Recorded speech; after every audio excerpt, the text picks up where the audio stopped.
that will be happening throughout your presentations. So during your practice sessions, you were informed that we will be using posters to help you with your timing. We're not going to use posters this year. There's actually a neat little device up at the podium, and it will be counting down from 10 minutes, and it will give you a yellow light when you have 2 minutes left, and it will start flashing red when your time is done. So this will help you keep track of your presentation, and it also will serve as our posters. This means that you will not get a 1-minute warning. You will only get a 2-minute warning. Any questions on this? Awesome. So we should get started in just a couple of minutes.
So quiet. All right. Good morning. All right. How's everyone doing? Pretty good? Good? Yeah? Did y'all have a good summer? Yeah? Did you have any fun along the way? Yeah, I see some head nodding. What did you do? What did you do that was fun? Outside of the lab, of course, outside of your research, which was, I'm sure, a lot of fun. What did you do? Anything you can't share it in Vic's company. It was that good a time. All right, that's good to go. Well, hey, welcome everyone. Welcome fellows. Welcome our research advisors. Welcome those of you listening on the live stream to the Mickey Leland Technical Forum. This is our 29th forum, as you know. And this week we're gonna have some fun. We're gonna hear from all of you, of course, hear what you did over the summer, learn about your research project. I'm sure this summer probably flew by. Did it seem like it went by pretty fast? It seemed like just yesterday we were in DC for the kickoff. Yeah, it always does seem like that. It comes up fast every year for us as well. We kind of feel like, oh, we were just here in Pittsburgh and it's been 5 years. We haven't been here since before the pandemic. So, but we were in this room 5 years ago, and it seems like home. So yeah, hopefully you had a really good experience this summer. We'll be asking you about it, at the end of the program. You fill out, a post-program questionnaire. Which I know you'll do because you want your last stipend check. But we really want to hear how it went for you. The ups, if there's any downs, we want to know, what those are, so we can continue to improve the program. Every year we tweak it, to make it the best possible experience for you and for the next class and the class after that. So. This summer, I'm sure you learned a lot. I know that our folks who are working with you learned from you, and that's really kind of the point of this program. It's a two-way street. You're contributing probably more than you realize to our mission and to the way that our researchers and scientists think about addressing their challenges and their problems.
the guide was telling us, how glaciers are formed and how they grow and how they contract, during the summer and winter seasons.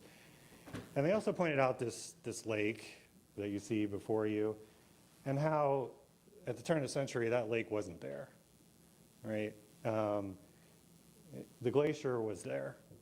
The glacier went all the way out. I have a pointer. So 25 to 30 years ago, the glacier is out here. And this distance is about a half mile. It doesn't look that far from this perspective, but it's a fair distance. And we all know why that change has occurred. And I felt as I was standing there a connection back to our mission here at DOE and FECM and to fight the fight against climate change and the environmental impacts of our energy generation and use. And it felt good to be a part of that. I'm an HR guy. I'm not solving the problems directly, but I'm that you find that in some fashion, and if you don't, that you seek that out, and you maybe you make course corrections along the way, and you get that. So again, this week, have a great week. We're looking forward to your presentations. You all are going to do fabulous. I know this because this is, I think, my 12th technical forum, so I've seen about 500 to 600 presentations, and they've all been great. You're among friends and family here, so I know the tendency might be to be nervous when you're coming up to the podium, but don't be. You've got a friendly audience here. You've practiced. I know you're going to do really great. So a few logistical things as we get started that are important to know as we go through the week. First, restrooms located outside the ballroom and in the hallway. Good to know where we are. During the session, please obviously keep your phones on silent. Refrain from being on your phones during the sessions. Please, importantly, remember to sign in at the registration desk each morning and afternoon. That's how you get credit for being here. So, you are expected to be here and be here on time. We will keep to the schedule as much as humanly possible. We've got a lot to do, but we also plan to get out of here at a very reasonable hour each day. And we'll do that by following the schedule and starting and ending on time. And, if you're going over to the carbon management meeting at the convention center, your badge, your name tag will serve as your entry ticket. The badge only allows you to attend the session. It doesn't get you into the meals, so don't try that. That'll be frowned upon. But if you've, hopefully you've found the free breakfast and the free evening reception here in the hotel, so those are good deals. When you're scheduled to present, you'll come up to the podium. You notice I came up from the far, your left, my right end of the room. The stairs are over here, but this aisle has the projector, so just to be safest, go all the way to the end and come around and exit the same way. So I know a little bit of a change. You see a yellow light here up at the top. There's a timer on the podium. So we're not going to do the posters, as I think you may have been told. There's a nice timer here. I've got 12 seconds left, so we'll cram this in. But so you'll have a 10-minute timer that will give you it'll turn yellow at a minute and a half. Is that right? 2 minutes. At 2 minutes, you'll get a 2-minute warning. So you'll see here how much time you have left in your presentation, and it'll flash red when you're out of time. And so that's kind of the cue to wrap it up. And that is my cue to wrap it up. So 2 final points. Before you step off the podium, for efficiency, we ask you to introduce the next speaker. So that way one of us isn't coming up and back to introduce the next speaker, so we're going to ask you to do that. There will be a program here if you need to refer to that. But, try to, before you come up, take a look and see who the next speaker is so you can introduce them. And finally, during we are live streaming the event, as I mentioned.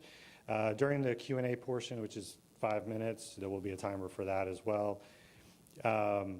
Wait for the person to have the mic. Before you ask your question, get the mic, so that way everyone in the room can hear it and those listening. So I think that's all the kind of logistics and information for the moment. Does anyone have any questions before we move on? Yeah? Yes? Will there be a recording of it after the event as well? Or is it just live stream, watch it live? I don't know that we're recording. Are we? Guys, are we recording this as well or just live? Recording. It is recorded. Yeah, it is being recorded. Okay, that was a good question. Okay, so hey, let's officially get started.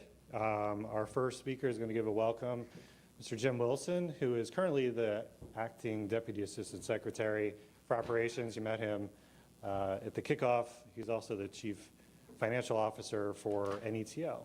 Good morning, Jim.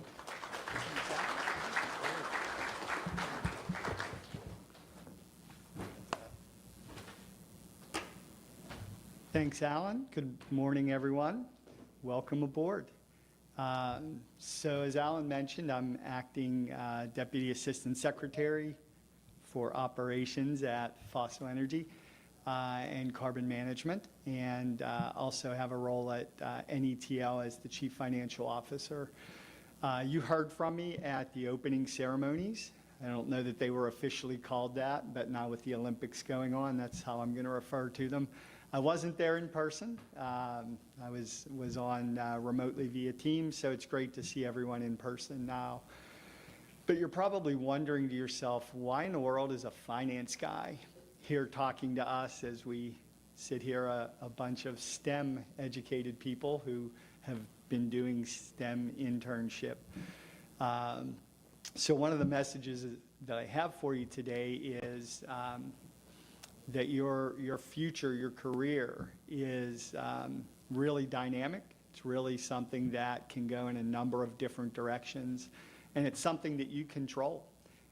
You may not realize it at the time, but you're going to have so many opportunities to make a decision, whether it be I want to accept this job, whether it be I want to turn down this job offer, whether it be I'm staying with the same employer, but I'm going to get involved in a new area. And you're going to have so many opportunities to shape your career and do what you want to do and get involved in what you want to get involved in. Areas that are interesting to you, areas that you have a passion in. Christina and I were talking just this morning, and she was saying how she has a real strong passion for what she's doing for workforce development at Fossil Energy and Carbon Management. And I said, you are really in a special place because so many people end up in a career that they don't feel that passion about.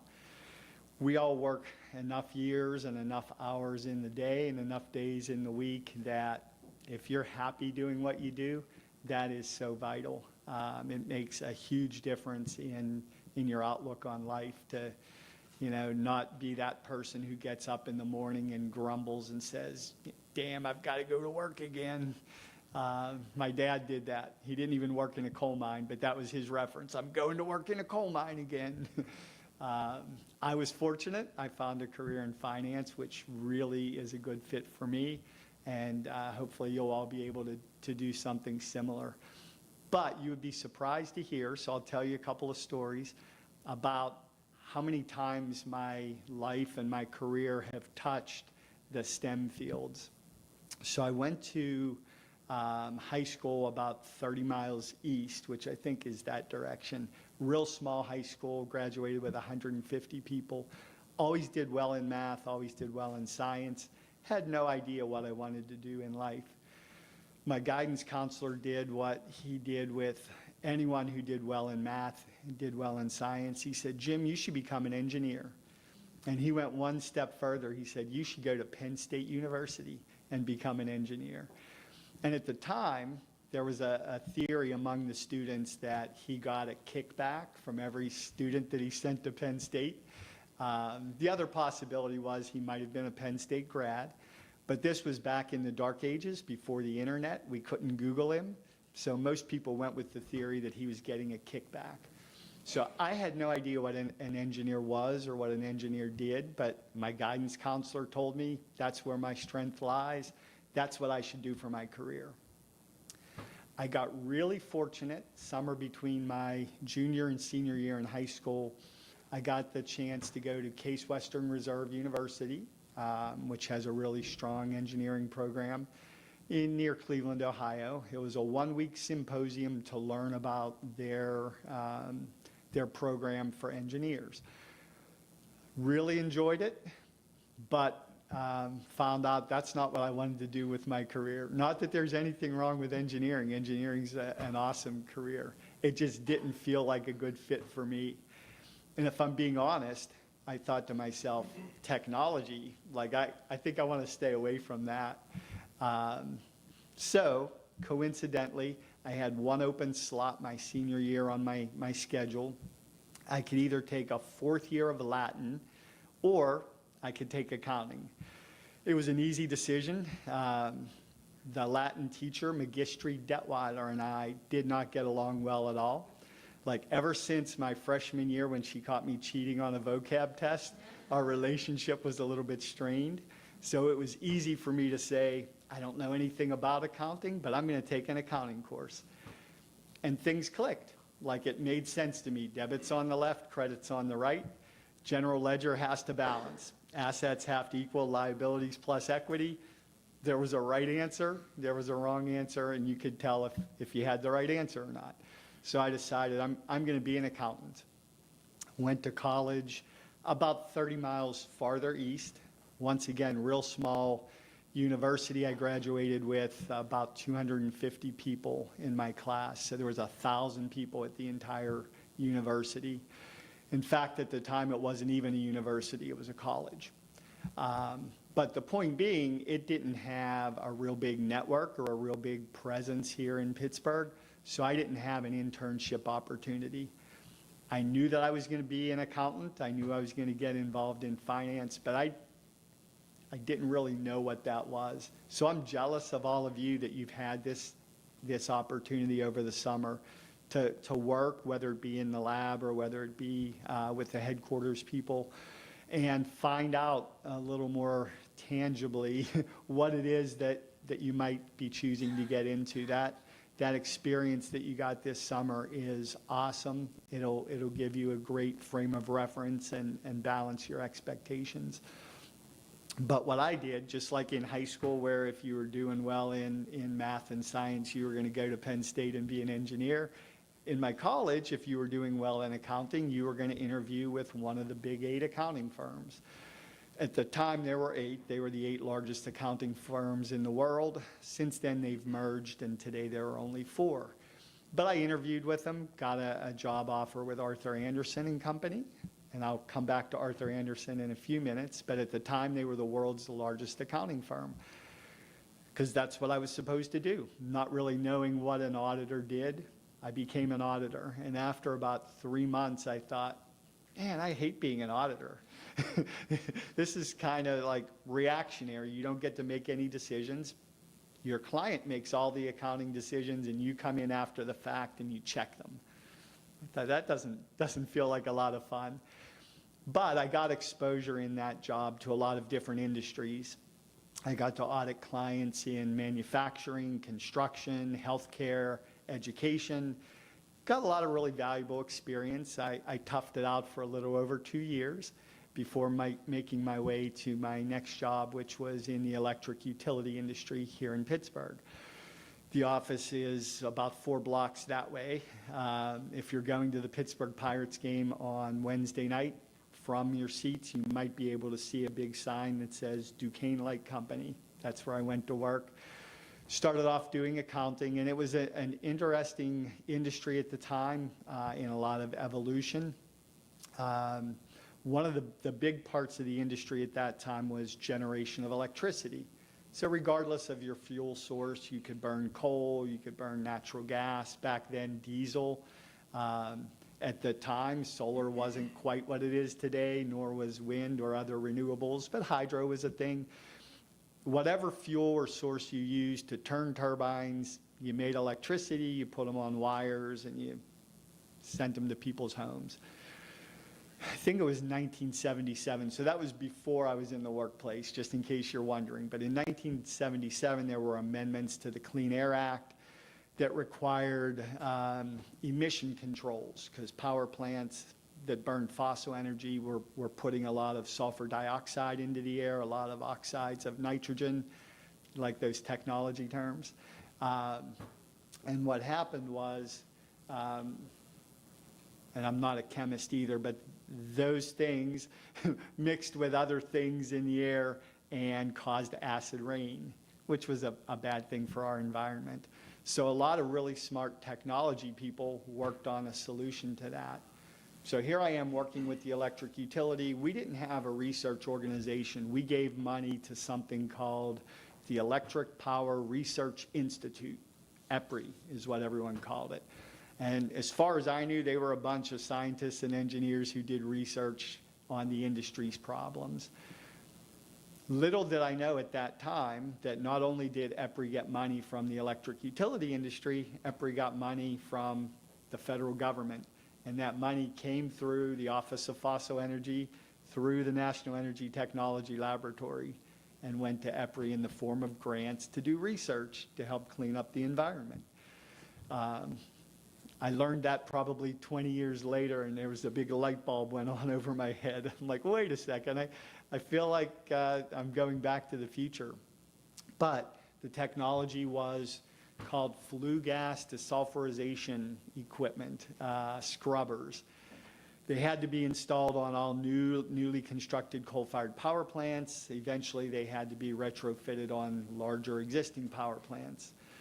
Low NOx technology burners came into existence. So the next problem became mercury was one of the results of burning coal.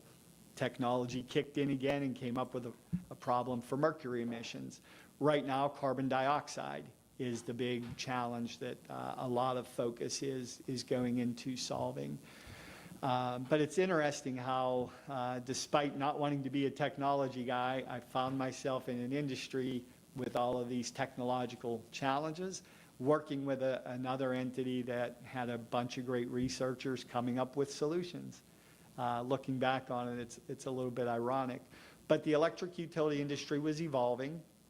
The way the model worked was you got to, I think I'm down to 0 on my time. I'm gonna speed up. So you got to recover your costs as long as they were prudently incurred. So industry said, wait a second, they don't have any incentive to be efficient at all because they're recovering all their costs no matter how inefficient they are. So they pushed for deregulation of power generation. That happened. First in California, I think Pennsylvania was 5th. And initially prices for generation dropped and everyone was happy. Then a company called Enron came on the scene, and some other companies as well. Enron just gets the bad headline. But they figured out some loopholes in the newly structured energy markets and figured out ways to take advantage of those loopholes, drive up energy prices, and drive up their profits, drive up their management's bonuses, which was good for them, bad for the citizens of California who suddenly were paying a bunch of money for electricity. Because I'm out of time, I'm not going to give you all the details, but eventually the regulators intervened and said the utilities had to have responsibility to make sure that their citizens got low-cost electricity. So even though the market for electricity was really high, the utility had to buy at those high prices and sell it at low prices to their customers. So one of the largest utilities in the country went bankrupt as a result of that experiment in industry deregulation. Back here in Pennsylvania, everybody got freaked out, like, gee, we're going to have a California situation here. So the utilities got directed by the regulators to also provide that backstop for customers. So even though where I was working, we sold off our power plants, we had to buy some power plants back to cover that obligation that we had. So I thought I was getting out of the power generation industry. I thought I was walking away from technology, got pulled right back into it. When we sold our power plants, we got about $1.5 billion for them, which was awesome. But we had to figure out in a real short order, what are we going to do with $1.5 billion? So we started to buy things, right? It's what you do when you find yourself with a big wallet full of money, you start to buy things. One of the things we bought was a technology company in the energy space that made landfill gas into energy. Garbage goes into a landfill and it rots. I think the technical term is an anaerobic digestive process, but I always said garbage rots. And gas results. And if you don't recover it, it can migrate and explode, or it can seep into the atmosphere through volatile organic emissions and compounds, or some of those technology things. So our role was to capture them and find a productive use for that. So there I was again in the mix of technology and energy. Fast forward, I eventually was part of the management team that sold the company. It was publicly traded. We sold it to a bunch of private equity investors. And I had to find something new to do for my career. And I found the National Energy Technology Laboratory. And it kind of came full circle. That's where I learned about the work that happens within fossil energy and carbon management, how they have that relationship with EPRI. And it was like the last piece of the puzzle. It all came back together. So my point to you, your career will take many twists and turns. You'll have many decisions to make as you go through it. Learn from every one of them. Even if some of them feel like, gee, this is a painful lesson, embrace it, because at some point in your future, what you learn during that experience could come back to you, and you might find yourself on a stage one day talking to a group of people saying, man, I'm really glad I got to do those things because it all fit together. But again, just wanted to say congratulations for the awesome opportunity that you've had this summer to do this internship, to get some firsthand exposure to what it's like to work in this environment, in this industry, in this field. Hopefully it'll really benefit you in the future. So thanks for your time, and look forward to hearing your presentations.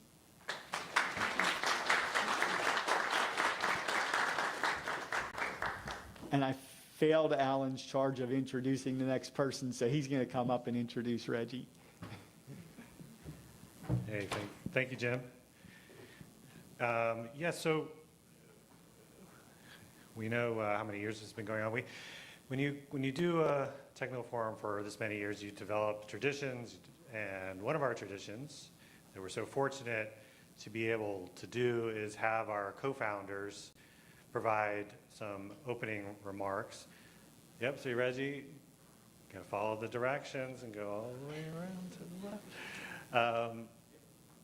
So it's a real privilege to have Captain Hunter, who's going to be joining us remotely, and Reggie Spiller with us this morning. They have attended almost all of the technical forums over the years, and it's a real privilege to have Reggie not only as a co-founder of our program, but as a friend and as a mentor. These two gentlemen really serve as our unofficial board of directors, kind of helping to be champions of this program. So Reggie, thank you very much, and Captain Hunter, I know you're online. I think Captain Hunter's going to be joining us first, Yep, huh? there we go. So we're going to hear from Captain Hunter Hey, first. there's Captain Hunter, my brother, Captain. All right. Hey, Captain. Captain, good to see you. Good morning. Good morning, good morning. Can you guys hear me? Yes, we can. Okay, very good. Good morning, everyone, and thank you very much. And to the Mickey Elam Energy Fellows, congratulations. So I'm going to disappoint you this morning because I'm not going to give you a formal speech. But it's not going to be that much fun because I did take some notes. Okay. So again, I want to say thank you and good morning. And I just have a few things to say. again, not a formal speech. Since I'm not in Pittsburgh with you, I at least wanted to virtually join you just so I can sort of semi-in-person congratulate all the 2024 Making New Energy Fellows for completing your internship session this summer. As one of the co-founders, as Alan noted, I usually would be there. For many years, I was there many years in a row, and it was wonderful to be there. And I'm glad to see you guys back in Pittsburgh. As one of the co-founders, though, I would like to provide a little bit of context. However, I am pleased that the co-founder flag is being well carried in Pittsburgh in person by my fellow co-founder and good friend, Reggie Spiller. I'm sure that by now, between the kickoff in Washington, D.C. and your arrival in Pittsburgh, you have already gotten a chance to spend quality time with Reggie. And Reggie will represent the two of us co-founders as he delivers the keynote address in just a few moments. But before Reggie takes the mic, I would like to briefly reflect a little bit on the fundamental context back in 1995 on which the program was started. As you heard before, probably many times, Reggie and I were in charge of large government programs funded, of course, with taxpayers' dollars in the Department of Energy that heavily depended on people in the science, technology, engineering, and mathematics background, or STEM professionals. However, as Black Americans, or as Americans in general, we were concerned that in our organization, we found very few to no STEM professionals, or any professional for that matter, that looked like us. This was also the case for women and minorities. So Reggie and I wanted to do what we could for the short amount of time that we were assigned to the Department of Energy as Deputy Assistant Secretaries. So Reggie and I teamed up to combine resources and staff to plant a small seed for what was called back then the Historical Black Colleges and University Intern Program, or HBCU Intern Program. The first class, as you've heard me say before, included 5 Black students from HBCUs. So Reggie and my effort back then was only a small step, one small step towards creating a fair and inclusive environment in the organizations we oversaw. It was one small step towards ensuring a mix of people from various backgrounds and perspectives contributing to our mission. It was one small step towards creating an environment where all individuals would feel welcome, respected, and valued. It was one small step towards fostering a sense of belonging and ensuring that diverse perspectives are heard and considered in the decision-making process. Lastly, it was one small step towards identifying and addressing imbalances and barriers that may prevent certain groups of people from having the same opportunities as other groups.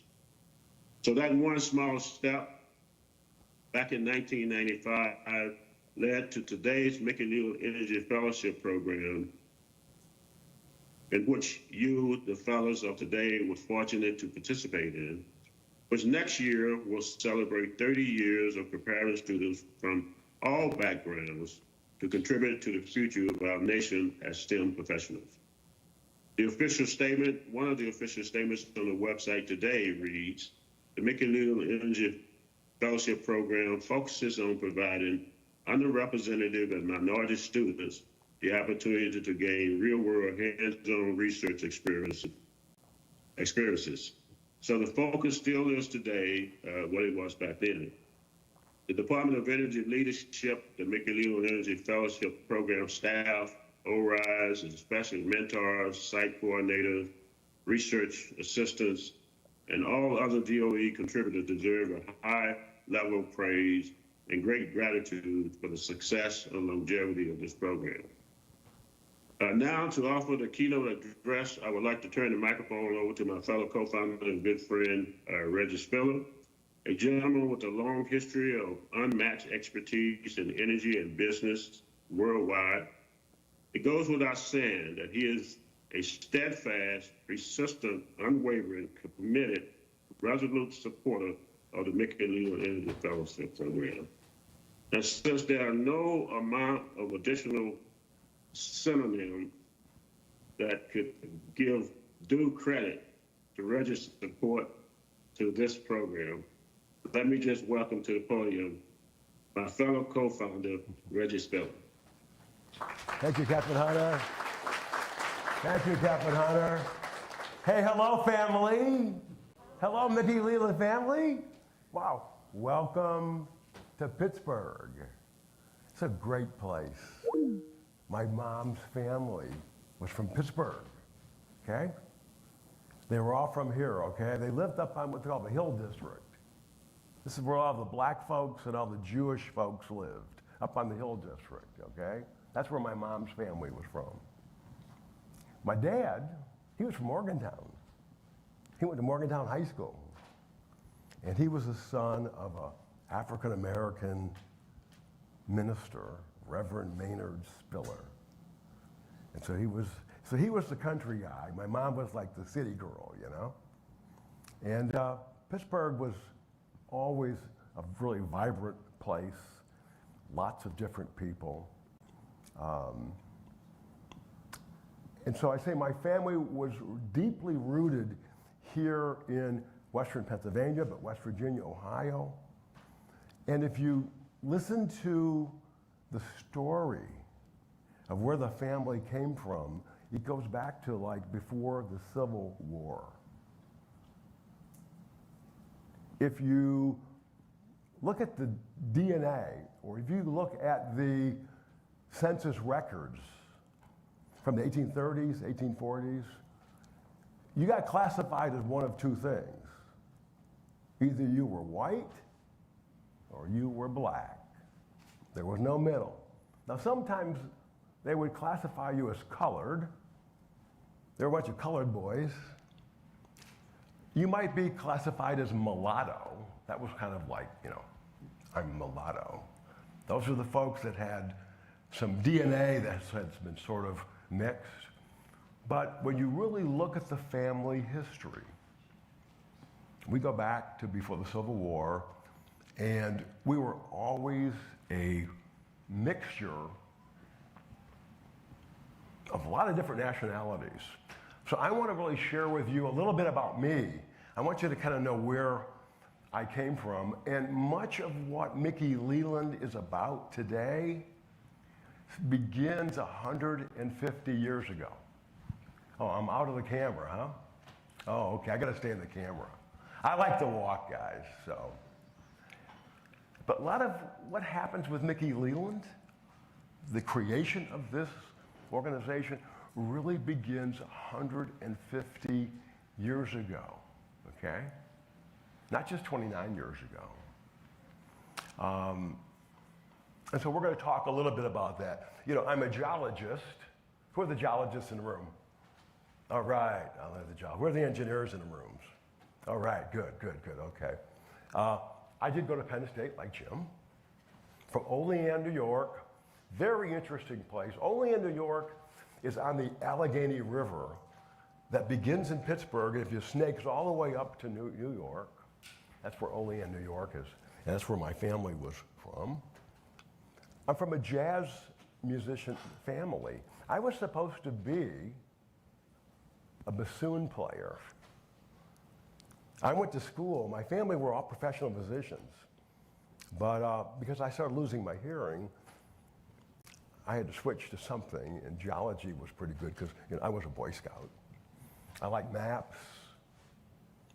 And so that had a big influence on me. I've already talked about my African Methodist minister, local roots that precede the Civil War, married with a lovely lady, and I'm one of two family historians. So what I want you to think about is, let me hear about this black history that Reggie talks about. It doesn't look black. And people will walk up to me and say, that guy doesn't look like he's an African American. You know, really.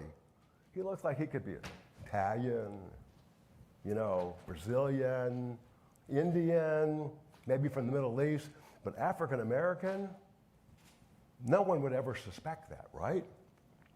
So what's the ethnic background? How many of you have done your DNA?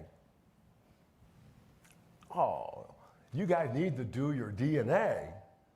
If you really look at my DNA, I have like 15 different kinds of DNA, okay?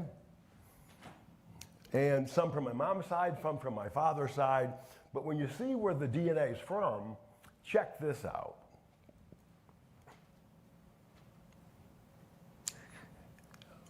Russia,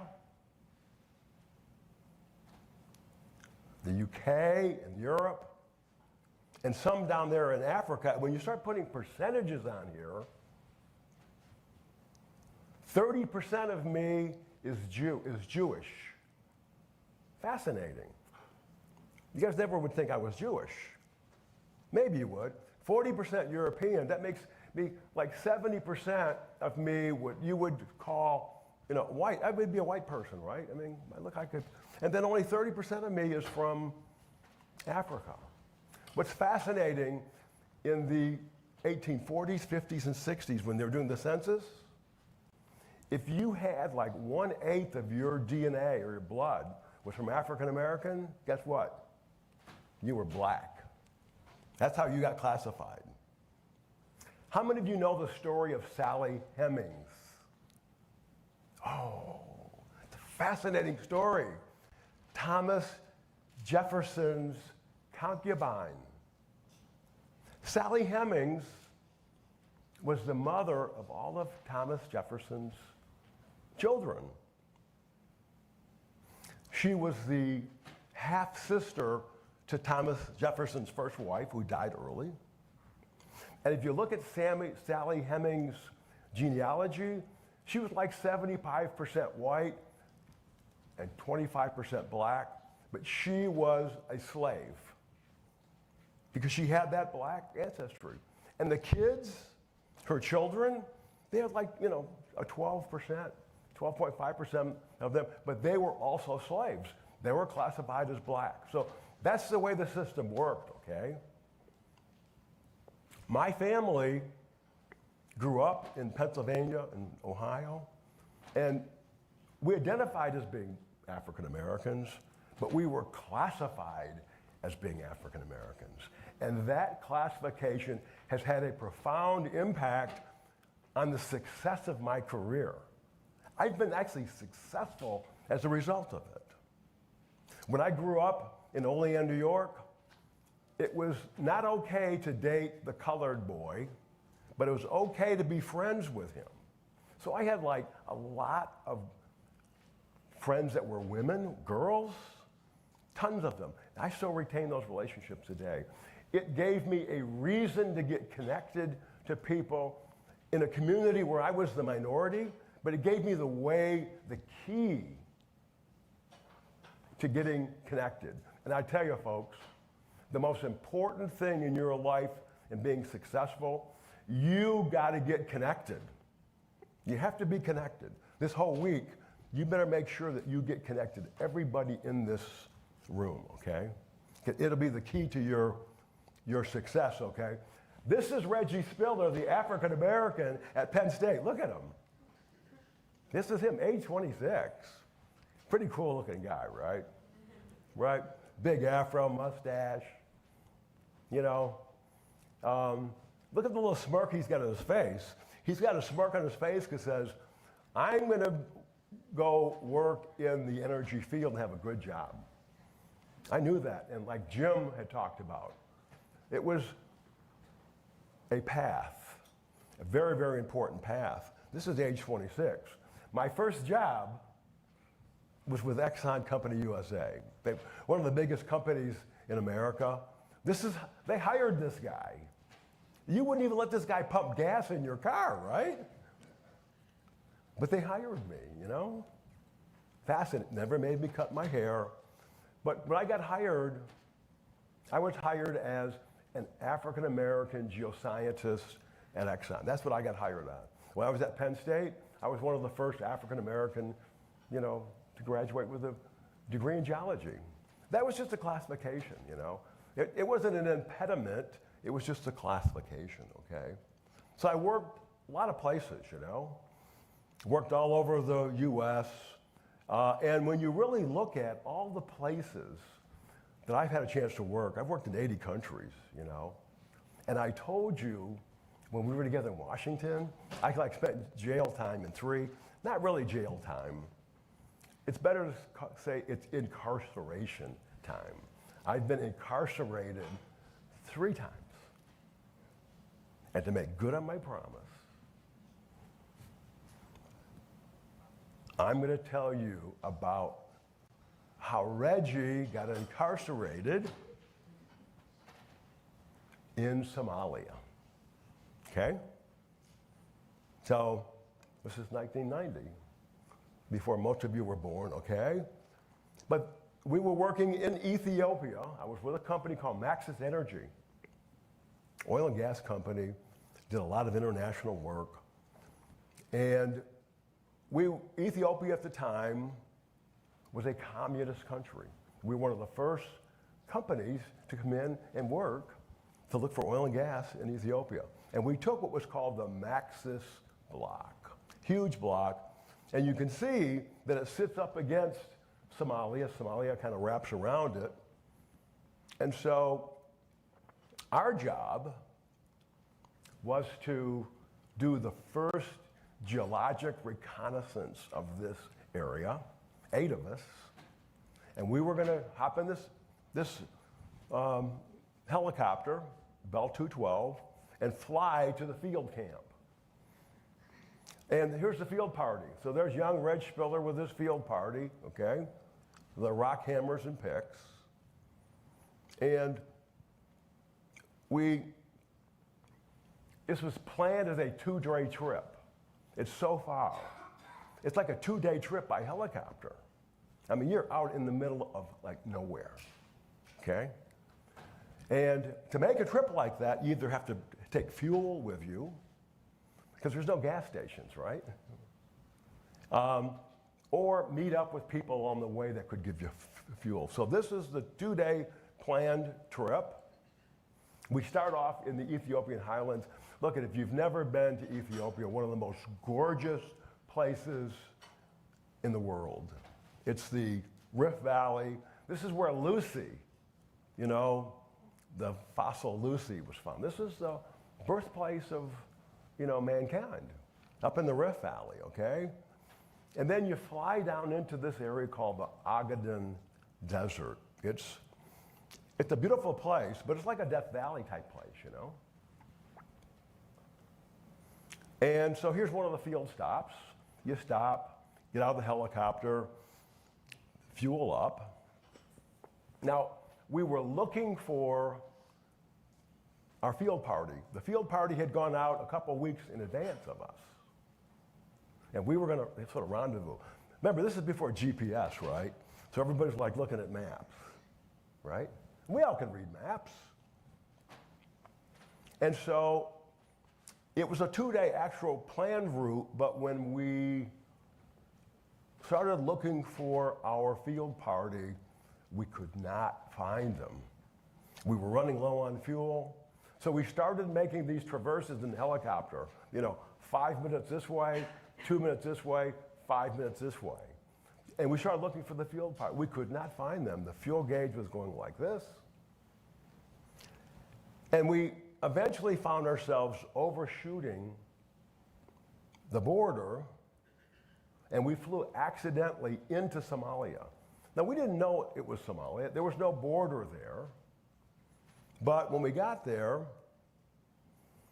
we started flying around this town. We said, look, this has got to be it, right? And we could see people waving at us. We said, yeah, that's our field crew down there. So we started circling, and you see the X marks the spot up there? That's where we landed, okay? And when we landed, we were greeted by these guys. And these guys said, you know, in Somali, hey, what are you guys doing here? You know, the border between Ethiopia and Somalia has always been nondescript. By the way, it's where World War I began, the invasion of Somalia and to Ethiopia. But these guys wanted to know what we were doing there. And of course, I was the field party leader. So I pulled out my maps and told them, hey, I was a geologist from the US.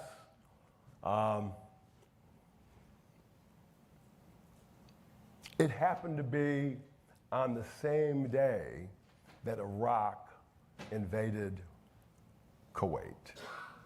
And tensions were real high. We didn't know that this would happen, but there were 3 countries that supported the invasion: Sudan, Yemen, and Somalia. So when they saw this big white Bell 212 helicopter with some military guys and some folks that maybe looked like maybe they were Israeli, they were thinking that I was actually an Israeli commando. They took us into custody immediately. And this was the holding pen. This is where they put us, okay? And while they were building this thing, listen, there were 8 of us, and initially they came out and they put like 8 big sticks in the ground, you know? Women came out with these big long sticks, put them in the ground. There's 8 of us and 8 sticks. We said, oh, like, what's going to happen to us, you know? We all got dysentery, you know, we all got sick. But we were detained in this place for about 5 days. Every night, they would line us up in a set of seats that sit maybe out about as far as the second row.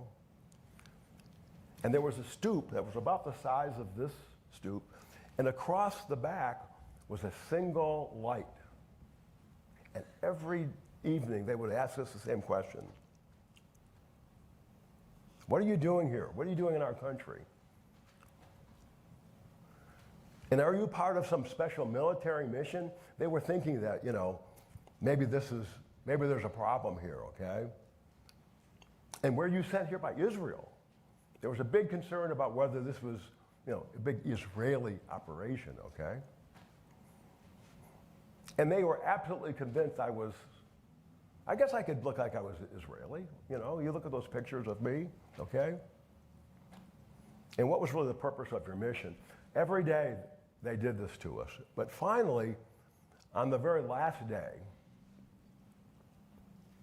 a new person came to interrogate us.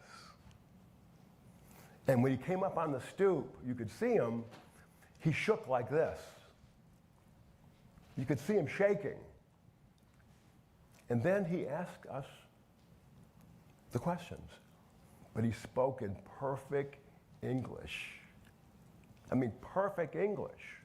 And we were all taken aback, like, this guy, is this an American? So after he asked me the questions, I said, hey, may I ask you a question? He said, yeah, sure. I said, where did you learn how to speak English like that? You know, he told me, he said, I'm a 1975 graduate of Howard University. I said, wow, Howard University? I said, I got family that went to Howard University. And he's looking at me like, he still thinks I'm Israeli, right? I said, no, really. We started talking about Washington, D.C. We started talking to places. And all of a sudden, we started like to get connected. And he came down off the stoop. And I could see this guy's face. He could see my face. And we started to get connected in a way that only 2 humans connect when they speak with each other. I said, let me show you a picture. I want to really show you I'm not an Israeli commander. And I pulled this picture out. I said, look, this is my wife, Frida, whom I met at Exxon. That's my son, Harrison, and that's me. And he looked at the picture, he said, wow, she looks like she could be Somali. I said, that's a hometown girl from South Louisiana. She may look Somali, but she's an American. That's my son, that's me. I'm an African American. And you know what the guy did? He passed the picture around to all the military guys, and here's what he said to me. You are no longer our prisoners, you are our guests. This is not a picture of the colonel, by the way. That's not a picture of him. I don't have a picture of him. But just that connection, Howard University, language, and a picture, and him recognizing that, hey, this is an African American, was the difference between us getting out and being treated well or not, okay? It was a really, really big deal. So he said, look, this has been a big mistake, but we had to check this out. We're going to have to fly you to Mogadishu. We're going to put you up in a nice guest house. So we flew from this area to Mogadishu. They put us up in a really nice guest house, okay? We got to Mogadishu, the guy said, listen, the problem is we can't let you go back. Yeah, but all of our stuff's there, our helicopter, you know, my gear, we can't let you go back. Why? It's too dangerous. He said, you're going to have to leave, and you're going to have to go back to Addis Ababa. And there's only like one flight out of the country a week. And to get out, you better have some cash. They don't take American Express. Fortunately, I asked my buddies, hey, you guys got any cash? No one's got any cash, right? Reggie Spiller, cash is king. I had $1,600 stuffed in my underwear for 2 weeks. Okay? And when we went down to get our tickets, I said, excuse me.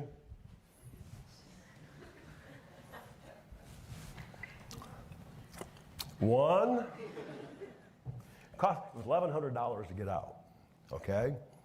And we got on the plane, and we flew to Kenya. I asked Colonel, I said, look, but what about my stuff? The pilot was actually allowed to stay behind. So the pilot was still in the helicopter. I said, what about our stuff? What about our helicopter? He said, we'll get it over to where it's supposed to be. I said, well, how do I know that? You know what he told me? You're going to have to trust me.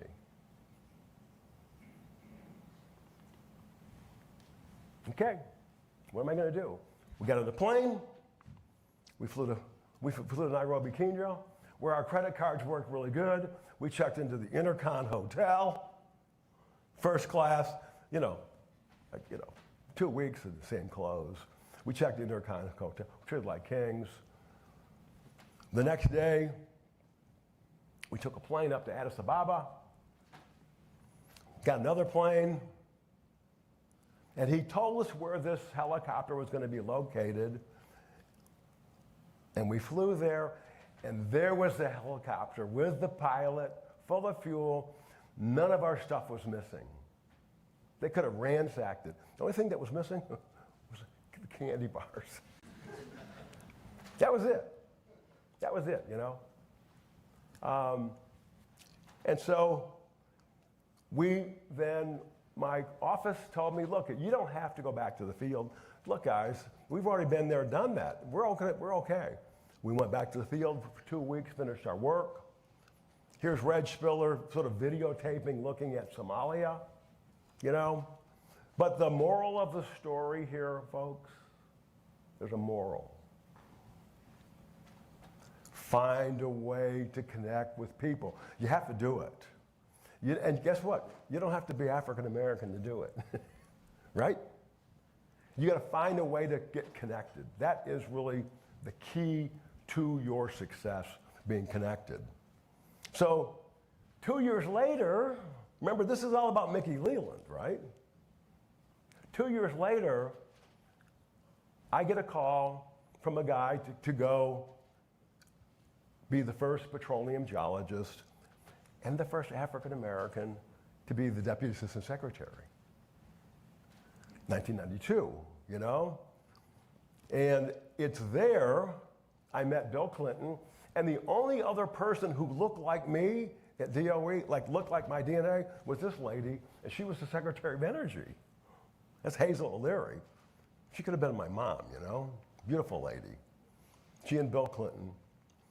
But this is where I met Captain Ernest Hunter. So now the story comes together.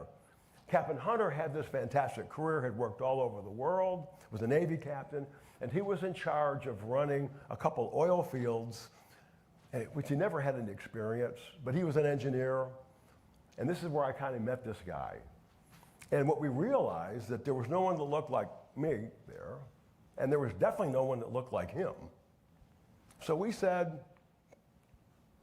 you know, let's start a program that tries to encourage, at the time it was African Americans. It got broader over time. There were no women there, for example. Very few women. It was at a time when people were worried about the budget. You know, the deficit was $5 trillion. Who knows what the deficit is now? Who can tell me the deficit today? What do you think the money number is? Let's do some numbers. You think it's 10 million bucks? 10 million bucks? 20 million bucks? Do I hear 25? Do I hear 26, 27? You think it's above 30 million? Anybody think it's above? You think about 30 million? It's a big number now. Big, big, big, big number, okay? And at the time, money was tight, and we said, you know, they had shut the government down. The government got shut down. They couldn't pay anybody. We had the blizzard of 1995. It was a huge storm. Everything was shut down, right? And these two guys said, hey, let's start a new HBCU program. I said, what? A lot of people didn't know what HBCU even meant, right? What's an HBCU? But we said we'll start this program, okay? And as Captain Hunter told you, 1995 was our very first class, 1995. And then what we recognized that, look, this wasn't just about bringing African Americans to DOE. This thing needs to be broader. And so, largely with the help of Bill Richardson, the historically black colleges got integrated with Hispanic and the tribal colleges, and it became more integrated. And it was Bill Richardson was the guy who recognized, if you want to make this thing live, you better give it a name that people recognize. And it was this guy, Mickey Leland. Mickey Leland actually had died in Ethiopia, you know, in a crash. Mickey was a pretty cool guy. Grew up in Texas. Look at the little smirk on this guy's face, right? Look at him, age 9, Houston, Texas. And this is him looking like Reggie Spiller, right, in 1977. Same smirk, but he was a very, very important guy. And Richardson recognized if we put his name on this, it'll make sure that there's capital for this program every year. And it's all about money, folks. How do you fund this thing? It's $1 million a year. They put his name on it, and the rest was history, you know? So, and every year we've had this family reunion. This is a family reunion. This is 2009, here's 2012, here's 2013, you know, 2016. These are your relatives, right? These are your family members, okay? We didn't have this reunion together during COVID, but we had a very successful online session. This was 2022, you know, 2023. Hey, you recognize any of these guys? This is 2024, right? Us hanging out together, I forget where this was taken. But this has all happened because of a couple very important people that the money flows through. The money flows through these folks. If these folks are not there, the national labs, none of this money gets disseminated. And so we owe a great debt of gratitude to Alan and Sandra, the team that really makes this all happen. So you see, folks, this is the premier internship. The fact that you've got this under your belt and you've done this, and you put a little money in your pocket too, right? A couple bucks, and you're gonna go back. This is gonna have a huge impact on your career, okay? A really huge impact. And you're gonna be up here 50 years from now telling this story. I'm gonna be gone, but one of you are gonna be up here saying, hey, I remember when Reggie Spiller told us his story about Mickey Leland. So look at, from Captain Hunter and I, this is from a number of years ago, you know, and all the mentors at the national labs all over the country, you know. It's, the mentors make this happen. Everybody like their mentor? Right, I mean, okay. So what we want to say, just thank you for being a part of this very prestigious organization. And I appreciate very much that the fact that you were willing to sit and listen comfortably at a little bit of my story. Thanks, folks. Welcome. Looking forward to hearing your talks. Take care.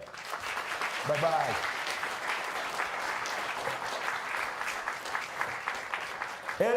Any questions? I know we're probably gonna, we're way over time, but anybody have any questions? Yes, sir. Let's see.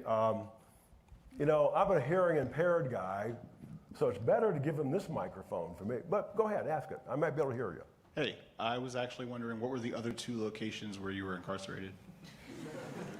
What was the question? I didn't hear. This is a microphone that goes to the mic. Translate for me, bud. The other 2 places where you were incarcerated, can you point out where they were? The what? One more time? The other 2 places where you were incarcerated? Oh, the other 2 places. Oh, okay, yeah, thanks. Hey, this is technology, guys. I'm completely deaf. This is Bluetooth to my hearing aids. Pretty cool, huh? I would never have made it as a music major, right? Right? Yeah, so this is really a neat technology. The other 2 places, they were only for a day or so. One was in Algeria, at the Algeria-Tunisia border, where everybody thought I was Tunisian, okay? And the other one was at the Azerbaijan-Georgia border. And, you know, incarcerated for a day. They always want to know what these guys are walking around with, like these big picks and shovels and hammers. What are you guys doing out there, you know? So yeah, those are the 2 other incarcerated. Not as exciting as my vacation in Somalia. Yeah. Anybody else? Yes, sir. Here we go. Here, give him this. Give him that. Just talk right into that microphone there. Yeah. Cool. Yeah, talking to both of them. So were the pictures from in Somalia, like the holding pen and everything, was that all real pictures of the actual holding pen and everything? What, you talking about the conditions I was? The pictures. Yes. Were those all real? Oh, yeah. No. The pictures that I'm showing you here, I've got some of those pictures off of Google Earth because I know where that thing's located. I have video up until the time we landed. I'm videotaping the whole time, you know. But no, the pictures I'm showing you are not exactly what we were in. Okay. You know, I found those things. If you tell people about a hut, but if you show them a picture of a hut, right, much different. No. And the picture of Colonel Elmy was much more frail. Actually, interesting. When we got back to Houston, I told the story to my company, and they wanted to recognize this guy for helping us, you know. And I found out he was a stamp collector. Colonel Elmy was a stamp collector, you know. So we bought all these stamps, we put it up in a big package, and we DHL to it. And the DHL package came back and said, this guy doesn't exist anymore. So I never was able to connect with him. Jovi has always wanted me to go to Jay speaks to you, Howard, and track this guy down. But the guy basically saved our lives, you know? I mean, it could have been a very bad situation. Anybody else? Yeah, okay. I think it's break time. Hey, thanks for being patient with me. You've been very patient. Thank you very much, okay? Thank you so much to Reggie and Captain Hunter for your continued support. So we're going to take a break until 10:45. For those of you that are presenting this morning, if you want to take a look at the podium and how everything works, you're welcome to do that now.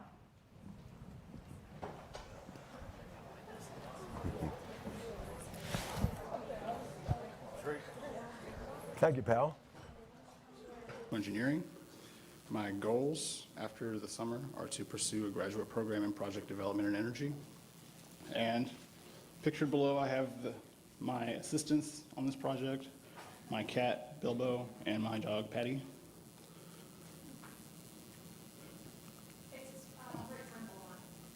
What's the,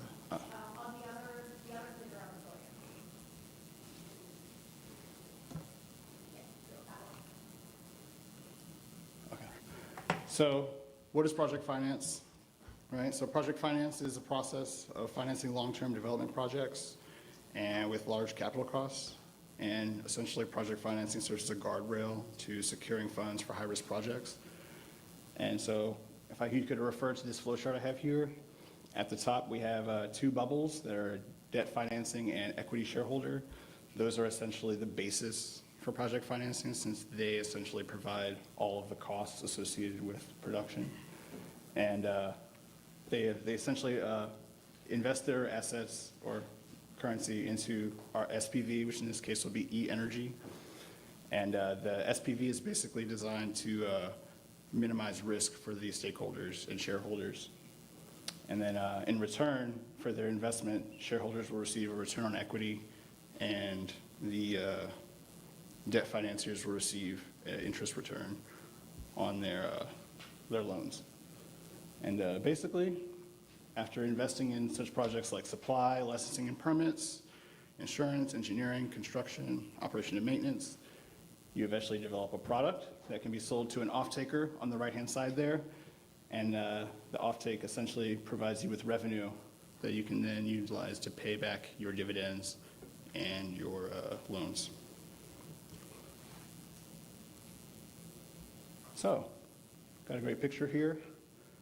Right there, that is a map of the Appalachia region in eastern United States. The red area is mountaintop removal surface mines. There's about 1.2 million acres in that mountain range, with about 352,000 being specifically in West Virginia. And then in the yellow box there, I have an area that's the approximate location for McDowell County, West Virginia. And that's actually my father's hometown, North Fork. And I believe that there's a meaningful opportunity for E-Energy to produce or to vertically integrate hydrogen into the critical minerals and metallurgical supply chain. So see the technology. So first I want to check out this first chart on the top here. Is this, oh, it doesn't have a, okay. So basically this flow chart describes the methodology for the technology. So it's basically vertically integrated hydrogen. It utilizes a mountaintop solar feedstock. And so essentially what that means is that by vertical integration, it just means that you have the same owner for both operations. And the benefit to that is that now, instead of worrying about the cost of your feedstock, which in this case is solar power, you can minimize that cost as much as possible to produce a more affordable product. And we will accomplish this with two different facilities. The first is an 80 megawatt solar grid that's going to be built in the site of mountaintop removal surface mines. And then also an electrolytic hydrogen facility with a 19,000 kilogram capacity and a 6,000 kilogram per day production rate. And at the bottom there, I have a diagram that explains the process for producing solar hydrogen. So essentially you generate a DC current from your solar panels. utilizing an inverter to change the DC to AC, and then utilizing an energy management system, which can, store power or just direct it towards what you need it. In this case, we're not going to store power, we're just going to utilize it all. And then with the AC current and water, you can conduct electrolysis, which is a very straightforward process of just introducing current through water through 2 different nodes, and then you get hydrogen and oxygen. On the scope of the project, so we have three modeling tools that I use for this. The first is the NREL System Advisor Model. The second is the NREL Cost of Renewable Energy Spreadsheet Tool, also known as CREST. And the third is the NREL H2A Light Hydrogen Analysis Production Tool. And I utilize these to simulate a 350-acre solar farm in North Fork, West Virginia, and also simulate a similarly located hydrogen production facility that's powered by the aforementioned feedstock photovoltaic grid. And then lastly, the intended destination for our hydrogen product is for domestic manufacturing in critical minerals and metallurgical materials and processing. Okay, so here we have a price analysis for hydrogen. The price analysis is in kilograms because that is the measurement that is used for both production and sales. First, we're going to check out this graph on the left, which represents the levelized cost breakdown of hydrogen. So in the blue there, we have revenues of production and assets, and in orange, we have expenses and the expenses of production and of debt. And so basically, the premise of this is just to show you the high influencing factors associated with the cost of hydrogen. So we have like dividends paid in the cost of solar being like the most prominent two there. And then on the right, I have cost variables of hydrogen. This is like another analysis to kind of confirm the findings of this one. And so you can see at the top there, I have like return on equity and utilization. And then further down, I have cost of solar. We're going to actually ignore the other 3 there because those are not something that can actually be changed. But those 3 are very important. So we'll look at a couple of them a bit further here. So this is a sensitivity analysis of hydrogen. And we use the price analysis from before. We generated an analysis of price sensitivity. And it's based on utilization on the left and return on equity on the right. And basically what these graphs tell us is that capacity utilization is how much of the facility you use. So in this case, we're using about 30%.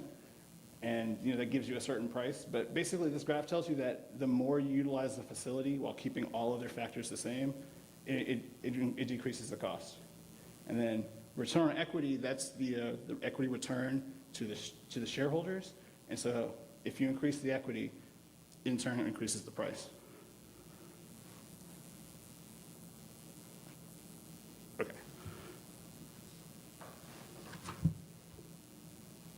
So now I want to talk about my specific modeling results. And before I go into it too much, I achieved a $5.88 per kilogram price for hydrogen. And my internal rate of return, which is what investors and shareholders utilize to determine how long it'll take them to get the return on their investment, I achieved a 20% IRR, which is actually considered very competitive. Most investors look for at least a 15%, and a 20% is usually a yes. So I was able to get fairly competitive results. Before I talk about what I learned with it, we can just take a look at this graph. It's net income and dividends paid. I ran the simulation on a 20-year model, and so you'll notice that after year 10, the income drops about like 55% approximately. And the reason for that is because there's a 10-year production incentive through the federal government that largely generates a fair amount of revenue. And then I found that once that incentive ended, the circumstances changed a bit. But on the other hand, you are able to generate a high amount of revenue in those 10 years. So it produces what I call here, a financial opportunity. And so using an iterative process, my simulated offtake can compete in the metallurgical and materials market where hydrogen can sell for $8 a kilogram. So very competitive.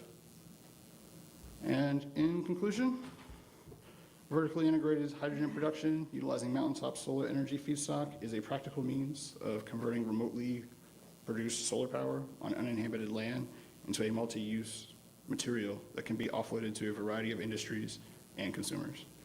And mainly for the reason for that is because it has a low upfront cost with a high return, and you can generate a modest supply fairly easily. Second conclusion, hydrogen development is reliant on federal incentives for a stakeholder consideration specifically. And so I think that indicates that an adjustment to the policy or how the incentives work could benefit development. And I also believe this indicates that maybe a temporary pause on taxing renewable hydrogen could vastly increase, market share of energy. And last conclusion, state level solar production incentives could have a drastic influence on price of hydrogen. That was actually the other sensitivity that I showed, the price of the price of solar. And so I didn't include that because for this specific operation, I minimized the cost of solar as much as possible to generate a positive result. But there were no incentives, there were no state level incentives in West Virginia for solar. And that was like a really big sticking point, because if that had been the case, I could have decreased the cost of solar more and gotten an even more competitive hydrogen price. So yeah. I'm not done. I'm sorry.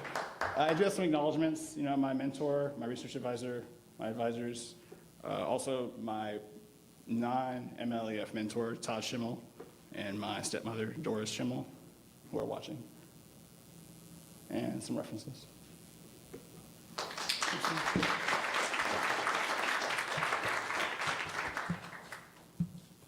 Cool. So any questions?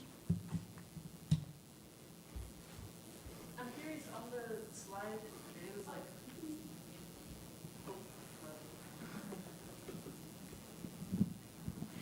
there was a slide, I believe, on the subject of the price per kilogram for the two examples, and there was with a significant drop off around 2035 for prices, and I was wondering what that was about. Oh, that was the per kilogram incentive. So there's currently a $3 per kilogram incentive for production in hydrogen if you produce it like over a certain milestone, and but it only lasts for 10 years. So that was kind of why I had the conclusion there about the federal incentives, because without that, the operation is not actually even feasible at all. And you can't get the internal rate of return high enough, and you also can't get the price of hydrogen low enough either.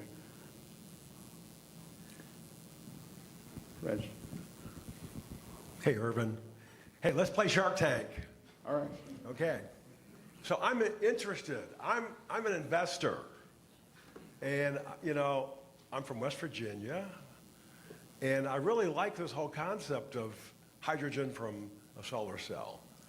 But I saw your numbers. I saw your CapEx. You needed $38 million for one chunk and $100 million for the other chunk, okay?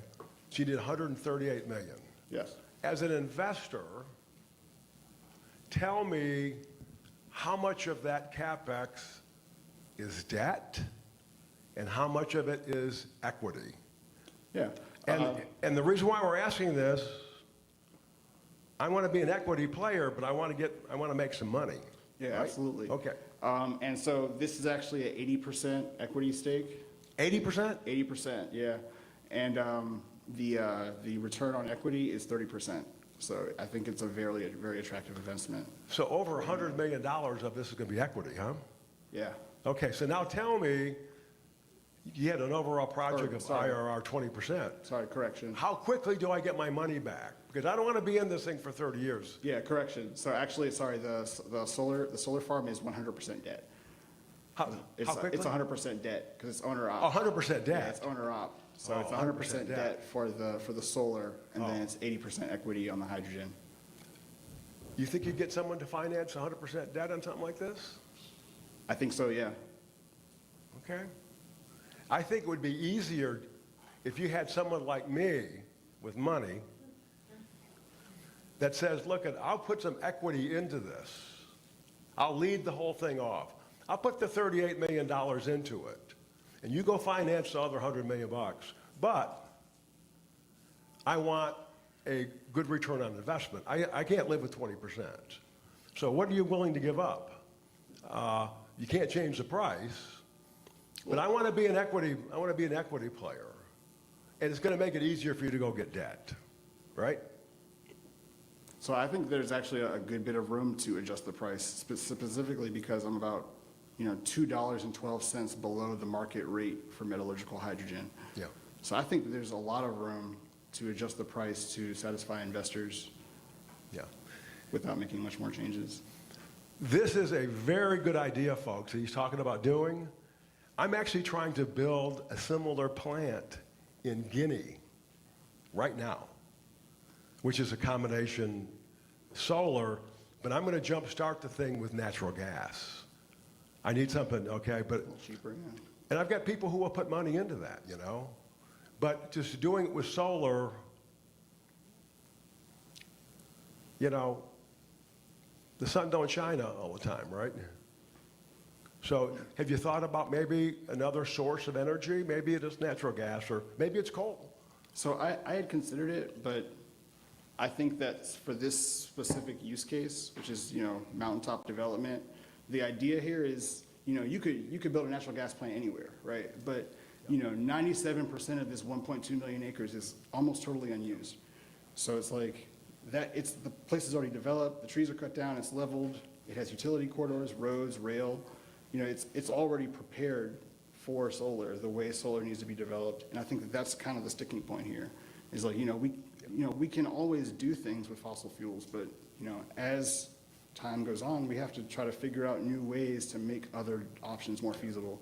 And I think that's kind of like the key sticking point here, is like the feasibility of an alternative, especially in West Virginia, where they don't really get involved with renewables and it's mostly like fossil fuel projects. I think this would be like a really good start.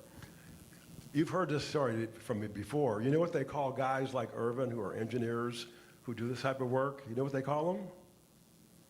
Anybody guess? CEOs. Great presentation, bud. Right on, thank you. Very good job.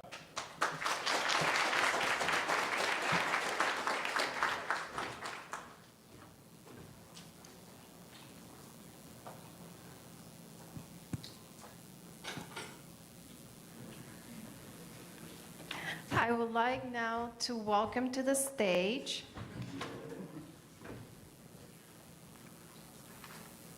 sorry, I had all the days minus Monday. Helene Henstridge.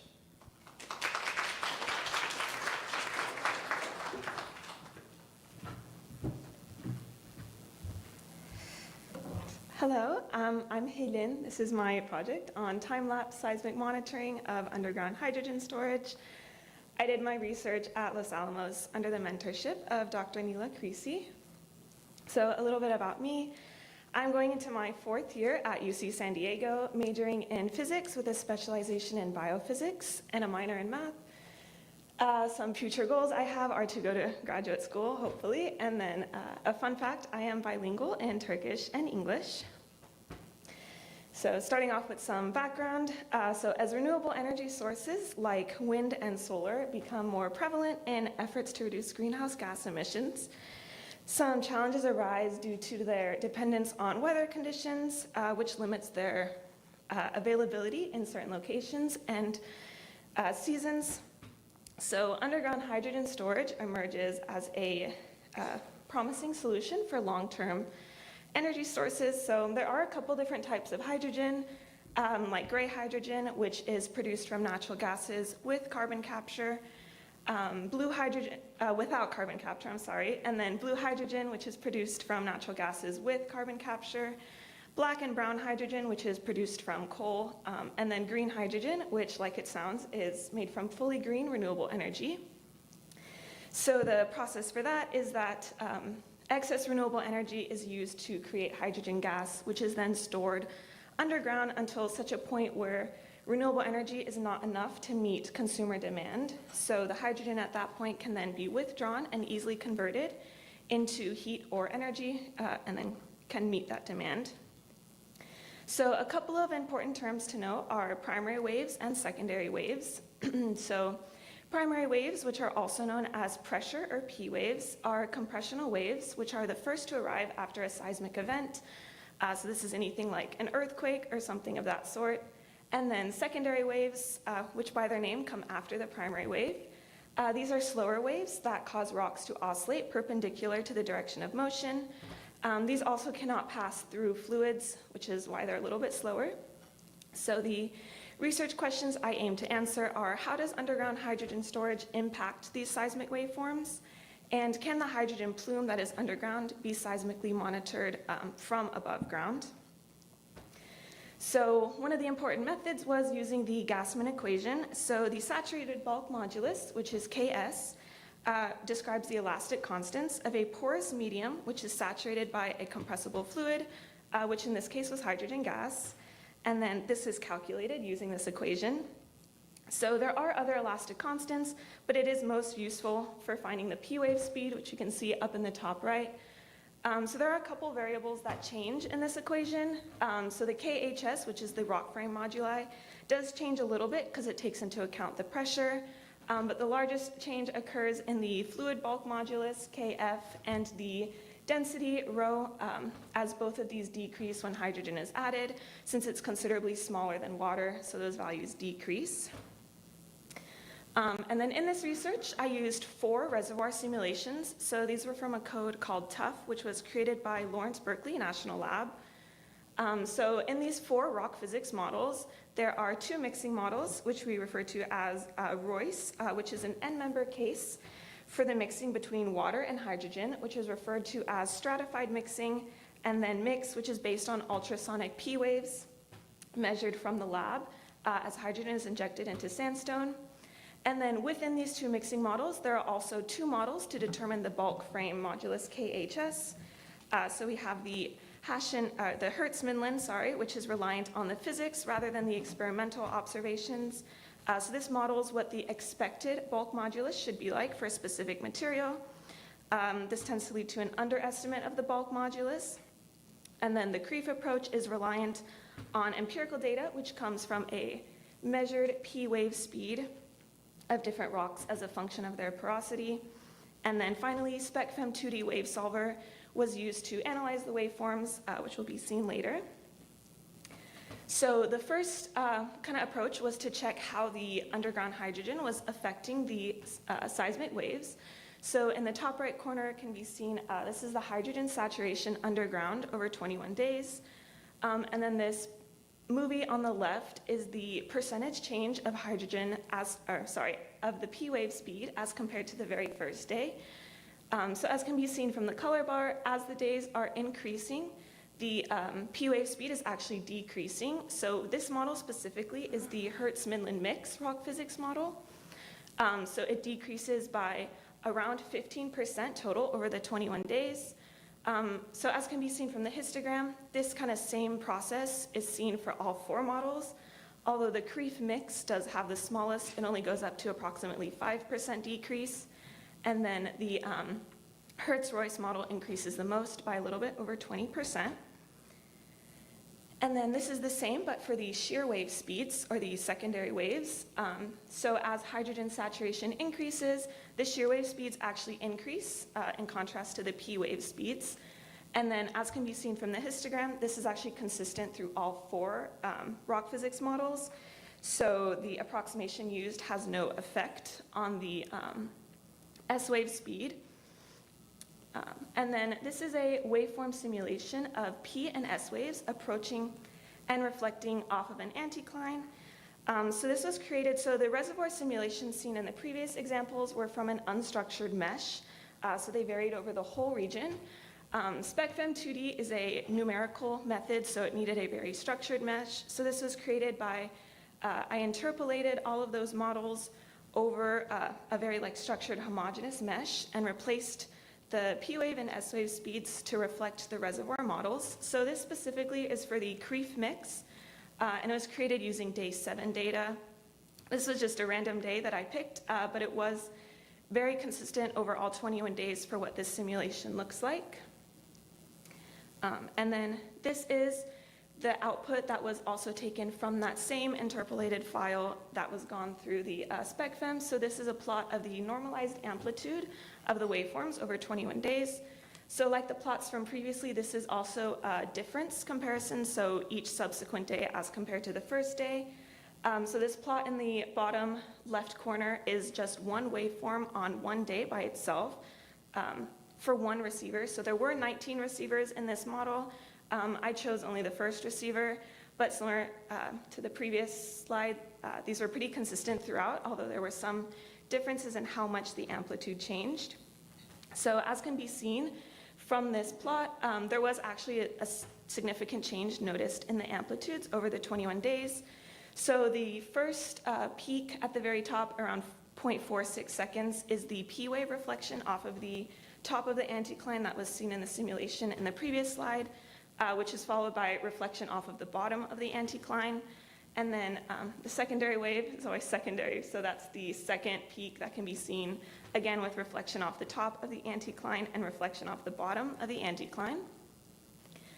So in conclusion, hydrogen injection underground does contribute to a decrease in the P wave speeds and an increase in the S wave speeds.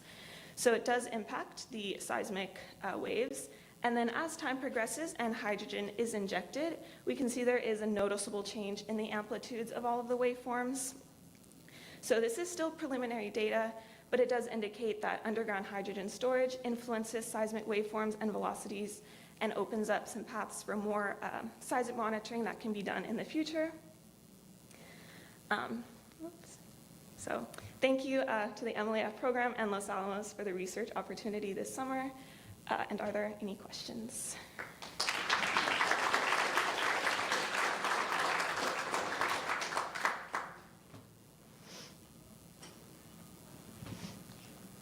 Yes. Well, Halen, are you a geophysicist? This was actually my first introduction. So I study physics, but this was my first introduction to geophysics. But this is a great project for someone who's into geophysics. Here's my question. What type of reservoir were you using? Was it a sandstone reservoir? I mean, when you assumed the hydrogen modeling, what sort of reservoir were you injecting the hydrogen into? Yeah, so for these reservoir simulations, these were sandstone reservoirs. Sandstone? Yeah. Yeah, yeah. And really, if you think about it, if you put a gas in a sandstone reservoir and you measure the velocities through something, it should slow down, which is kind of what you're showing, right? That's what an amplitude anomaly is all about, right? Yeah, so the P wave speeds do slow down because, as I mentioned, the hydrogen injection causes the density and the fluid modulus to decrease. But the S wave speeds, since they're only reliant on the density, and the density is in the denominator for that equation, those actually increase a little bit. And then the second question that you were addressing about this idea of monitoring the hydrogen plume with seismometers, is that something that you were able to determine? Is that something that's doable? Yeah, so this is still a little bit like preliminary, didn't have enough time to go further into it. So from the waveform seen, we can tell that there is changes to the seismic waveform, so we can kind of see a little bit of what's happening. But further research would need to go to see like how fully they could be monitored, to what extent. And thank you. thank you. Okay. And then next up is Anna.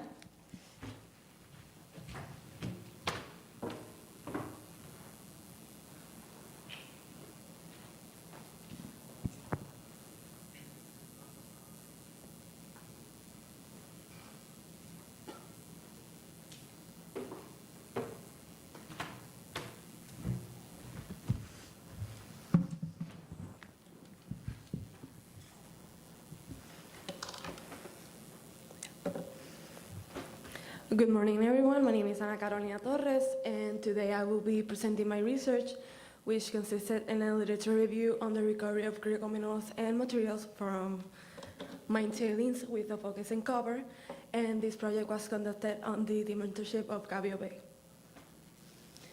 So I'm currently a student at the Polytechnic University of Puerto Rico, pursuing a chemical engineering degree, and after the MLE program, I want to continue graduate studies and continue working in the research industry. So this presentation will cover several key topics. First, we're going to talk about critical minerals and materials, then an overview of mining and mine tailings, and a detailed look in the recovery of copper in mine tailings. So first, let's discuss some key definitions from the Department of Energy regarding critical minerals and materials. First, we have what is a critical material. This is a non-fuel substance determined by the Secretary of Energy that he determines as having a significant risk of supply chain disruption. And these materials are essential for technology advancements, including those involved in the production, transmission, storage, and conservation of energy.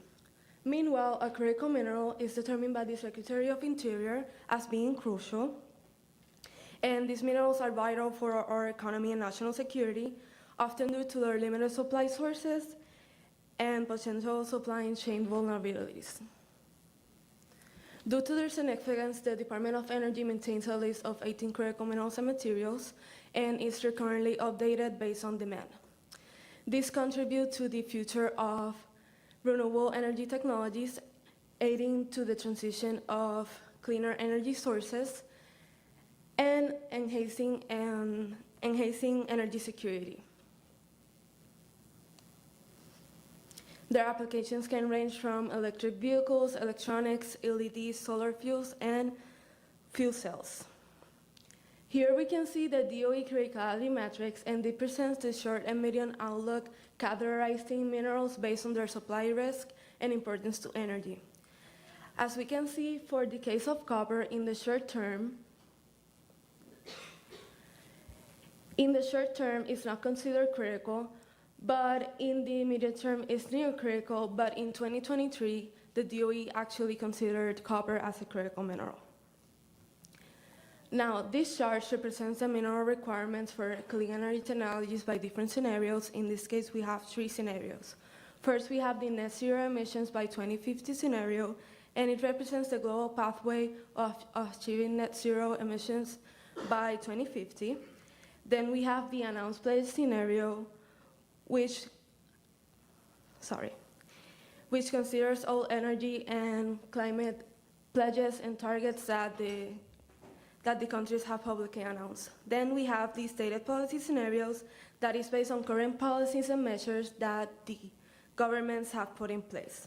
As you can see, the demand for critical minerals and materials, especially for copper, is expected to rise significantly over the years.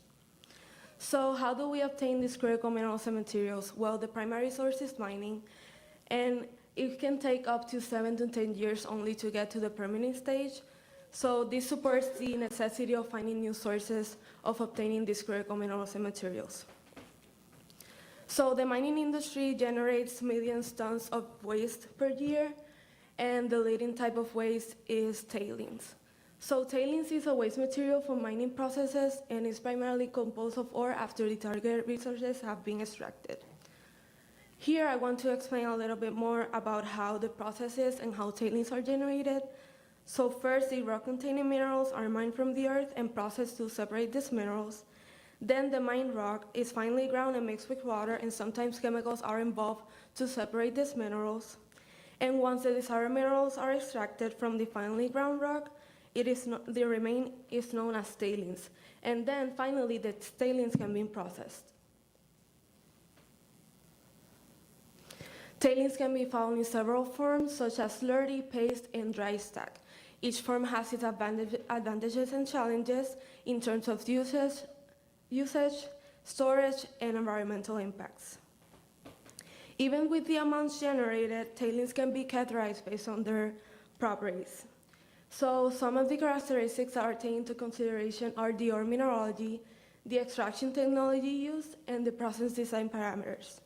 Also, the chemical and physical aspects of tailings are influenced by the characteristic of the ore, the processing methods, and the deposition at the tailings storage facility. Here we can see a map that shows the global distribution of tailings storage facilities, and they're in numerous countries, highlighting the prevalent nature of mining and the challenges of waste management. So now that we have a background, we can talk about a little bit about copper. So copper is a resourceful metal that has numerous applications in electric wiring, plumbing, and industrial machinery. It is known for its excellent conductivity in electrical and thermal conductivity, and its corrosion resistance. And copper can be found in various forms, such as chalcopyrite, malachite, and azurite. Copper is considered a critical mineral because it is vital for renewable technology. It is in high demand in the transportation and construction industry, and the global supply is concentrated in a few countries, leading this to a potential supply disruption. So here in this graph, the USGS created the last fact sheet on copper, and we can see the comparison of the consumption of the US by 2008. And also we can see that the US was overtaken by China as the world leading consumption on copper. But now in 2023, China is still leading as the consumer of copper with 2.6 million metric tons, and the United States consumption is estimated by 1.8 million tons. So this outlines the process of copper mining and processing and transportation. In this diagram, it shows that the methods used to obtain the purest copper depends on how the copper is found. Different types of ore require different processing techniques to massify the copper's purity. So when we process these minerals, it's important to take into consideration this tool that is called the wheel of metal companionality. It represents the relationship between the host metals and their companion elements. In the inner circle, we can see the host metals, and in the outer circle are the companion elements. And with copper, we can see elements such as gold, cobalt, zinc, and cobalt. It is important to understand that the recovery of critical minerals and materials from mine tailings combine both economic gain and sustainable practices, supporting both industry and environmental goals. So taking these points into consideration, my evaluation for the articles and the research in the recovery of copper from mine tailings were focused on the extraction technologies, the cost effectiveness, and the potential financial returns, and the methods with the least harm in the environment. So one of the study cases I worked with was this one, and it focused on the recovery of copper using biosorption. So this method involves leaching and using biosorbent to achieve high recovery rates, and this approach was both sustainable and economic viable. And this article demonstrated that the effectiveness of biosorption in the recovery of copper was very effective, and it can be applied in the US in the mine tailings. But if you want to understand a little bit more about the methodology and obtain more detailed information, you can refer to my paper. And finally, here in this image, I wanted to demonstrate the amount of copper that is typically recovered after the mining process, and a significant portion of the original copper content is lost, highlighting the importance of finding new sources of recovering methods and efficient recovery methods too. In image A, we can see the mining side, and we can see the comparison on how much was the copper recovered and how much we had to dig to get it. And in the image B, we can see the same area but rehabilitated. So I would like to thank my mentor, Gabi Obey, which it was a wonderful experience this summer, and of course the MOD program for this opportunity, and the FECM office for the support this summer. Here are my references, and if anyone has any questions.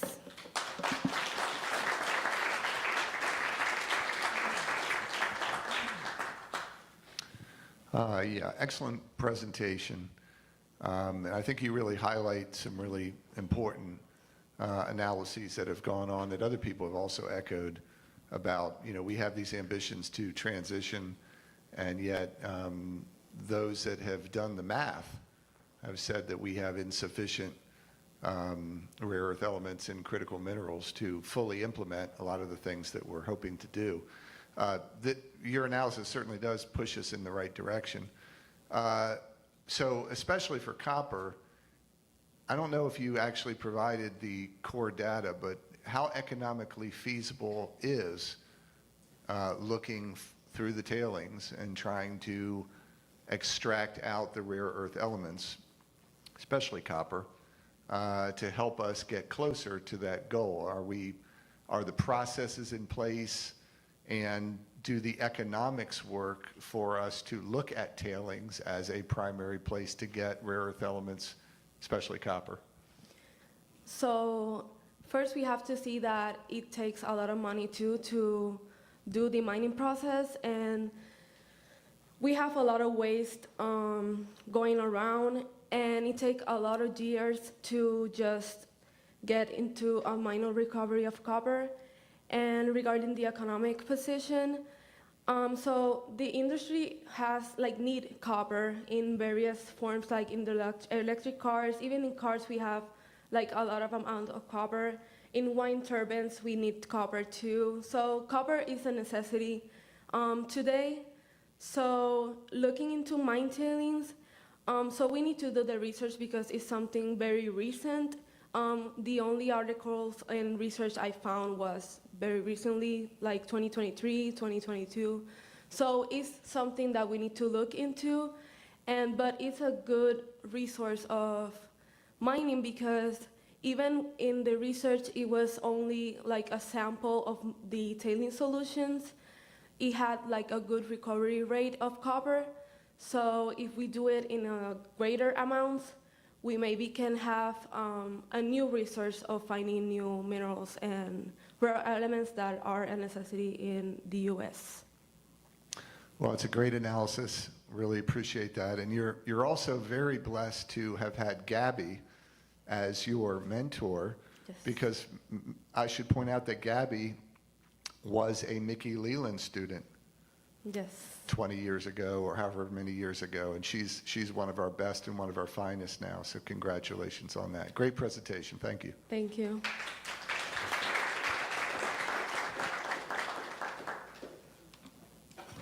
So now we have Match Awarki.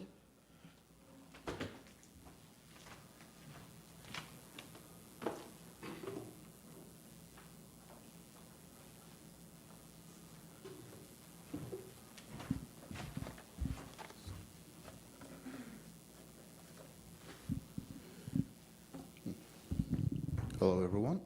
I'm Majd Dawarke. I worked in the NETL lab over in Morgantown under the mentorship of my Dr. Zhang Wu on drilling performance evaluation and optimization. Now, to start with a self-introduction, I'm a petroleum engineer. I did my bachelor's over in the Lebanese American University, and I'm now doing my master's in Texas A&M. What I plan to do after this internship is to hopefully graduate, get a job that would preferably be in the field, because as much as I'm interested in research and academia, I don't think I can give a proper job based on knowledge I have from studying or just learning from behind a desk. I'd rather have real experience so that I can help out people understand as much as I do understand. A little fun fact about me is that I am rather artistic for a hobby, so I draw from time to time. So I make drawings based off characters from a show called Curse the Cowardly Dog, reimaginations of some from Pokemon as well, and from time to time I do have my own drawings. Now, to focus back on the topic, drilling performance evaluation optimization. This begins with being associated with a certain drilling well. While drilling, data would be recorded and saved for us to use later. The data we're mostly looking for is drilling parameters and daily drilling reports. The drilling parameters would be the rate of penetration, rotations per minute, weight on bit, and so on.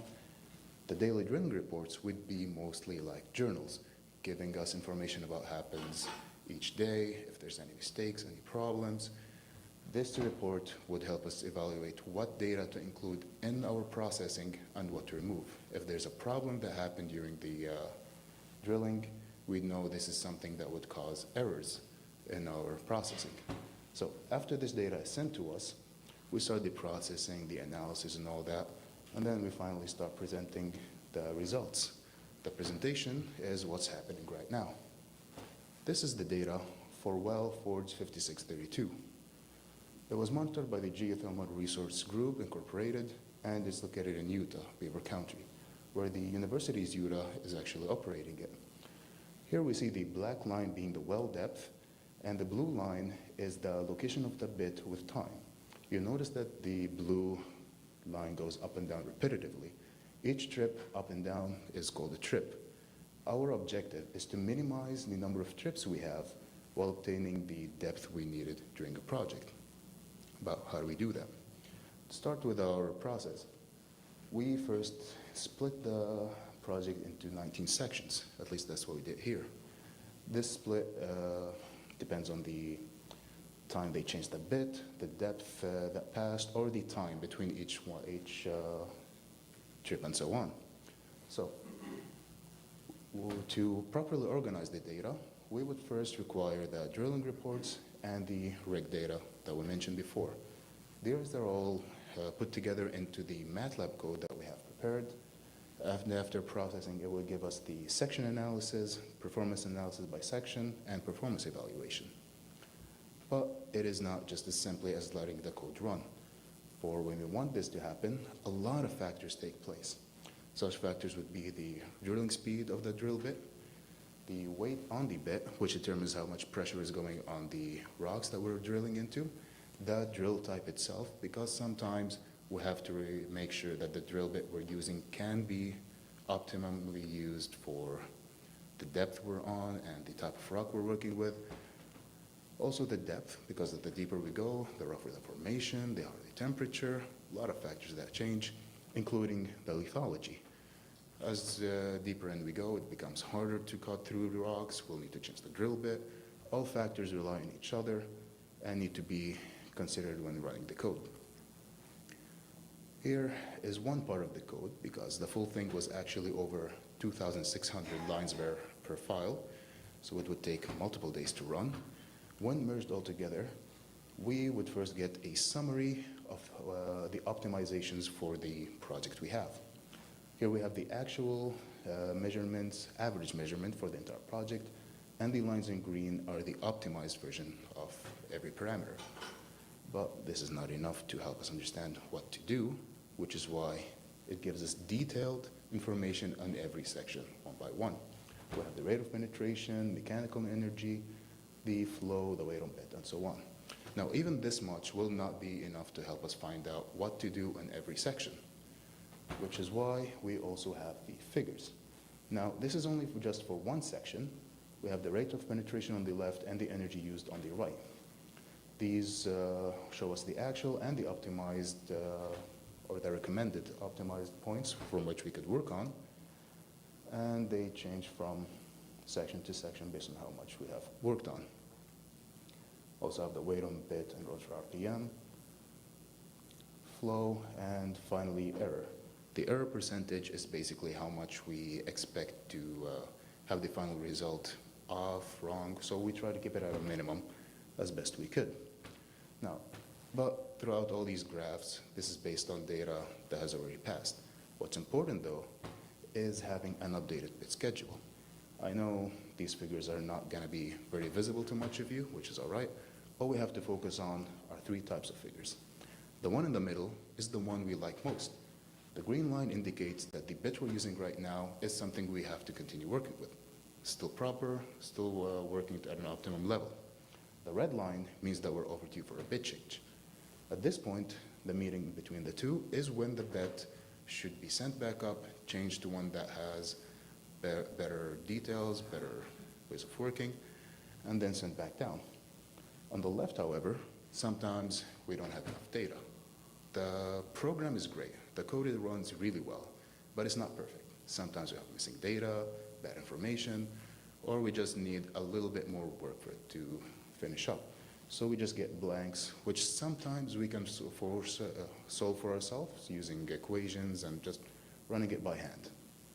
On the right is a rather good image for us, because we have a green line, but no red. That means that during this section, where there was a trip where they had to send the bit back up, it wasn't actually necessarily to do that. Meaning that during this section, we could have just continued working and reducing the number of trips we'd have overall. We would have this in this section, and the next section will have an image again, such as in the middle one, indicating that we'll be reducing number of trips total. Now, what does this mean for a project that has already been done? We did finalize what would have been the best way to work with it, what would have made the project better. But what is good about this code is that just like we're learning what could have been good, the program is learning how to improve on future projects, meaning that in future projects it's working with, it can improve its efficiencies, taking all factors such as the lithology, the temperature, the depth of bit, all those will be found similar with future projects. Any details we feed it, it'll learn and give us what it thinks the optimized version of work would be.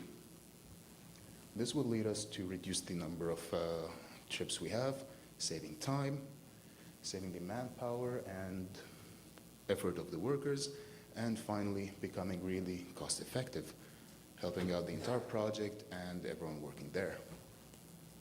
Thank you, and any questions?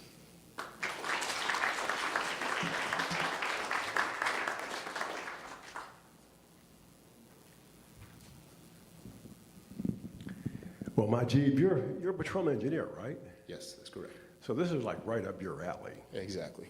So you like this whole. Oh, yeah, I like pull up your drill curve. Maybe like slide 3, slide 4, something like that.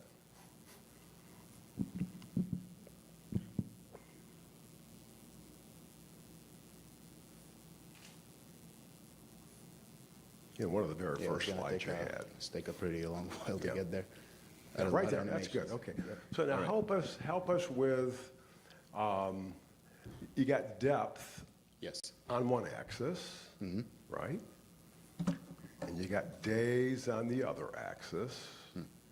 Now, where are the bit changes that you talked about? Where are those occurring on the graph? These are, sorry if I wasn't explained well before. Every trip back to the top is one trip, but every time it could be because of a certain issue that happened in the well, Right. or not necessarily every time changing the bit. Right. In the next slide, Yeah. however, we have on the right, after they divided it into sections, we have each time they did change the bit. So at the first, it was pretty frequent, changing it almost each section, and then here we have bit number 8. That stayed for a while, 9, 10, 11, 12, and that's how each time they changed the bit. So you got a well that's almost 35 days in drilling, right? Yes. And these rigs are going for 100,000 a day, right? I mean, they're expensive. Depends on some days, because we can see here sometimes the depth would stay the same. They would Right. go down, cause a problem, go back up. These are the issues that we're dealing with. So what's the long flat spot that's happening between 20 and 30 days? That's not bit changes, right? There's no depth being drilled there, so what's happening there? That was an issue that we had to find out through the drilling reports. Basically, they had a problem with the rig itself. Every time they tried to run, it would get either stuck in the well, the drill pipe would get stuck on the side of the well, or just have a certain other problem. One time on this one, they had the bit get stuck. So that stayed there for a while before they were able to finally fish it out, send back up, and then start again. It was just basically an unfortunate period on their end. Yeah. I would have to imagine if you could eliminate some of that flat spot from like 10 days to 5 days, there's $500,000. Oh, yeah. You've said. Any thoughts to how you could help drillers to avoid those flat spots? Any thoughts about, what allowed them to eventually get back to drilling? I mean, that may not be something that you're familiar with this particular well, but flat spots are the things that eat your lunch, Yes, right? exactly. It is the problem with losing money and time and all that. And for those of you who don't know what a flat spot is, this is like the taxi cab that's sitting out front of your house with a meter running for like 10 days, right? It's just costing a lot of money. My last question, what do you think about the influence of artificial intelligence and machine learning in this whole process to make it more efficient? Oh, the use of AI. AI is very good at certain times. My only worry is if it's too good to the point where some employees might lose their job, but in this case, I don't think it can. If you haven't heard about this, SLB is also working currently on an AI that can program itself into solving every issue they run to. It's currently in progress.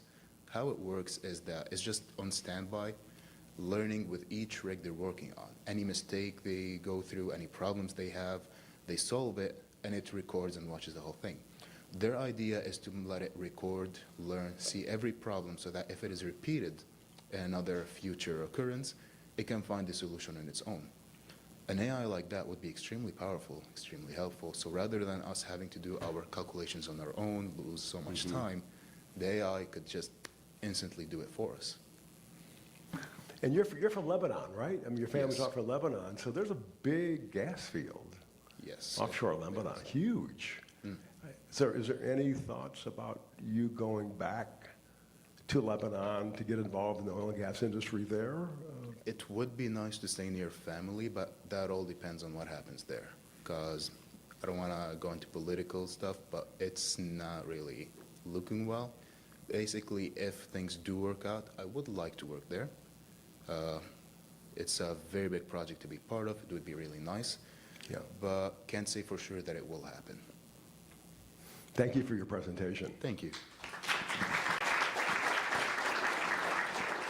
And I would like to welcome next Tasneem Muhammad.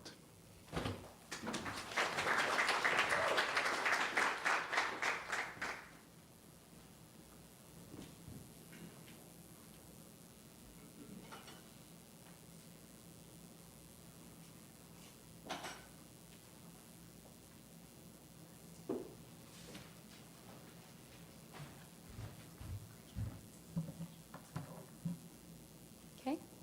Hi, everyone. My name is Tasneem. I worked under Scott Crawford this summer in Pittsburgh, Pennsylvania, and my project is portable photoluminescent sensors working towards detecting rare earth elements.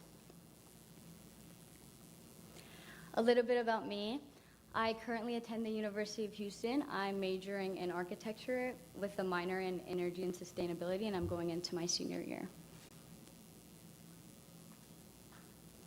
Okay, I wanted to start my presentation by speaking about rare earth elements. Rare earth elements are lanthanide metals that are critical for emerging technologies.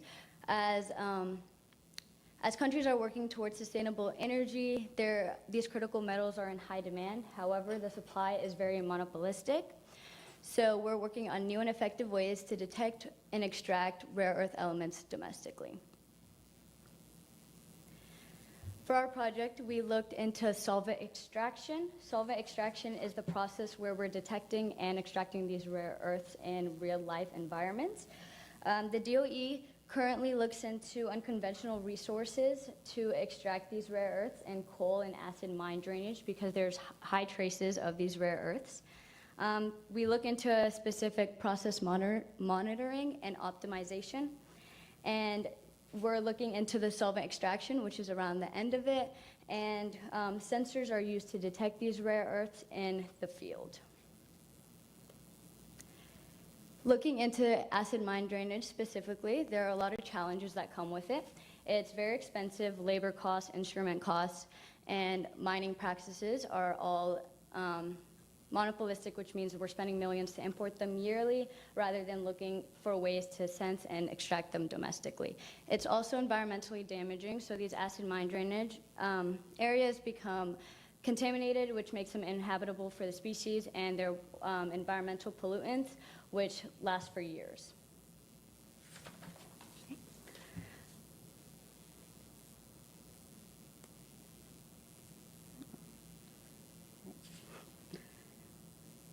I don't think it's working. Okay. Oh. Okay. The current instrumentation for the detection and extraction of the rare earths are very expensive, large, and time-consuming. So with this instrumentation, you go to the site, extract a solution of the the acid mine drainage, have to go back, detect the rare earths, and then go back to extract them. So overall, it's a waste of money, and it takes a long time. So for our project, our goal is to use a portable spectrometer to create more efficient, affordable, and accessible ways to detect rare earths. For this project, we're looking specifically into terbium and europium because they're the easiest to sensitize. And finally, we're calculating the limit of detection and limit of quantification of these rare earths. We started by looking into purified water solutions, and we looked into a low pH buffer solution. And then finally, we looked into low pH and a mixed metal solution to see how the rare earth interacted with other metals. And then finally, we looked into unfiltered acid mine drainage samples. So the instrumentation that we're using is portable, affordable, and can fit into a drawer, so it's compact. This spectrometer is a patented photoluminescent spectrometer. It employs a UV LED that goes into the solution and excites the sensing material, selecting the rare earth in the solution. The advantages that come with luminescent sensors are they're efficient, they're affordable, accessible, selective, sensitive, and they're easy to operate and understand. We began our project with photosensitization. So these rare earths are very hard to detect. They're detected in parts per billion, which is very small amounts.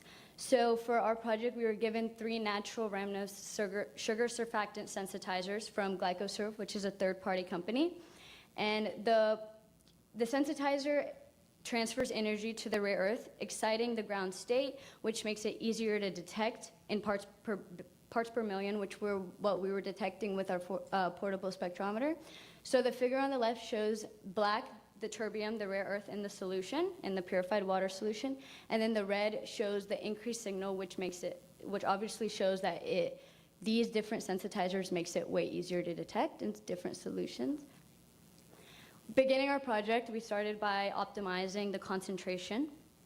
So this process started with a purified water solution and a fixed amount of rare earth, and then we titrated increments of the sensitizer. This gave us a numerical base for the best signal that we were able to get from the rare earth in purified water. So the figure on the left shows the amount of sensitizer increasing and the amount of detection and the amount of detection we were getting. And as you can see, the more sensitizer we were using, it was masking the rare earth, which means that it was getting harder to detect. So we needed that prime numerical value. Once we were able to get that, we started testing it in different ionized solutions. So we started with a buffer solution. This process began with the pH and then the sensitizer, and then we're titrating increments of the rare earth. This one is terbium. The figure to the left, you see as you titrate the increments of terbium into the solution, you were getting a better signal, so it was increasing. This was promising because we were getting a low limit of detection of 9.5 parts per million. And the figure on the right shows the limit of detection studies, so each point is an average of 7 different numerical values after the sensitizer or the rare earth was added. This figure helped us calculate the limit of detection with the linear graph and then the standard deviation and the slope. So each rare earth has a distinct character emission. So for terbium specifically, we were able to get detection at 545 nanometers. And the detection is important because each rare earth has a different amount of character emission bands, which makes it easier to detect the rare earth while also distinguish what rare earth is in a specific solution. For europium in the buffer solution, it was 592 nanometers where we're able to detect and sensitize or select the rare earth. The limit of detection for europium is always higher than terbium. So this one was 32 parts per million. For the metal solution, it was we used low pH and a high metal concentration. So we had 7 different metals in the pH buffer, and we were still able to get limit of detection with sensitizers. So for terbium, it was 46.6 parts per million. Finally, and excitedly, we were able to detect these rare earths in unfiltered acid mine drainage samples that we were given by another team. For terbium, we were able to detect a really low limit of detection, which is promising, which means that this portable spectrometer could be used in real-life environments out in the site. Our limit of detection for terbium was 7.5 parts per million with sensitizer A. And as promising as it was, we were still able to get detection for europium. It's always more, but we're still able to get 206.1 parts per million. The figure to the left shows that it was hard to detect. It wasn't increasing as much as it was plateauing really quickly. So we were adding really small increments of europium just to see the smallest amount of rare earth we were able to detect, and we were still able to detect it. It was less points as well. Concluding thoughts. This project showed that there are efficient, affordable, and accessible ways to detect rare earths, and this creates a domestic supply of the rare earths, which means that we're spending less money importing them yearly. Hopefully in the future, this portable spectrometer is able to replace current expensive instrumentation and make it more accessible for different companies and the Department of Energy to extract these rare earths and detect them, so we're able to work towards sustainability. And that is all.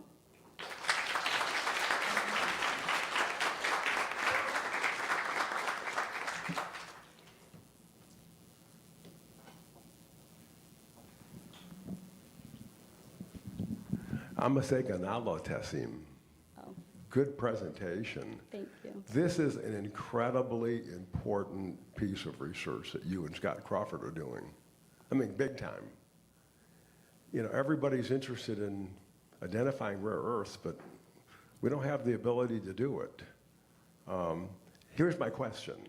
So I'm a geologist, you know. I like to look at rocks, and I'd like to have some sort of portable sensor that I could take out to the outcrop and put up against an underclay in a coal mine and determine what type of minerals are there.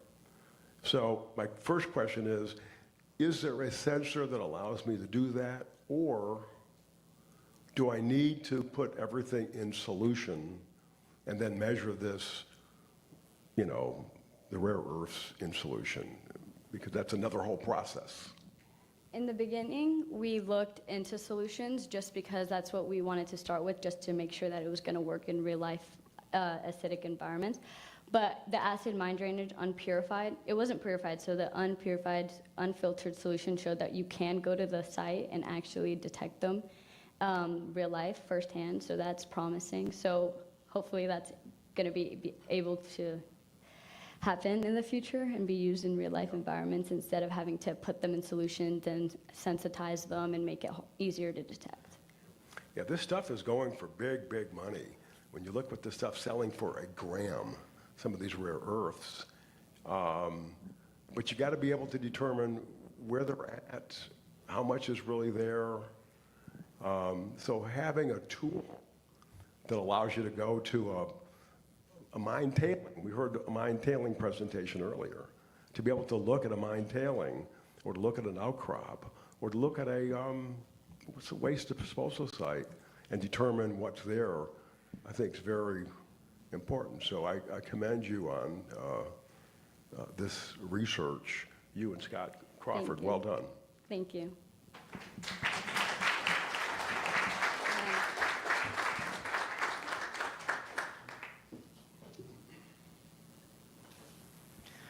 Well, thank you to all of our morning presenters. We will now break for lunch, but first, just a couple of things. We have some people that will be attending the NETL FECM Carbon Management meeting. So if you are attending, you must have signed up by the deadline. You are excused for the afternoon. For those of you that are presenting during the afternoon sessions, if you want to take a look at the podium, we can do that now before you go to lunch. And we will be back at 1:15. Thank you.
more people coming in. If you want to do a podium check, now is the time, so you're welcome to come to the stage. We have some people. Are you sure you got it? Alrighty, so yeah, you can come in. Pickup it's going to be in the, after we're done today, I will do an announcement. They're kind of big, so I'd rather for you to pick it up once we're done. Awesome. Okay, so Mike, obviously, this is the clicker to go forward, green to go back, red. If you need to use a pointer, this is going to be the pointer. So it's going to be this button right here. It's going to point. This is a timer. The moment that you start saying your first word, the timer will start counting down from 10. You're going to get a yellow light once you are at 8 minutes, and then this is going to start flashing red once you are done. It will continue flashing red for your Q&A because we're keeping timing, so once you're in the Q&A, we'll take care of that. If you do see that we give you like a thumbs up, it's because we can't accept any more questions because you are at time with your Q&A. So just kind of like, okay, thank you.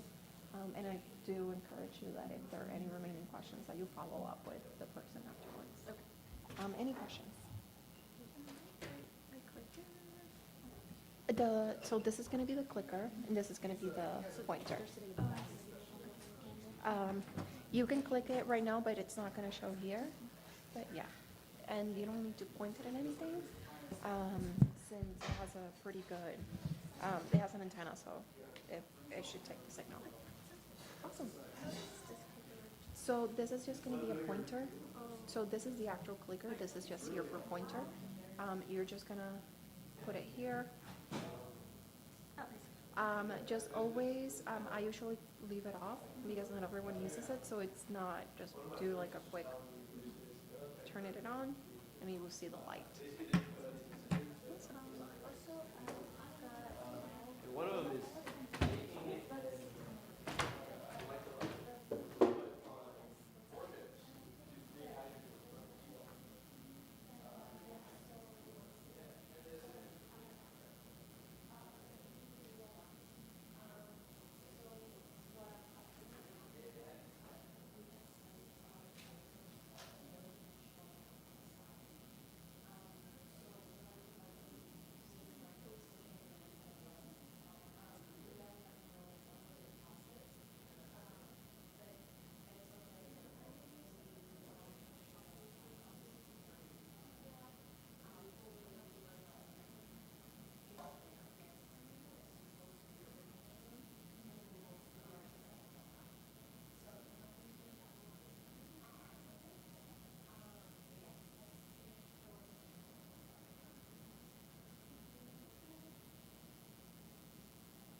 can like clearly see the time. Wait, this doesn't feel scary. Okay, tomorrow. Wait, so, and the clicker, you just press forward and then. Oh, this is easy. No, we're just checking it out. We're just. We don't present. Well, we don't go until Till tomorrow. We're but- just. I can walk you through it right now. Sure. Sure. So this is gonna be the clicker to advance slide, so green to advance, red to go back. This is going to be your pointer, so if you need to use it during the presentation, just make sure that it's turned on, and then it will be that bottom, Okay. the last button. And then this is the timer. You get, once you say your first word, it will start counting from 10. Ooh. So everybody stop for a second and then you say it. So once you reach 8 minutes, this is gonna turn yellow, and then once you're done, this is gonna start blinking red. It will continue blinking red through your Q&A because the system registers that you have finished your time, but we are tracking the time for the Q&A on our end. If you see that we give you a thumbs up from the back of the stage, is that you're out of time, so virtually you can't take any more questions. But if that were the case, I do encourage you to follow up with whoever it is during our breaks. Okay. Any questions? That was it. And then you just like move, you can move this? Yeah, you can move that however you need. What I wouldn't recommend is to walk away from the podium because then you will lose the mic. And since we're live streaming, they're getting their feed from this mic. That's it. Okay. Cool. Thank you. Thanks. Yeah. Okay, hold on, let me see. I'm gonna have to point with both hands so it doesn't shake. Let me see how good. Oh, damn, I am. It's really hard for it to not to shake. Are you trying not to shake right now? Yeah. Can I see? Yeah. But that's how you gotta go like this. Yeah, just like, Yeah, like yeah, not yeah. keep it in one point. Wait, where is it? You This? know what I'm talking about. Yeah, what you see with this? It's right over here, you see. Yeah, some. You circle around it. And Try to point straight. 3, 2, 1, go. Oh, no, you can't do that. You can't do that. that's not that bad. Oh, I'm pretty good, yo. Steady hands. That's not bad. I'm a little jittery, I suppose. I think I'm a little jittery nervous. too. I'm nervous. Not even bad. It's because before I'm gonna. Oh, hi. I'm gonna have to like sit it down on the table somewhere. Whoa, this is kind of loud. Yeah, just go like this. All right, so over here we have this thing I want to show. I'm glad we did this, honestly. Yeah, but if the pointer went to red light, Just start the timer. just ignore it. Yeah, you did a good job of it. You think so?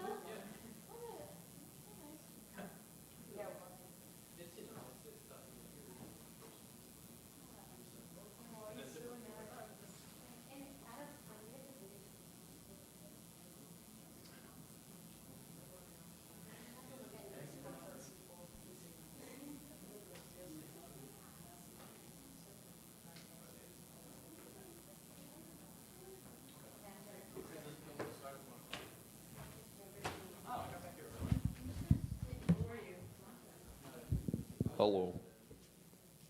It works. Howdy. It does work. Are you next? Yeah. Check out the laser pointer. Yeah, you need steady hands first. Though. You got it? You got it. Yeah. That's what we've done so far. I didn't do that. Lunch with a laser. Okay, lunch. Okay, see you later. Okay, see you in 15. Over here. All right.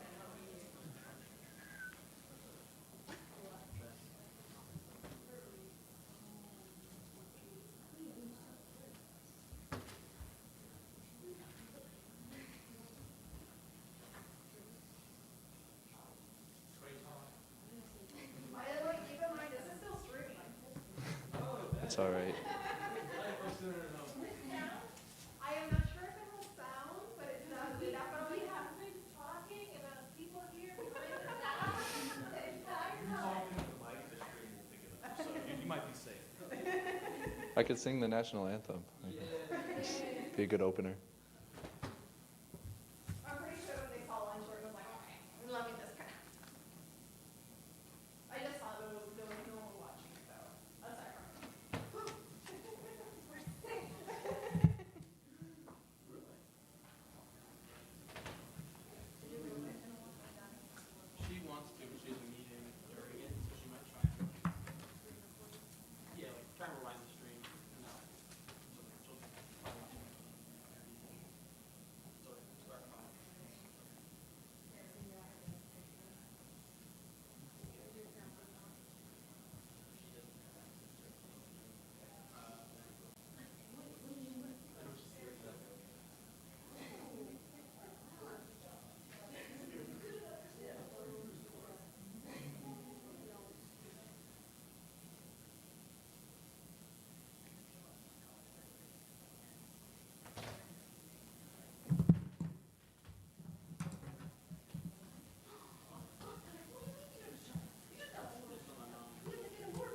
Hello, everybody. Welcome back from lunch. My name is Hayden Backus, and I was in Morgantown at NETL working with Tom Peranish. We were doing some chemostratigraphic characterization of 3 wells from the FCDMA repository. So, a little bit about me. I just graduated in May from SUNY Fredonia. I graduated with my bachelor's in geology, and for the next year or 2, I plan on gaining professional experience before pursuing my master's. And fun fact, go Bills.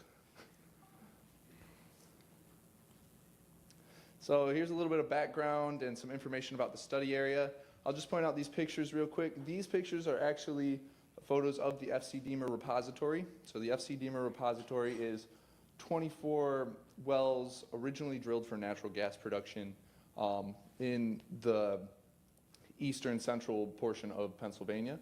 So these wells were drilled about 75 to 100 years ago, targeting natural gas, and now we are reinvestigating them for critical mineral and rare earth element enrichments. And these samples were actually rescued because these were all stored in this church, and some realty stuff was going on with the church, and so they were going to just throw them away. But NETL actually was able to take a hold of those, and then now we're able to use them for research like this.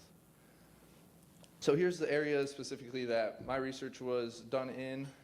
And if we zoom in, we can see the shallow and deep gas pools that they were targeting for the natural gas. If we zoom in even closer on the Punxsutawney Driftwood field, we can see the wells in the immediate area. And these are the 4 wells that are part of this study. The 3 wells in red are the wells that I myself characterized. The 1 well in yellow is a well that was characterized by a Mickey Leland fellow last summer, Katsina Cardenas. And as you can see, they're kind of arranged in a sort of a strike section here. They go from southwest to northeast, and that'll be useful later as we constructed a cross-section between these wells. So some of the objectives of this study were to use chemical data collected by XRF to correlate between Baker Run Reserve wells number 1, 3, and 6, those are the ones that I did, and the previously characterized well number 8. Another objective was to define discrete cutoffs to determine chemofacies using clay, silica, carbonate, and organic facies, and to evaluate chemostratigraphy as a viable method for exploration of critical minerals and rare earth elements. So we did this using proxies as well. So one of the proxies was detrital elements, and detrital elements, you can think of those as elements that are in the sediment that would have been deposited based off of like clastic deposition. So if it's running off from a river into the ocean, this is a shallow marine depositional environment. We also used skeletal element proxies, and these are elements that animals in the sea were using to biomineralize and make their shells. Redox elements, which give us a little bit of insight into the bottom water conditions during deposition of these sediments. Biogenic production elements, which kind of are inversely related to skeletal elements. These are just indicators of biogenic production. And chalcophiles, which are sulfur-loving elements.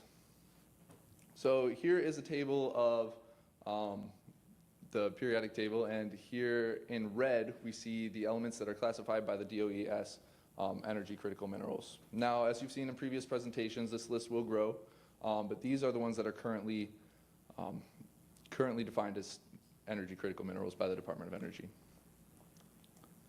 So methods, there's a picture of me in the core logger at NETL Morgantown. So as you saw in the first picture there, all of our samples were powdered originally, so these are the cuttings from the well. So these are, as they're drilling, a mud comes up and they collect that, and they collected them at 10-foot intervals to 1-foot intervals. And so what we did is we placed them in 3D printed cups, and then we put them on trays that they could be run through the multi-sensor core logger, which had the XRFs on them. So the first XRF is the Olympus Vanta. That's the one that we used primarily, and that's the one that we used all the data from the Vanta, and the Olympus Delta was used to confirm the accuracy of the Vanta. And those are the 2 devices are specifically the ones in yellow there. And the way that we defined these discrete cutoffs was by taking typefaces. So if we saw a sample that was named sandstone, we would go through to the depths, and I looked at that depth and I looked at the elemental abundances of these elements, and then I chose that, okay, this is the typefaces for sandstone. And I did that for shale facies, non-shale facies, and our facies and subfacies are listed below there. You can see the shale facies are divided further on calcium content and organic content. We use sulfur as a proxy for organic content. We also use cross plots to further divide the populations. So you can see calcium over silicon there. It divides the sandstone population out, and it divides the limestone population out. And then if we do calcium over aluminum, which is more separating the calcium-rich ones from the shale-rich facies, we can see the shale facies are down here, calcium facies are up here, the carbonate facies, and then the sandstone facies. And this is just to kind of justify our use of sulfur as an organic marker. So you can see we put molybdenum against uranium here. And when these two are both high in concentration, that's a good indicator that there was anoxic conditions that could preserve organic material in the rock. And so what we did was we plotted sulfur on the z-axis, and you can see it correlates pretty well. The samples that are high in organic matter also seem to be high in sulfur. It's not foolproof. There are a few down here, and that could just be from like pyrite in the sample, because pyrite is high in sulfur. So the results. What we did with all of this data is we created a well log for each of the wells, and we plotted percent log of the elements here, and then we had a synthetic gamma log that we calculated. And then also, here are the chemofacies when plotted against the depths of the rock here. And you can see it's helpful to have these chemofacies and the synthetic gamma log to separate between the known formations. Now, the natural gas that they were targeting was in the Oriskany sandstone, so most of the wells stopped either as soon as they got to that. Some of them stopped a little bit before. But we can see the enrichments of rare earth elements are down here. You can see there's a pretty good enrichment here of the light rare earth elements. Now, that enrichment's primarily dominated by neodymium. And we see most of the enrichments are seen in the shale units, so they're pretty much confined to the shale. There's some in the Onondaga limestone, which is down here. And another thing that I want to point out is that you can see a difference in the resolution here, because at the tops of the wells, they weren't really focused on these strata, so they went at 10-foot intervals. As they got lower, the resolution increases because they were going to 1-foot intervals. So one thing that I want you guys to think about is possible sampling biases when you're averaging 10 feet of rock into one little jar of cuttings. So that's a possible thing to further investigate. And this is a cross-section that we made of all 4 of the wells. You can see the continuation of the strata. Like here we see the Mahantango formation and then the Marcellus Shale. And the important things about this are the enrichments. So you can see the enrichments are kind of continuous. We see them mostly in the Marcellus Shale and the lower Mahantango. There's also quite a few in the Genesee Formation. And the difference between the red enrichments here and the green enrichments is that the green enrichments were calculated using the Lacey equation, which is lanthanum, cerium, and yttrium. And we can see these enrichments are in different places. Now, these were mostly dominated by, it was like 60 parts per million lanthanum, 60 parts per million cerium, and 30 parts per million of yttrium. And so, discussion of these results is using the chemical data and the well cuttings, we were able to find 3 facies and 4 subfacies. And using the chemical data and the well cuttings, we were also able to correlate the wells to each other. And one thing that's really quite nice about this method of exploration is that we were able to characterize 3,700 feet of strata in 2 months. And all of that analysis took place in 1 month. It was like 5 minutes of analysis per sample. So we were able to really move quickly through here and characterize 3 wells. Within the correlations, we see the enrichment trends in the Marcellus and the Genesee formations. And rare earth enrichments were mostly confined to the shale units. Here's my references. And any questions?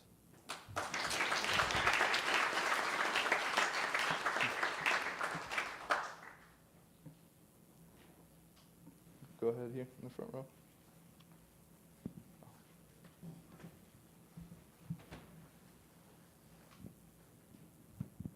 Hello.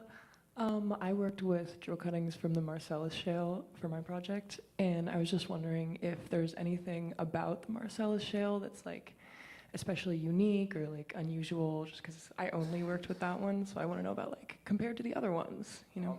In terms of natural gas production, the Marcellus Shale has been, there's been a big boom from production in the Marcellus. Traditionally, it was trapped in there because it's shale, and they didn't really have a way of extracting that without breaking it up and making it more mobile. So there's a boom because of that in natural gas production. In terms of it being unique, it's unique in terms of its formation environment, in that it was able to preserve all of that organic content that could later be harvested as natural gas. Go ahead.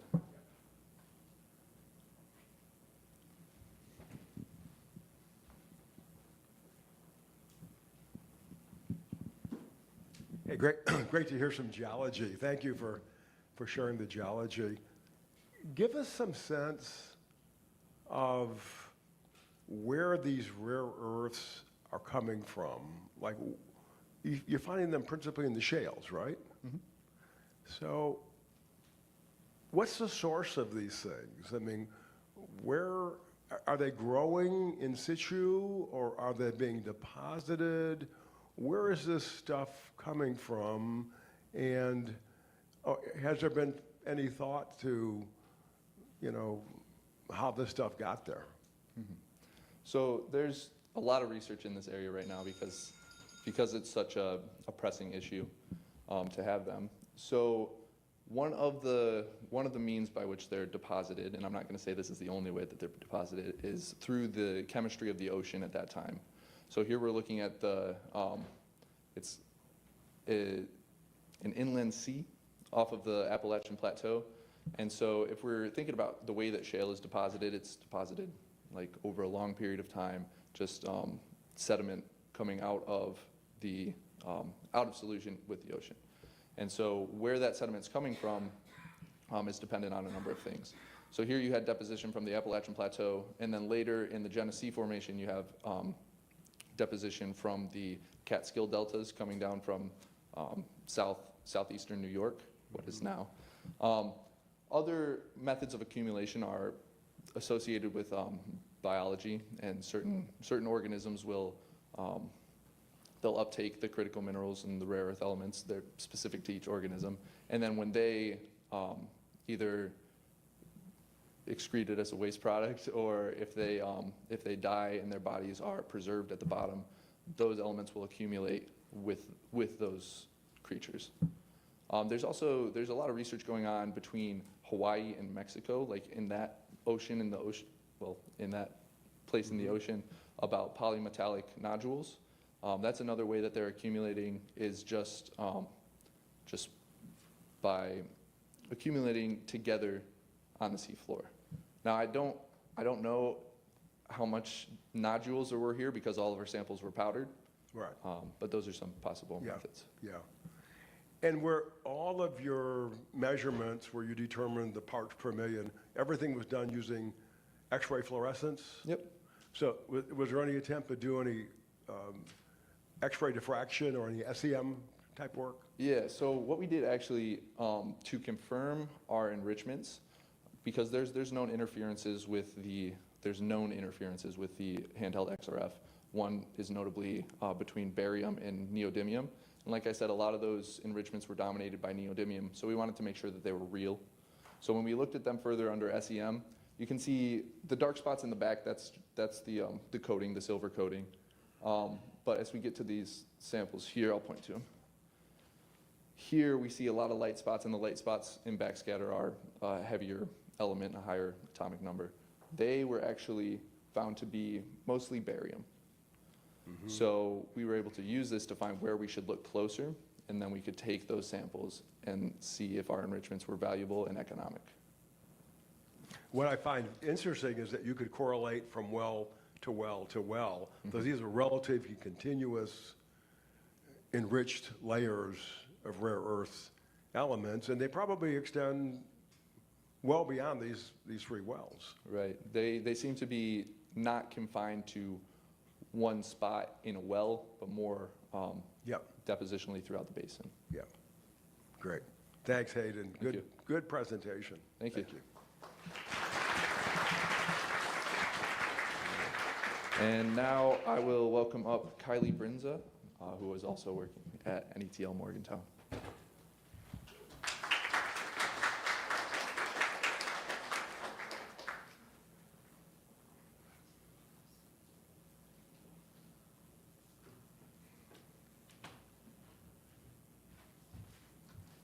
Hello.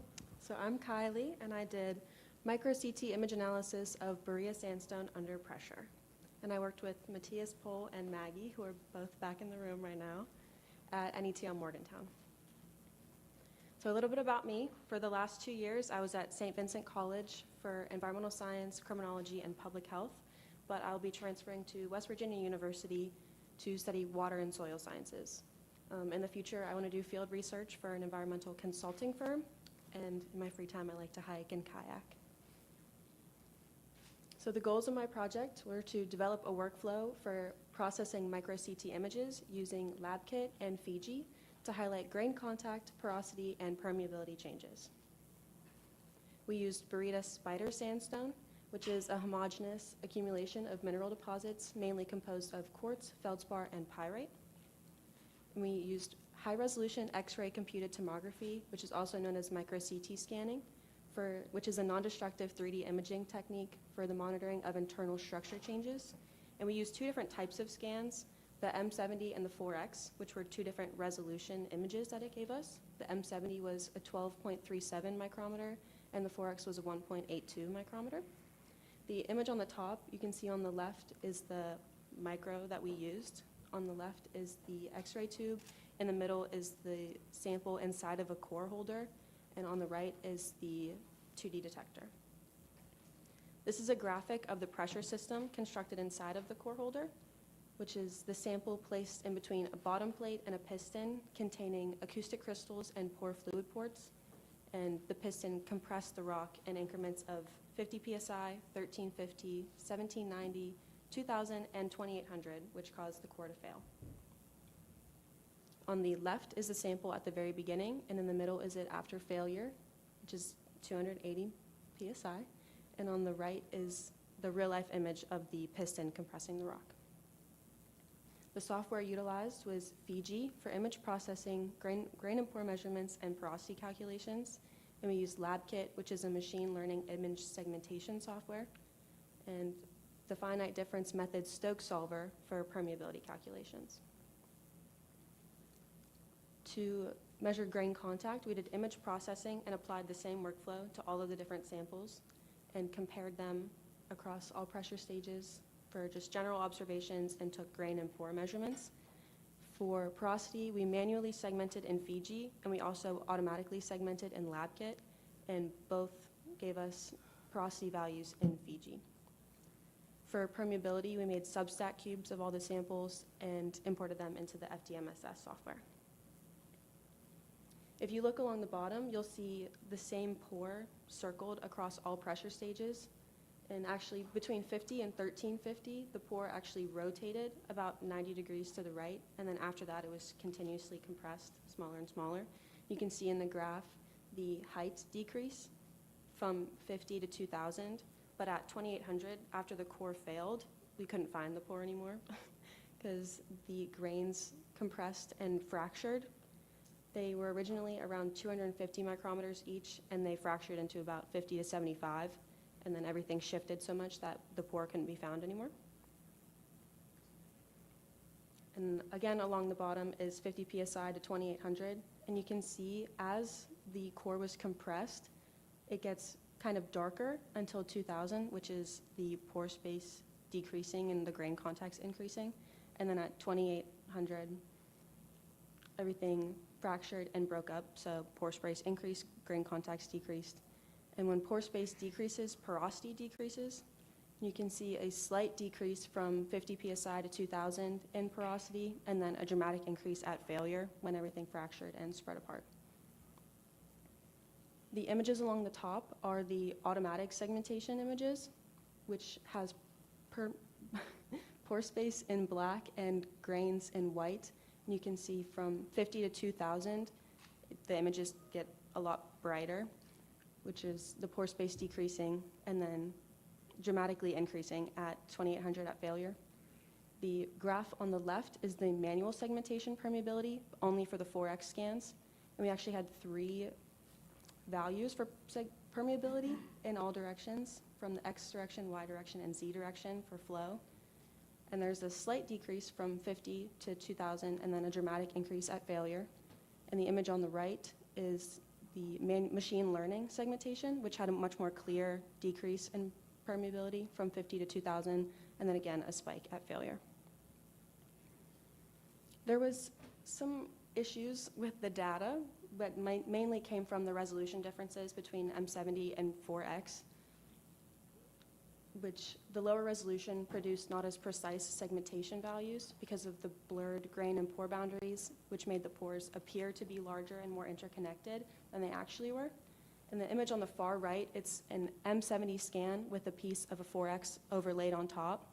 And if you look along the edges of the images where they connect, the pores in the M70 look way bigger and they don't overlap as well. And the image on the left is the M70 image on the top and 4X on the bottom, and it's the same part in the scan, but you can see it looks way different. The pores look bigger, the pore throats are larger, they look more interconnected. So when we input these images into the software, it made the porosity appear to increase when it should have decreased. And you can see the manual and automatic both appear to increase for the M70 scans. And the permeability showed no trend at all. And this actually is only the first 3 data points, so that's not even failure, but it showed a dramatic increase when there really wasn't. Yeah. So the summary of the findings: with increasing pressure, grain contact increases and pore space decreases until core failure, and porosity decreases, although segmentation accuracy can impact the results, and permeability decreases, which is evident in the higher resolution scans. Some implications of this: it gives us a better understanding of subsurface behavior of Berea under stress, which is crucial for optimizing resource management, particularly in applications involving fluid flow, hydrocarbon extraction, groundwater management, and carbon sequestration. I want to give a big thank you to the MLEF program, my mentors, and the NETL staff. And just any questions?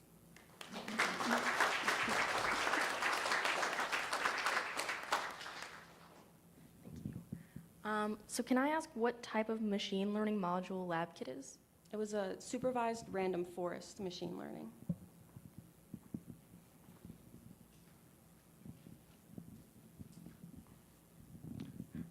I think what's fascinating was that conventional wisdom would generally lead you to think that if you compress something, porosity should go down, and you'd expect permeability to go down, right? I mean, that's conventional wisdom. Right.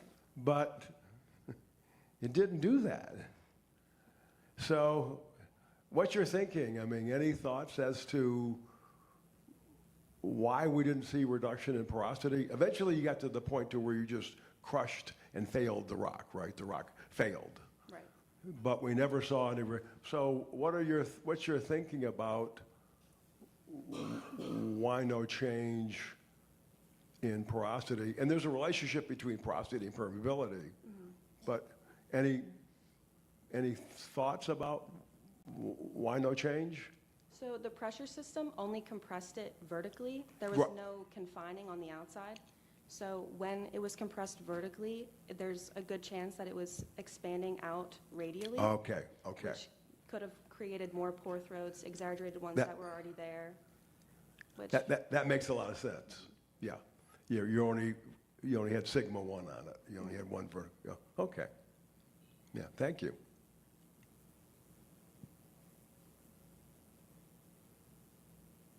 All right. Thank you.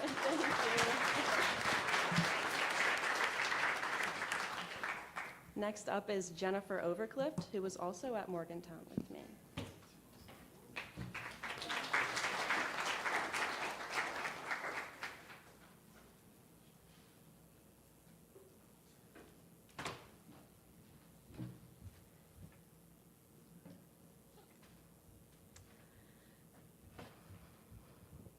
right. Hi, everyone. I'm going to be presenting today on core characterization utilizing X-ray computed tomography.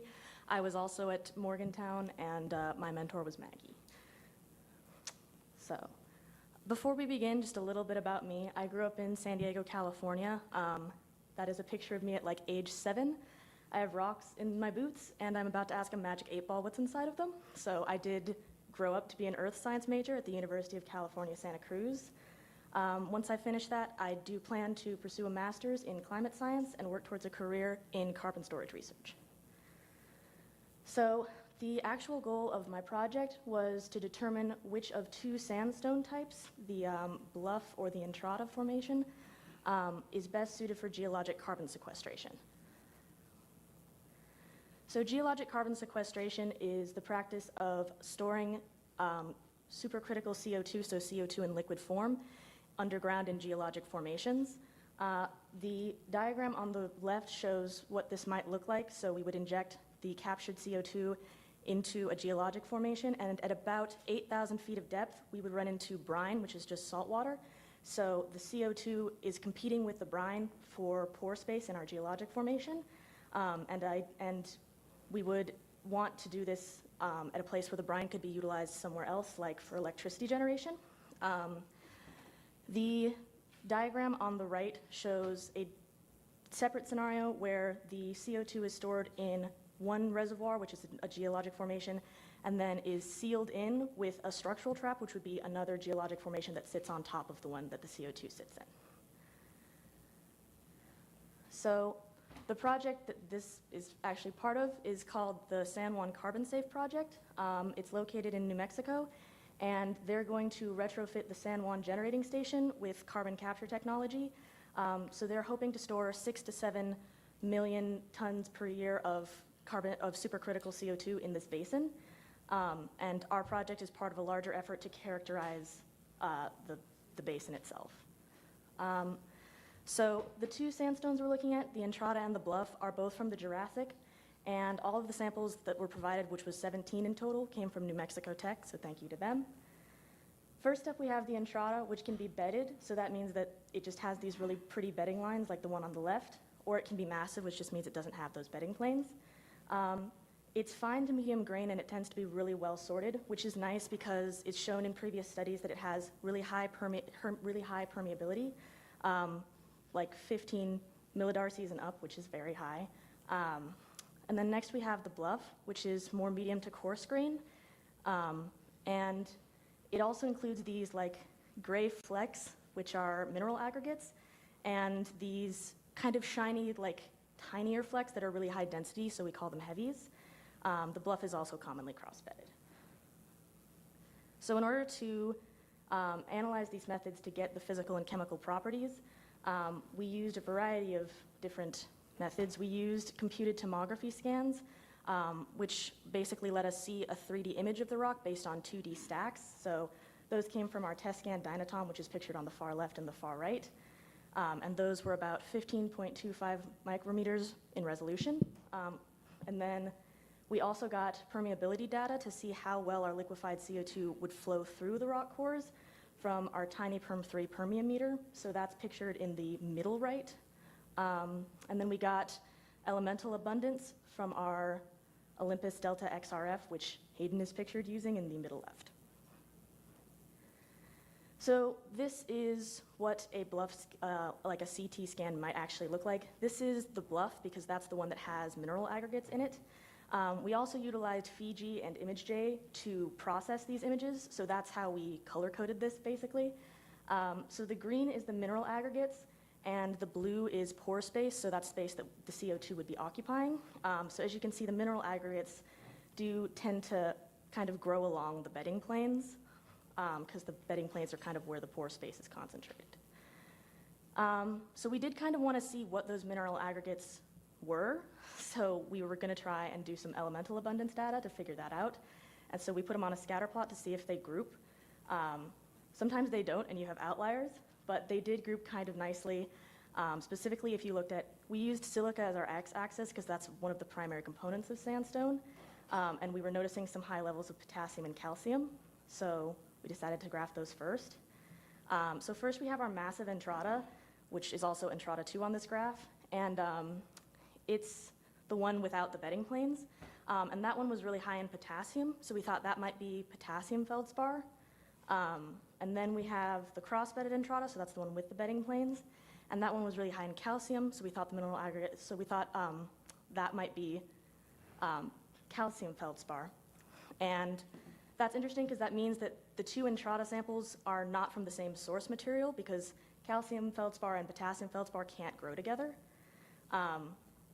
So then we wanted to look at how our bluff looked, which was also very interesting, but didn't give us as much insight into the bluff as we wanted.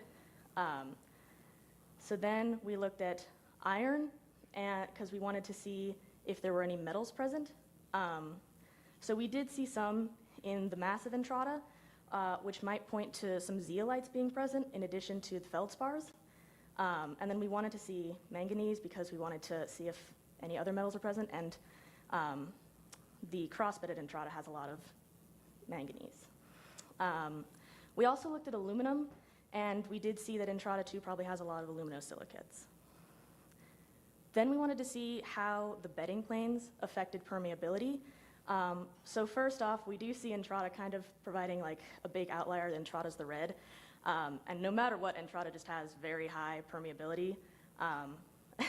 But other than that, we can see a correlation between the presence of bedding planes, which are rated on a scale of 0 to 5. So 0 is like no bedding planes present, and 5 is like that's the most we saw. So there was a correlation between bedding planes being present and high permeability. Then we wanted to see how the mineral aggregates themselves were affecting permeability. So we made another bar graph that just, and these are just bluff samples because again, those are the ones that have mineral aggregates, but the blue is absent, so there's no mineral aggregates present, and then green is where the mineral aggregates were. So there was very clear evidence that the mineral aggregates tend to grow in areas with high permeability. So then we wanted to see how much of the volume of our bluff core was actually taken by each component. So in order to do this, we utilized LabKit to isolate each component from our core. So first we have sandstone, which our core is made of, so that's gonna take up most of our volume.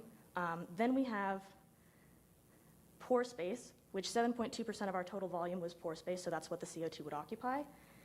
Then we have our mineral aggregates, which took up 2.8% of our volume. And then we have our heavies, which took up 1.1%. So the other thing that we calculated was that there's actually 10%, there was actually 10% available pore space for our CO2 before the mineral aggregates grew, which means that of the 10% available pore space, this is just what it looks like overall, 25% of the original pore space was lost to mineral aggregates. So as a result of all this, we concluded that the Entrada sandstone is best for carbon sequestration because it has that high permeability and it's more homogeneous, whereas the bluff is very heterogeneous and it has those like multiple variables happening, mainly those bedding planes, which is where all of the porosity, all of the permeability is being concentrated, so it makes porosity really inconsistent throughout the core, like as you go down in depth. And it's also, those bedding planes are where those mineral aggregates are growing and they're reducing the available pore space. We also determined that the mineral aggregates were likely secondary diagenetic zeolites or feldspars, which means that they were probably deposited by like groundwater that flowed through our core and just left them behind. In the future, we hope to keep this San Juan Carbon Safe collaboration going and maybe perform some scanning electron microscopy and elemental mapping to verify what those aggregates are actually composed of. Thank you to MLEF and all of my mentors and fellow interns. Had a great summer. I'm going to go back to my conclusions for questions just so you remember what they are.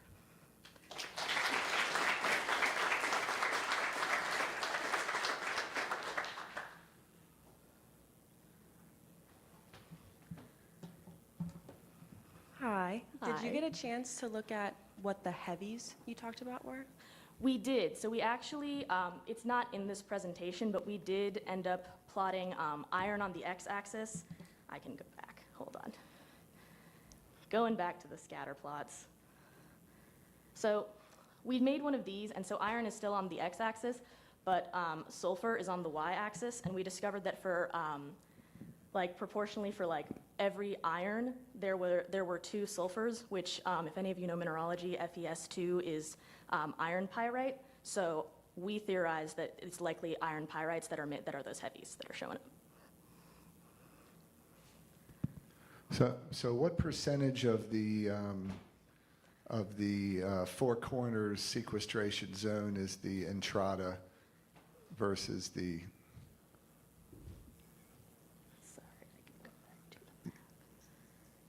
The bluff, I guess. There we go. I don't know exact percentages off the top of my head, but this is the geologic profile for the rocks units in the San Juan Basin. So it's about that much. Do you know about how many years worth of storage that would create?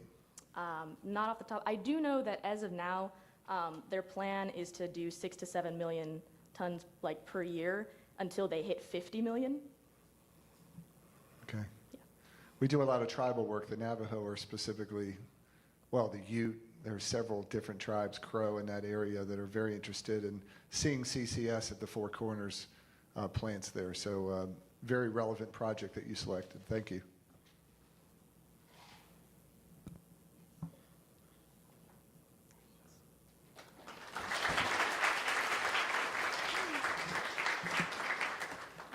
Next up is Emmanuel Murphy.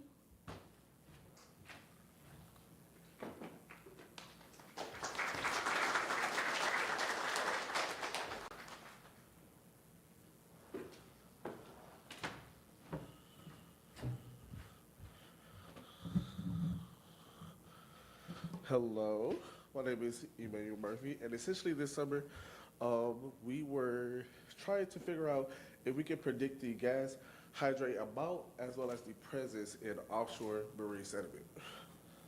So a little bit about myself. I go to the Fort Valley State University where I am a computer science major with a minor in geoscience. Upon graduating, I plan to pursue a master's in computational geosciences.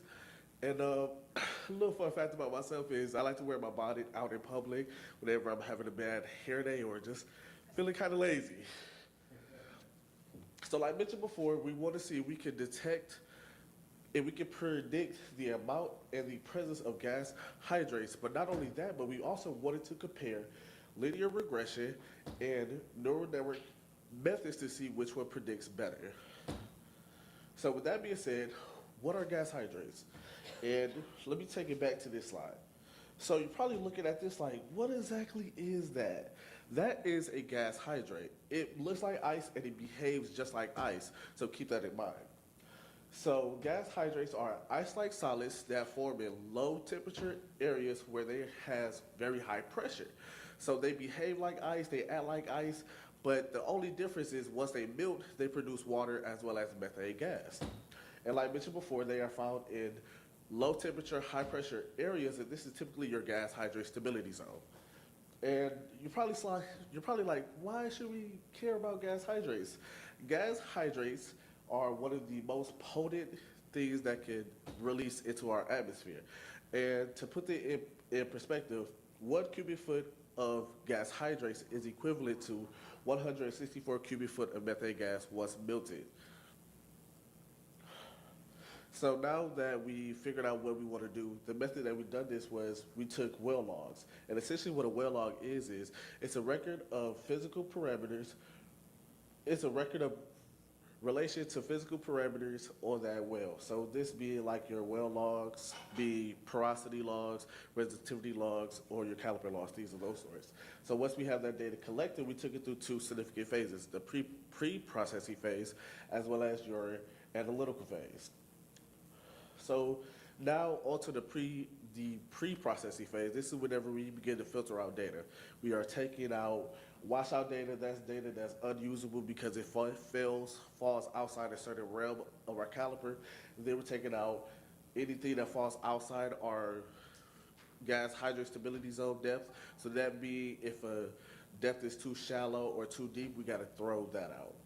And finally, we definitely want to make sure that all our data is scaled. So it is important that the data is scaled due to the fact that it can have an equal or have the same opportunity to affect our data equally.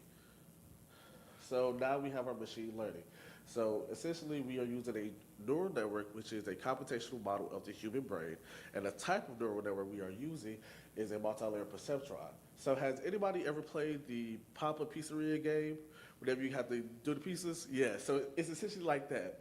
They come in, they give you the order, you prepare to the specifications of that, and then you return it back like that. That's essentially what a perceptron is doing. The input layer, you're taking in data.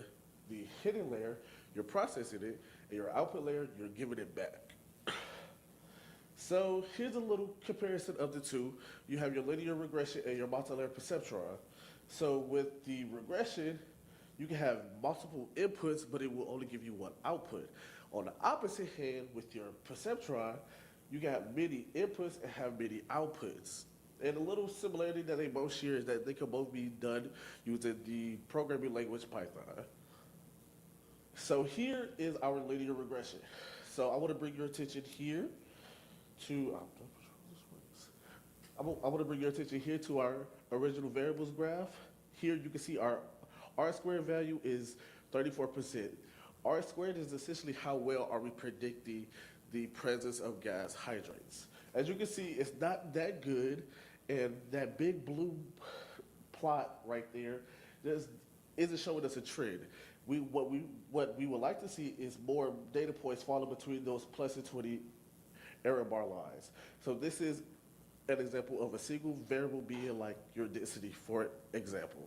Now there, on the right-hand side, is the two variable combination. So this is like your porosity and your resistivity being multiplied together. So you can see that more data points are beginning to fall between those two yellow bar lines and beginning to ride that true line of prediction, which is that green line that you see there. And our R squared score is actually improved to be 70%. So now we're going to switch gears to the perceptron. So some key takeaways here is that we're still using the same variables from linear regression.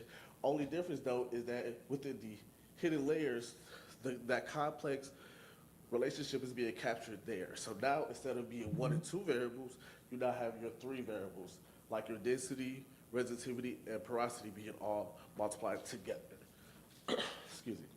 So now you can see our R squared score is significantly higher, with it being 74% prediction, which means we are getting better, but you can see more of our data points are beginning to fall between the two yellow lines, and it's beginning to quite ride that true line of prediction, but it still shows that we are under predicted and is favoring the actual gas hydrate saturation axis.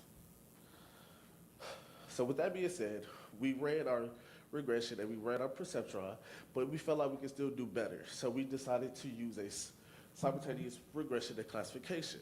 So by doing this, we were actually able to flip gears and now predict the presence or absence of gas hydrates. Now, with that being said, we did lose out on our R squared value being significantly, well, slightly lower, but you can see that our graph is significantly better. You can see that the graph almost appears to be de-biased by the classification, and more data points are beginning to fall between those two yellow lines, as well as it's beginning to ride that green line, which is our true prediction line, which is great, perfect. As well as we have a classification of 95%. Now here, with the multi-layer perceptron, in theory, you should be able to catch these multi-variable combinations with one hidden layer, but for us it took 5. And I want to bring your attention here to the big red dot. There you can see that that's when we achieved our best score, which it being 77%. With that being said, our best fit was 25 hidden layers that gave us that score. Now for you, it might be different. For us, it was 25. Now you're probably saying, could you use more? Yes, but for us, it just didn't really help out. It more so was a detriment to the research, and our scores began to fall off. So in conclusion, one, we can in fact prove that the perceptron did perform better than the regression in this situation, but it's not always like that. 2, the downside to using the perceptron is that you have to adjust and play around with the hidden layers and the learning rate to get the optimal score. 3, the regression and the perceptron both appear to be slightly under-predicting, which proves that they were doing essentially the same thing, but the perceptron did it a tad bit better.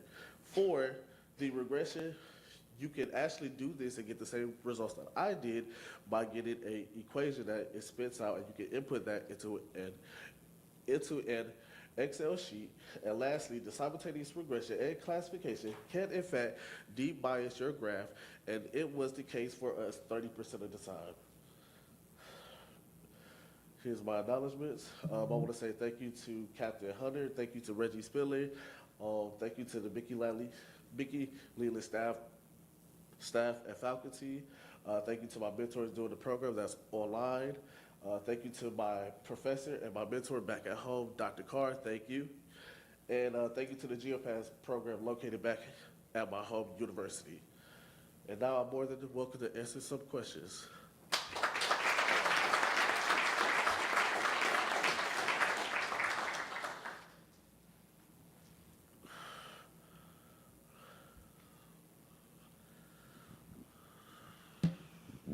Hey, Emmanuel, my question has to do with the data sources themselves that you were doing the linear regressions on. So I saw, density, it was porosity and resistivity. Those are the variables? Yes, those were an example of some of the variables we use, but not all of them. We use more like... Okay. Yeah. So was there any attempt to take those individual variables and look at what the distribution of those were? For example, density, was it log normally distributed or normally distributed? Was there any attempt to clean the data, to normalize the data prior to doing the linear regressions or the R-squared? Because that normalization process in statistics typically, improves the R-squared. So was there anything done to the data prior to doing the regression, or did you just use the raw data? Because those are some pretty low. I think you had like a 40% R-squared with one of those. So not very high correlation. So when it came to the data, we took it through a filtering process to where we had set certain guidelines to where we wanted the data to be. For example, here we took out the negative values as well as we took out certain depth values that we couldn't use. So the data that we used wasn't raw, but it was filtered out and used whenever we ran the regression and perceptron. Okay, so these were not direct measurements. These were just, like you say, synthetic data. Yes. Okay. Yes, sir. Okay. All right. What would you do you think, to improve, the highest R-squared I saw you had was 0.77. Yes. So what would you do to move that to, the 0.8, 0.9 correlation coefficient? What do you think you'd have to do to the data?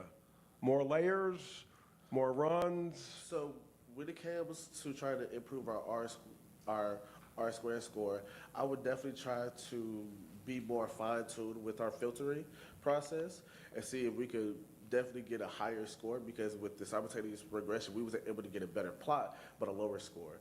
So definitely, I would see if we can filter out the data much better and see if we can get a higher score, because it appeared that the amount of hidden layers and the learning rate we used was most optimal. So I would say to go back through the data and try to filter out better.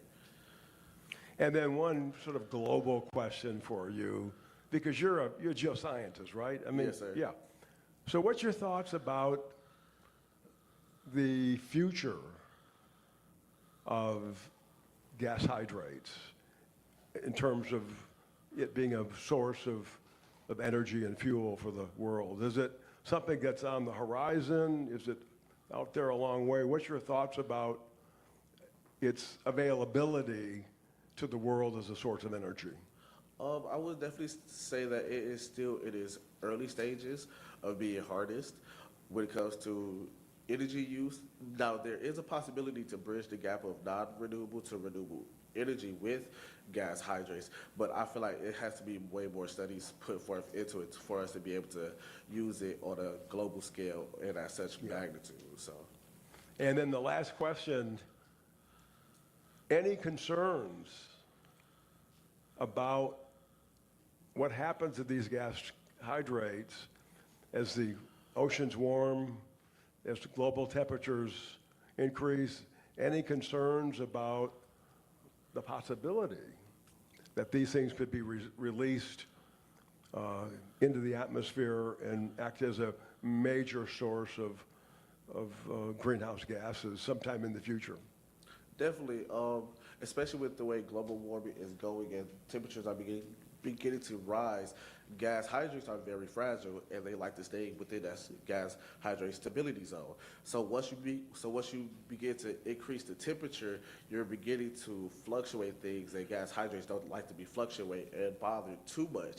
So with the increase in temperature, we could definitely be looking at increased amounts of methane gas being released, and which could lead to future problems and definitely some detrimental issues in the future. So, yeah. Thank you. Thank you.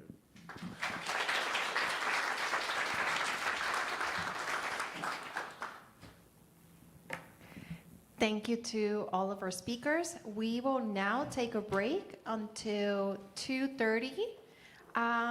If I have any students that did not attend the kickoff in person in Washington, D.C., please come and see me for 1 second. Thank you.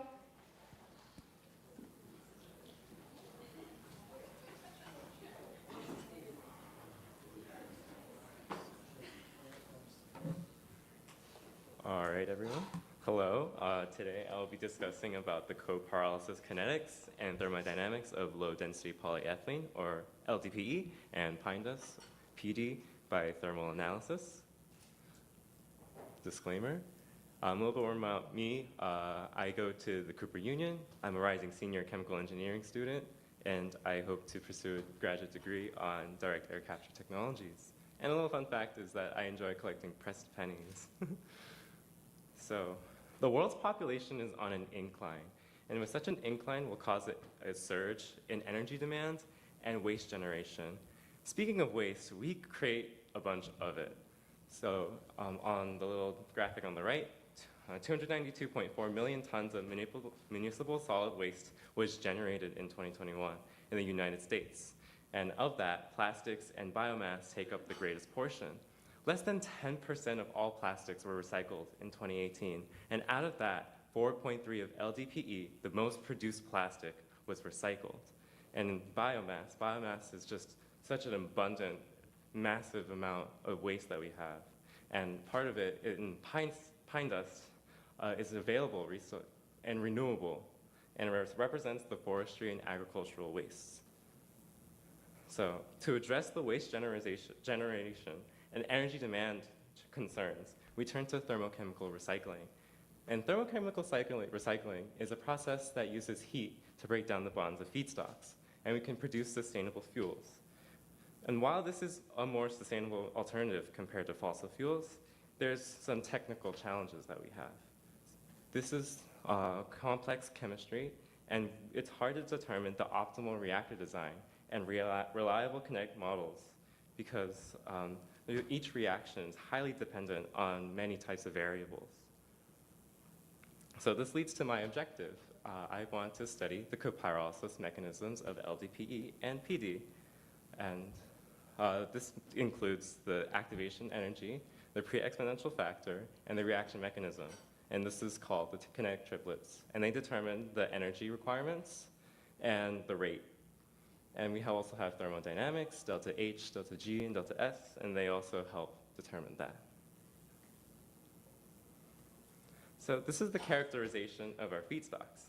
LDPE and PD were ground and sieved to a particle size of about 106 to 212 micrometers.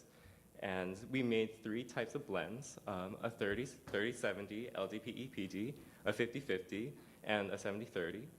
And on both left and right, we have the decomposition ranges of these feedstocks. And below is approximate and ultimate analysis, which just helps identify what composes both feedstocks. So here is our experimental setup. We used TA Instruments SDT Q600 instrument for thermogravimetric analysis. And I just want to note some key conditions is that we started at 30 degrees Celsius and we ramped it up at 4 types of heating rates, 5, 10, 15, and 20 degrees Celsius per minute to a final temperature of 700 degrees Celsius. Now we're moving on to the kinetic analysis. There are two approaches, a model-based and a model-free. Because the model-based approach assumes a model for its calculations, we turn to a multi-point model-free approach because we don't know the reaction model yet, so we use a model-free. While both has its own assumptions, so literature has said that these 4 methods had high accuracy. So in order to get our kinetic triplets, we go through several key steps. First, we obtain the activation energy by our model-free equations. Next, we use the cradle master plot method by comparing our experimental data to theoretical models in order to obtain a model. And lastly, we select the closest fitting kinetic model. We can obtain the pre-exponential factor by using an equation. And in terms of thermodynamics, we have 3 equations listed here. And there's some key constants, such as Tm, the maximum decomposition temperature. And yeah. Here are our results. So this is our thermographic TGA curve. There's two degradation curves. On the left, you have stage 1. So that's generally associated with the degradation of pine dust, our biomass. And that's composed of hemicellulose, cellulose, and lignin. And we have stage 2, more on the right. And that's closely associated with our LDPE and partial lignin. Next up is the DGG. So this is the first derivative of the previous TGA curves. And so we still have like 2 defined peaks or curves for stage 1 and stage 2. There's not really a strong correlation between blend ratio and temperature at maximum degradation. So it's still kind of inconclusive, but I wanted to show that on the graphs, there's still 2 clear and distinct curves representing both stages. And here is the differential scanning calorimetry curve, so that's DSC, and this just measures the temperature and heat flow associated with transitions in materials. And here we have 3 endothermic reactions, so we have 3 endotherms. On the far left of the graph, we have the heat of fusion, and this is associated with the melting of LDPE. And this has a strong, nice, clear correlation between the amount of LDPE in the blend ratio with pine dust. So as LDPE increases from 30 to 50 to 70 and back to 100% LDPE, the melting point is higher. And now on the right, we have 2 heats of pyrolysis. So the one closer to the left, you have the heat of pyrolysis of stage 1. And on the right, you have heat of pyrolysis of stage 2. And here are the Arrhenius plots. So this is just how we calculated the activation energy by taking the slopes of each line and using a little extra math to determine the activation energy. So on the left, we have the correlation coefficients. As you can see, nearly all of them are extremely high with values greater than 0.99. But the one with a really low one at 0.19 was rejected because it's associated with like early pyrolysis. So think about it as like extraneous data. And here we have the activation energy curves. So the blue curve represents the pure sample, and the gray is a mix of 50-50 of LDPE and pine dust. And our key findings here is that a lowered activation energy would be the most suitable for energy production because we're putting in less energy to get energy. So as we can see here, the decomposition of this blend did require less energy, which is really great. And here on, we have the next two. We have reaction model and pre-exponential factor. So on the graphs here, we use Cradle's master plot method. So we picked out two theoretical models that closely resembled our experimental data. And we also selected the closest fitting one. We used an absolute smallest average distance to find the closest fitting one. So from 2, we narrowed it down to 1. So from on the left, stage 1, it was closest to an F3 reaction, and on the right, it's closest to an R2 reaction. And below, we have pre-exponential factors, and these have such a high scale, so we assume that this reaction is happening rather quickly. Here's the thermodynamic data, delta H, G, and S, and the trend follows that of activation energy, where the blend between LDPE and PD are lowered. So this means that we can reduce the heat needed for this pyrolysis. And delta S also decreases, while delta G relatively remains the same. And another additional info is that delta H is our positive, which means it's an endothermic reaction, and it agrees with our DSC curve. So a little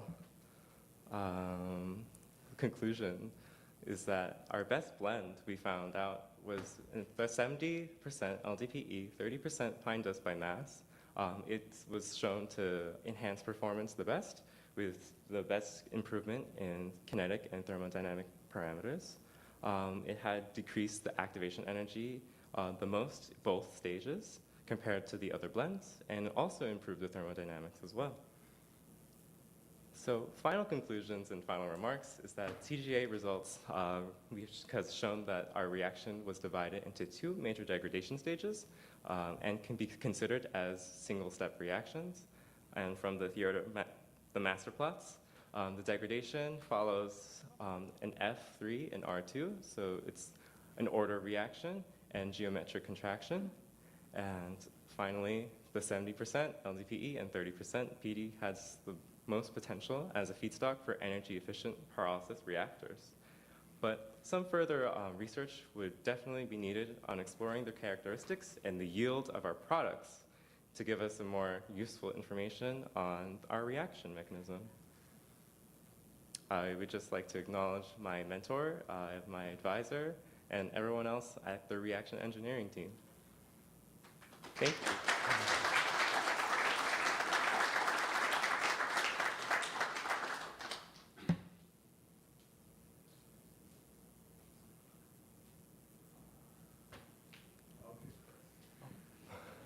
Hey, Christopher, really good talk. Really quick question from here. Yeah. Where are we in terms of implementation and usage of these kind of technologies in practice, and where do you see it headed? So thermochemical recycling is a more economically feasible way of reducing waste and creating energy. So I think we're on a very nice track to implementing this. It's just that further research would just be needed to really optimize conditions. Okay, Chris.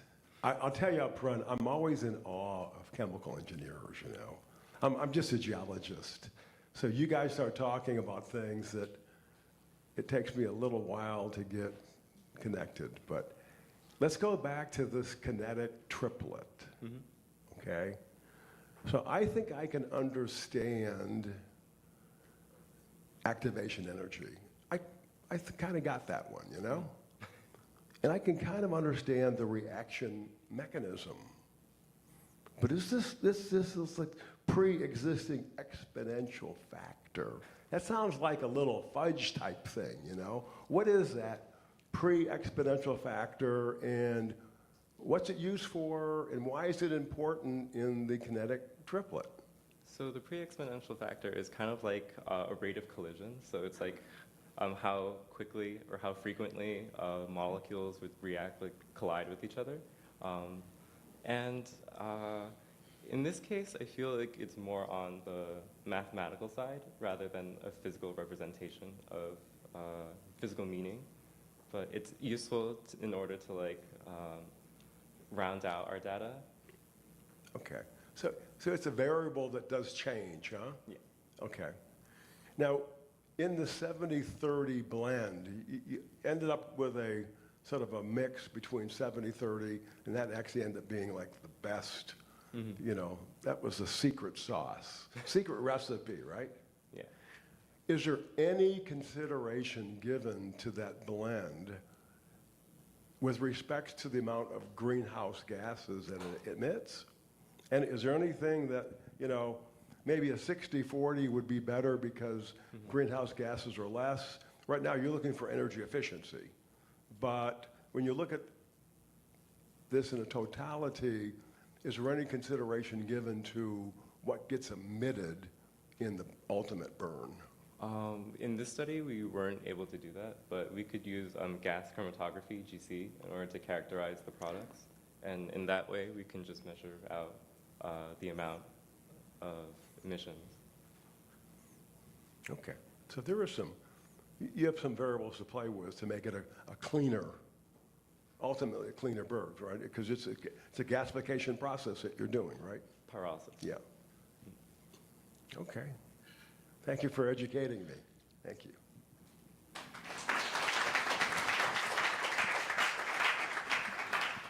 It's my pleasure to introduce a friend and a fellow colleague at the reaction engineering team, Max Edelstein.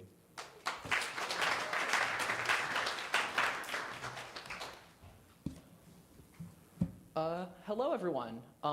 My project is on optimizing process conditions for hydrogen gas production from biomass in plastic waste gasification using machine learning and genetic algorithm. A little bit about me. I am a rising senior at Columbia University. I am studying environmental engineering.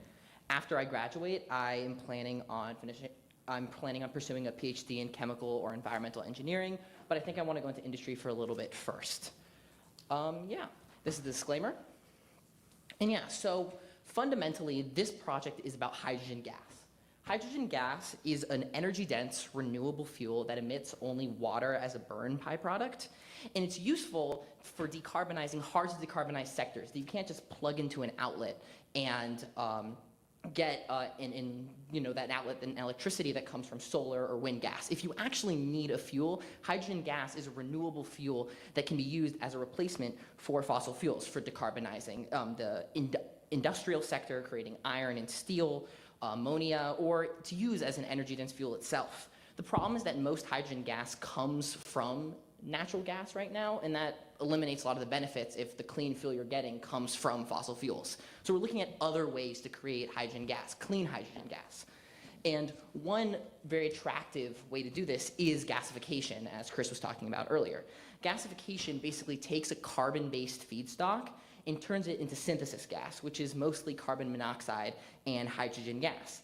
And this is a high temperature, high pressure, partial oxidation reaction, as you can see on the left here.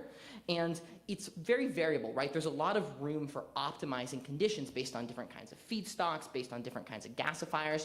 There's a lot of room for optimizing process conditions to get more carbon monoxide, to get more hydrogen gas, to make it work with different feedstocks. And that makes it really useful in specific feedstocks, particularly plastics and biomass waste, right? We produce 292 million tons of MSW in the United States each year. 63% of that is biomass, 12.2% of that is plastic.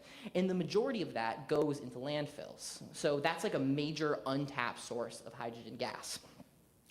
Another thing that makes MSW a really useful source for creating hydrogen gas is that the supply and demand centers for waste correlate, right? The places where we create the most waste in cities are also the places that are going to need the most amount of hydrogen gas, and that eliminates a lot of the transportation costs, which are particularly debilitating for hydrogen gas in particular, making MSW a very attractive option. The problem is that this variable composition of MSW, right? Not all trash is the same, and so we need a process like gasification that can be used with a bunch of different feedstocks.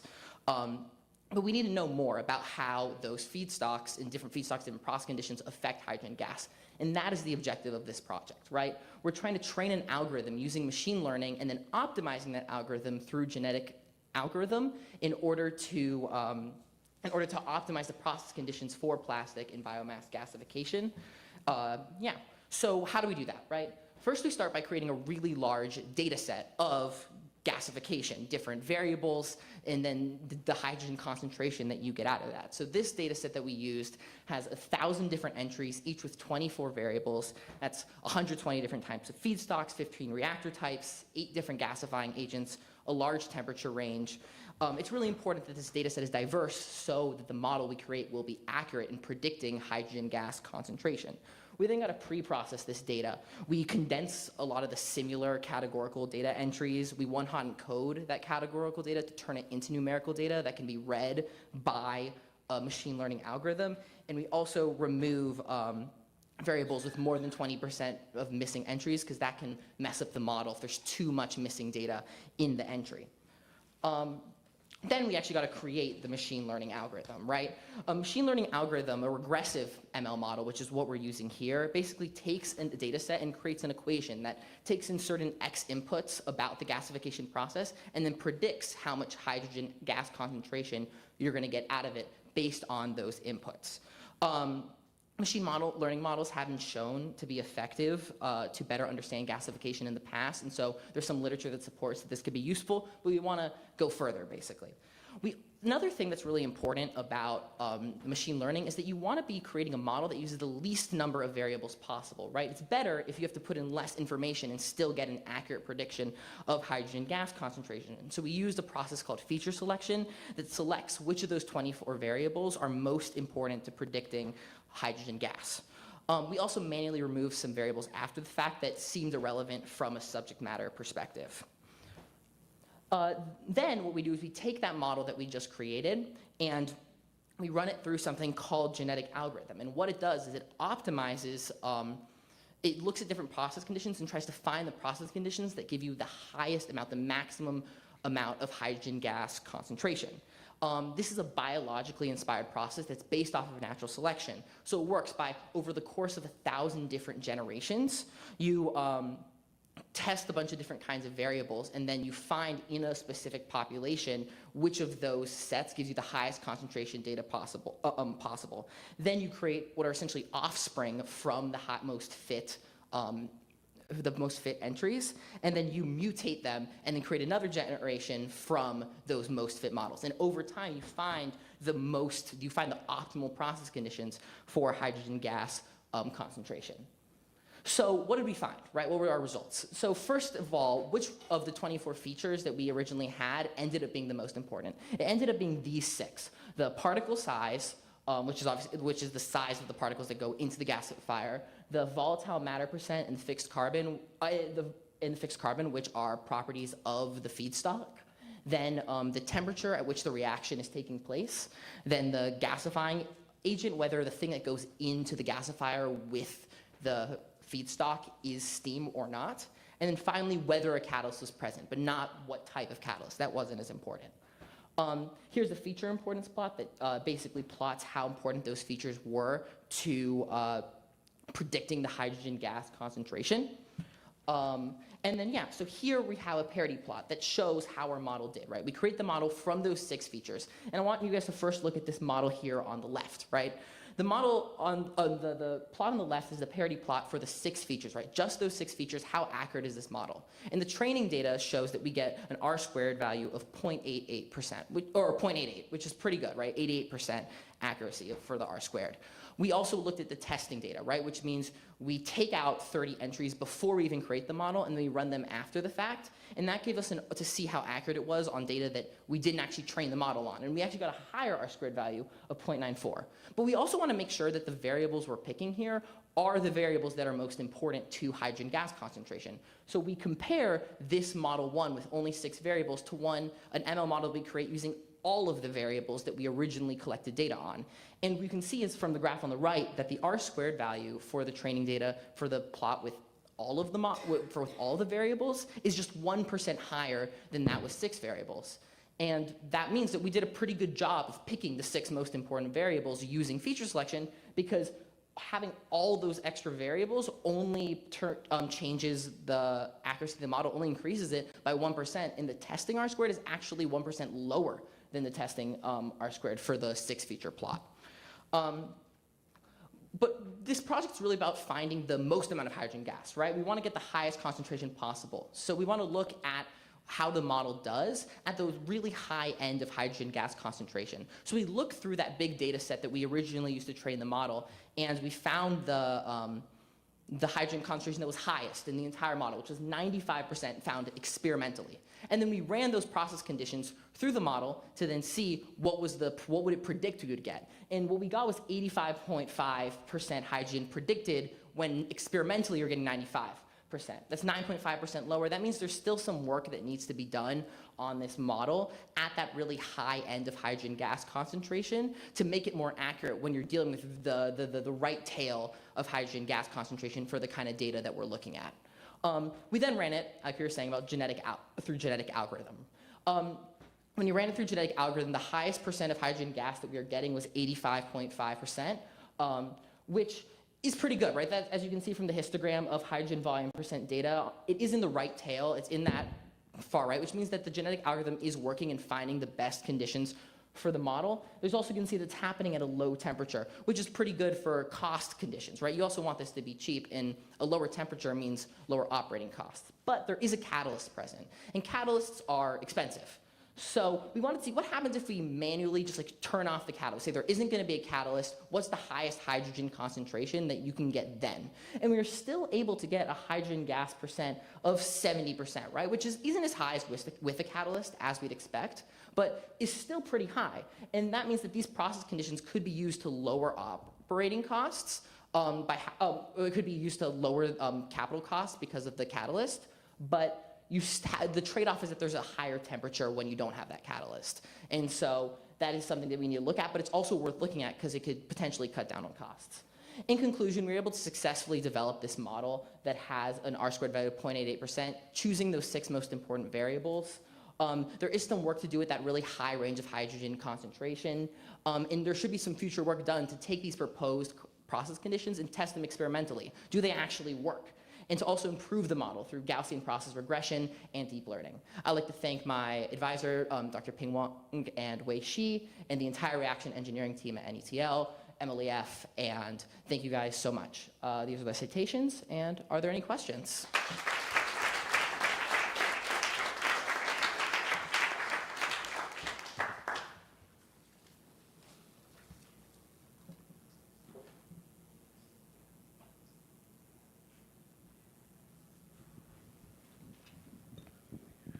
Really good.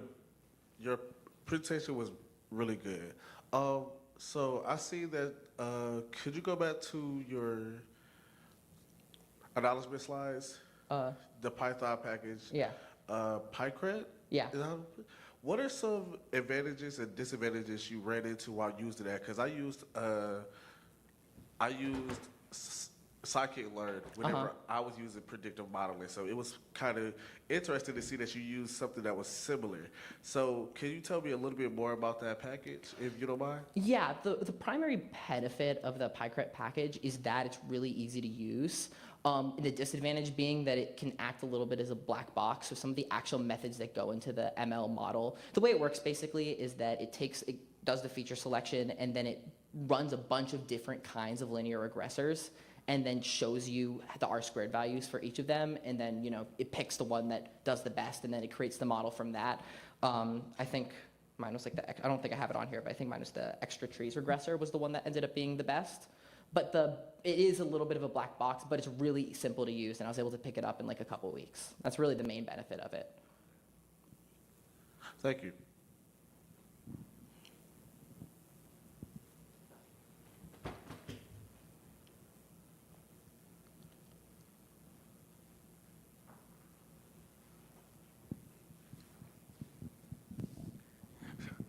So this is going to be the same question that I asked one of the earlier presenters. And it has really to do with the data source itself. As I understand, you end up with an N by P matrix, right? 1,000 of the N's, and you have 24 of the P's, right? Those are the variables. Yeah. So you got a big matrix, right? Yeah.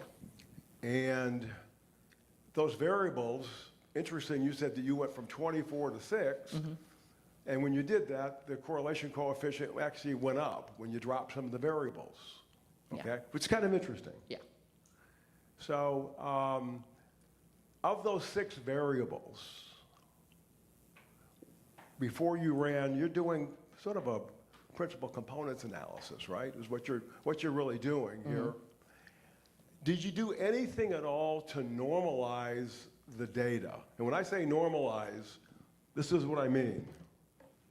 Before we do any statistical analysis on anything, you'd like to make sure that the P, the variables, have some sort of normality to them, so they're not being correlated to a log normal distribution. Or so is there anything that you're doing to the data before you're running the analysis to clean? It's really a cleaning process. It's a normalization process.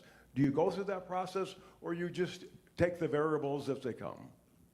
No, we didn't normalize the data beforehand. We did do some other types of cleaning the data, right? We were able to, I think like the main thing we really did was just like, especially for the categorical data, we went through and we kind of like, because we saw like 20 different kinds of feedstocks, but the ML model has no way of knowing if like you have 2 feedstock types that are very similar. We can like manually combine them, right? Make them the same. But we didn't do that normalization on the numerical data. And it, from 24 to 6, it dropped your R square 9.5%, something like that. It dropped. Well, the training R squared went down, but the testing went up. Yeah. And I also find that when you use different predictive, like I would run it a couple times with different prediction data sets, the R squared value for the testing data changed a bit because you're having a different set of data. And then so sometimes it was a little bit higher, sometimes a little bit lower. It was usually pretty similar though. And I suppose then, in many instances, you're able to drop those other variables because they're just measuring the same thing. Right. It's the same component, but you're just measuring the same thing. Yeah, we also, in addition to the feature selection, also tested for multicollinearity, which is what you're talking about. Yeah. Okay. So I wanted to make sure I understood the mechanics. So as it relates to the best hydrogen, because you're trying to produce hydrogen, right? Yeah. By the way, this is what we do in the oil and gas industry when we make hydrogen from natural gas or oil. You know, it's the same process. It's a gasification process. Catalyst with, catalyst without, right? Yeah. But when you look at the amount of hydrogen that you actually produce and the amount of energy that's required, I thought I saw your best fit was like about 600, almost 700 degrees. Yeah. Is there any thought to the value of the hydrogen versus the amount of capital it costs you to get that process? Is there any thought given to the economics of it? Because ultimately, you may be able to generate a lot of hydrogen, but it's like making, gold from platinum. Right. Right? So is there any thought to the economics of it? No, that's a really good question. It's definitely something we talked about, even if it wasn't part of the analysis of the model. But really when you're looking at when we like manually change the, the catalyst to no longer be present, that's really the main thing we were thinking about. We were thinking, how can catalysts are usually the most expensive part of at least the capital cost. And so we were thinking, if we turn that off, can we still maximize those process conditions, still get a high hydrogen concentration? And so I really think that's the best part of the model that we were able to find, because we are still able to get a pretty high hydrogen concentration, but the cost being that, as you saw, you kind of have a trade-off between the temperature and whether a catalyst is present. And so it does kind of raise the cost either way. And it's something that I think, like, once you validate that these things actually work experimentally and not just theoretically in the model, would be something that we have to be taken more seriously. But this model is a really good tool for finding potential process conditions that can lower, because you can know, well, this thing's really expensive, so what happens if we manually select this variable to be lower, this variable to be higher? How can we optimize the other process conditions to get the most hydrogen gas possible? Yeah. Here's a little scoop for you, okay? When someone asks you that question, here's what you tell them. Here's what you ask them back. Tell me the value of hydrogen in your, give me the price of hydrogen, and I can answer that question. I mean, that's really the answer, because the value of hydrogen is going to get very expensive. And I think you put it very well. The opportunity to create hydrogen from waste, not just here in the US of A, but go to places like, I'm working in Guinea-Bissau. It's tons of this stuff. And if you could find a way of creating hydrogen from waste, then it's the holy grail, So I think you're working on a very, very important issue. And we're down in the weeds when we look at principle and components analysis, but the reality of it is, if you got something that you can create hydrogen from waste processing, and that's really cool. Yeah. No, I like waste is a really interesting feedstock to make it from, because it's waste. We're currently paying to get rid of it. If we could actually create something useful out of it, that completely changes the economics. And it may be that the government has to give us a little subsidy to jumpstart it, but hydrogen is the future of the world. Yeah. And there's going to be lots of different ways of producing it. Just what's going to come out on top, we'll see. Yeah. Good presentation, Max. Thank you very much. Thank you so much.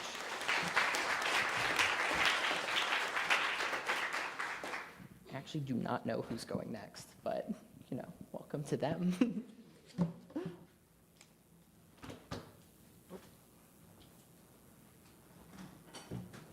We would like to welcome to the stage Adrian Cedilla.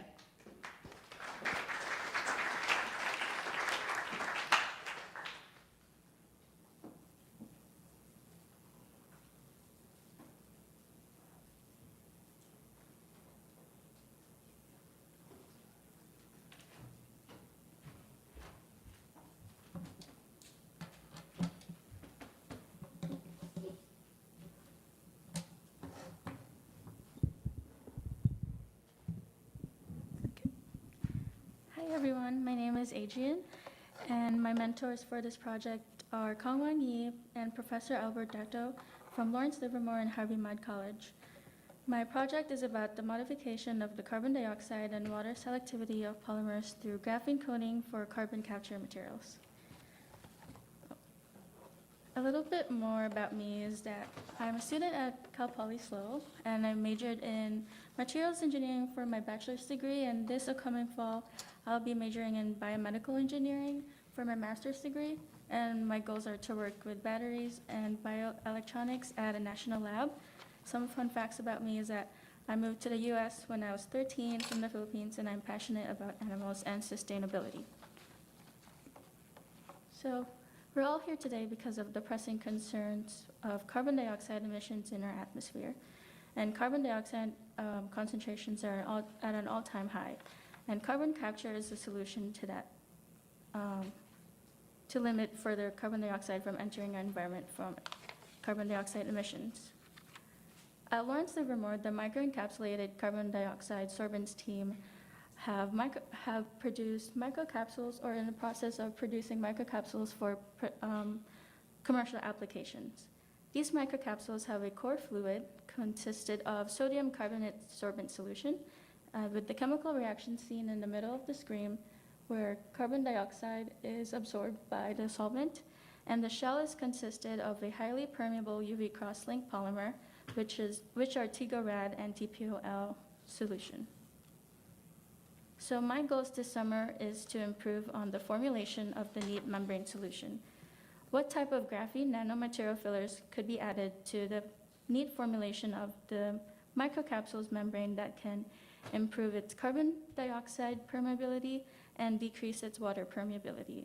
Increasing the carbon dioxide permeability would increase its carbon dioxide absorption rate, while decreasing its water permeability will prevent the microcapsules from pre-drying as they contain water in its solvent.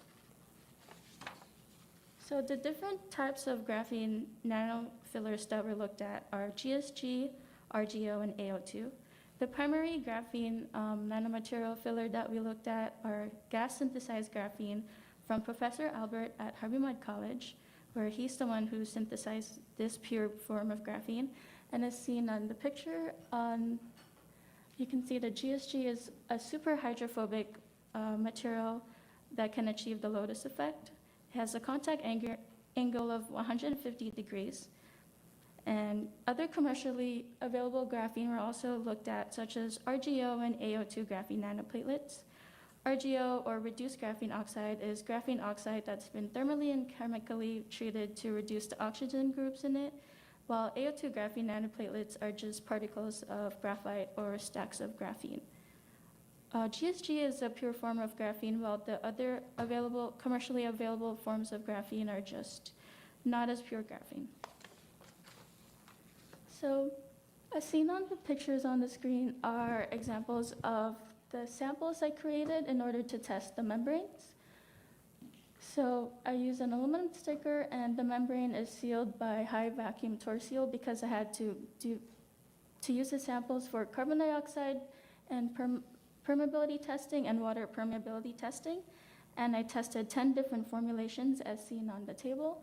I tested the neat formulation, which is just the TPOL and the TGO-RAD solution, and then the neat formulation with the graphene fillers, which are the GSG, RGO, and AO2, at different and increasing weight percentages of 0.5, 1, and 1.5 weight percent.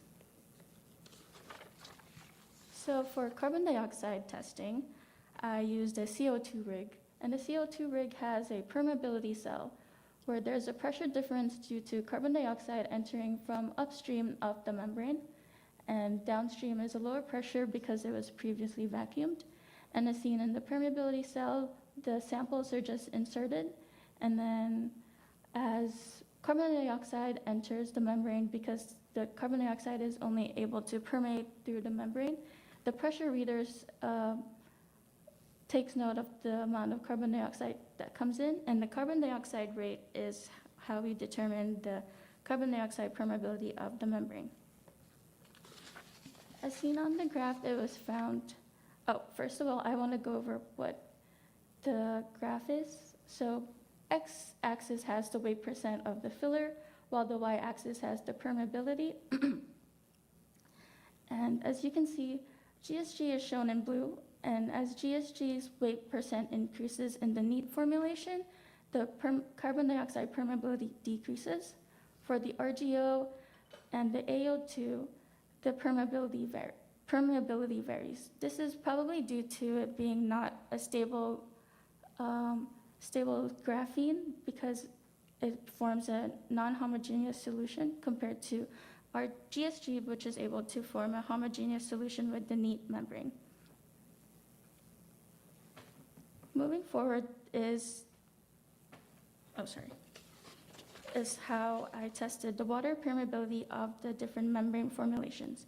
I used the water method for this project, where a vessel is used that contains water and also the samples, and the oven is heated up to the temperature of 90 degrees C, and every hour a measurement is taken of the mass.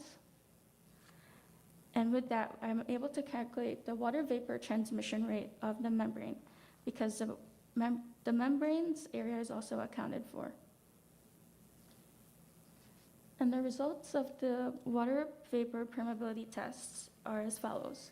The graph shows in the x-axis are the increasing weight percentages, and the y-axis shows the water vapor transmission rate in grams per hour per meter squared. As seen in blue, or the GSG, at 1 weight percent, it's able to achieve the lowest water vapor transmission rate, which is consistent with prior data that shows that 1 weight percent achieves the lowest water vapor transmission rate, while RGO and AO2 has also varying water vapor transmission rate, but specifically AO2 achieves the highest water vapor transmission rate, which means that it allows more water to permeate through compared to GSG and RGO. RGO also has a varying water vapor transmission rate where it's highest at its 1 weight percent. What we found when doing our membrane formulations and mixing procedures is that at 1 weight percent, it achieves the right consistency and viscosity. So this result is really great for us because at 1 weight percent, we can say that the lowest water vapor transmission rate is from the GSG with the right amount of viscosity and consistency for membrane formulation. So for future studies and conclusion, it is vital to do more carbon dioxide and water vapor permeability testing for all the different membrane formulations, specifically more for the neat formulation that undergo the same mixing and experimental procedure as the GSG, RGO, and AO2. I wasn't able to compare the neat formulation with the rest of the graphene fillers because the neat formulation had a different curing time of about 0.2 seconds, so obviously that cannot be used to compare to the other formulations. And then as of now, 1% GSG is a promising candidate for formulation due to the decrease in water vapor transmission rate, and the findings were also comparable to prior data.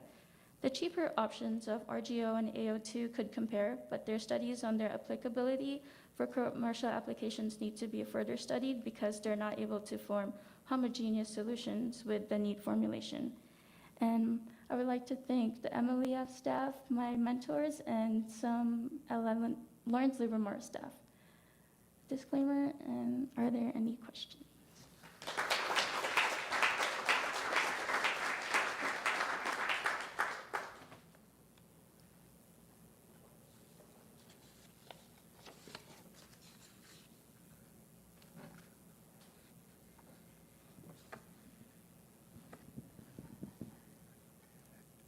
I think the most important thing that you told us in your talk, this is a talk about product efficiency, right?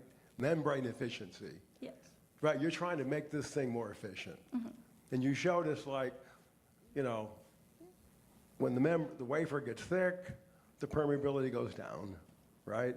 When it's thin, the permeability goes up.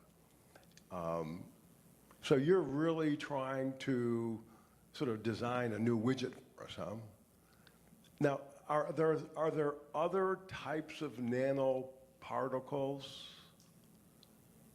outside of this graphene that can be used to allow, because you're trying to let CO2 go through but not water, right?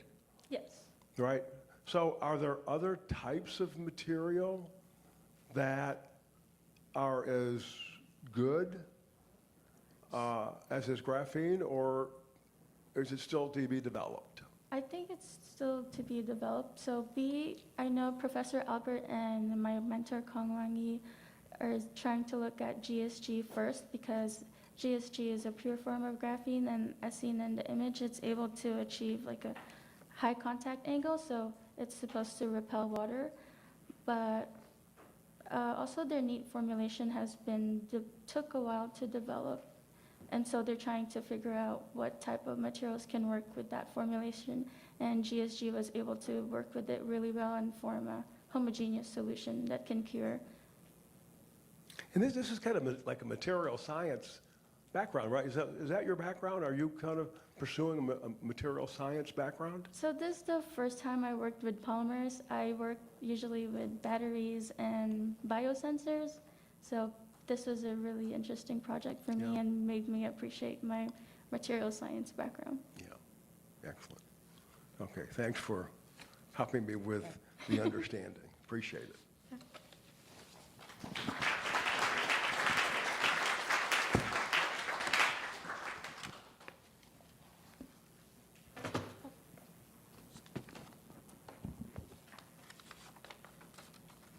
Oh, that's the money.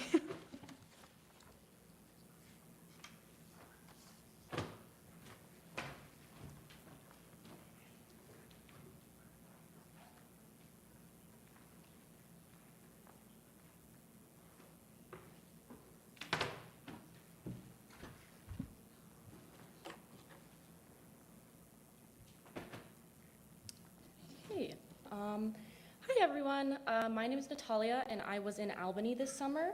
My project focused on studying the effects of rolling on nickel-based multi-principal element alloys. Disclaimer. A little bit about me. I am a rising junior at the University of Illinois Urbana-Champaign and I'm studying materials science and engineering. For future goals after MLEF, I would like to graduate and then hopefully go on to grad school to get a PhD. And then for more long-term goals, I would like to go into research and development as a career. Fun fact about me, I like to bake, especially when I'm stressed.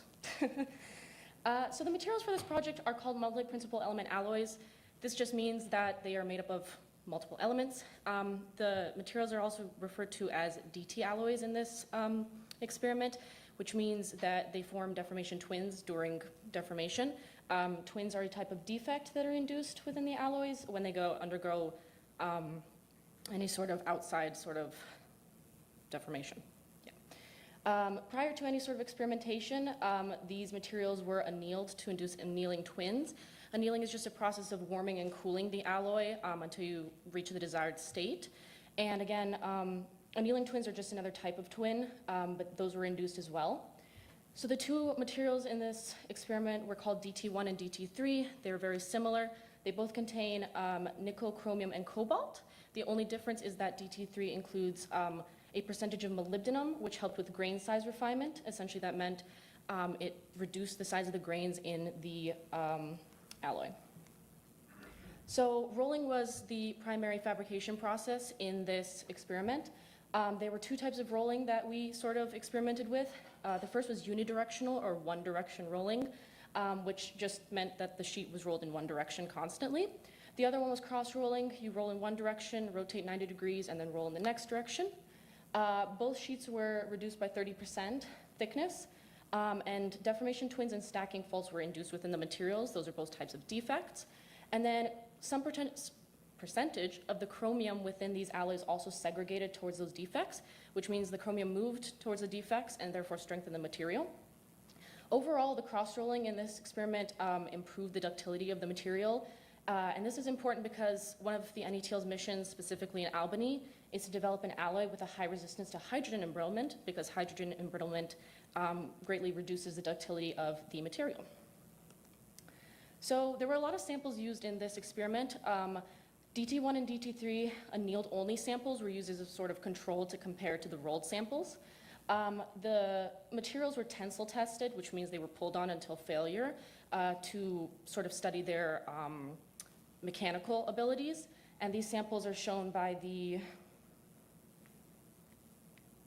this orange area. So those 4 samples were tested and graphs were made. EBSD samples were also made. There was 4 in the rolling direction and 4 in the transverse direction, but only the transverse direction were tested for this particular experiment. SEM and EBSD were used to analyze the samples and to study their microstructure. SEM stands for scanning electron microscope, and EBSD diffraction, or electron backscatter diffraction, is the method used. What happens in electron backscatter diffraction is that the sample is inserted at a 70-degree stand tilt. An electron beam is then fired at the sample. The electrons interact with the surface of the sample and then deflect back onto a detector, and therefore they form a picture. So the results of the tensile test were what we expected. Due to the smaller grain size of the DT3 because of the inclusion of molybdenum, the DT3's overall yield strength was much higher than that of DT1, and the overall ductility of DT1 was higher than DT3. Between the cross-rolled and one-direction rolled samples, the cross-rolled samples had a higher ductility overall. These are strain hardening curves. The strain hardening was plotted against true stress and true strain within the material. Strain hardening overall was a lot higher in DT3, which is the reason why it has such a higher yield strength than DT1. However, the strain hardening rate was lower in the cross-rolled samples, which is why it had a higher ductility in those specific samples. For EBSD analysis, 3 types of graphs were made. The first one is a grain boundary graph. It showed high angle and low angle grain boundaries as well as special boundaries. The special boundaries are going to be shown in red, and they are the annealing twins. Another map, kernel average misorientation, shows the strain and dislocation densities within the material. And then the third one, inverse pole figure, shows the orientation of planes in a certain direction and whether a direction is favored. So comparing the DT1 samples, the cross-rolled and unidirectional rolled, you can see again these red lines are the special boundaries, which are annealing twins. Like I said before, these are called DT alloys, so there should be deformation twins. However, we do not see that. They're too small for the SEM to pick up, and I will address that later. But in the left picture, you can see that there's a grain elongation in the direction of this arrow, which essentially shows that in the rolling direction, the grains were elongated.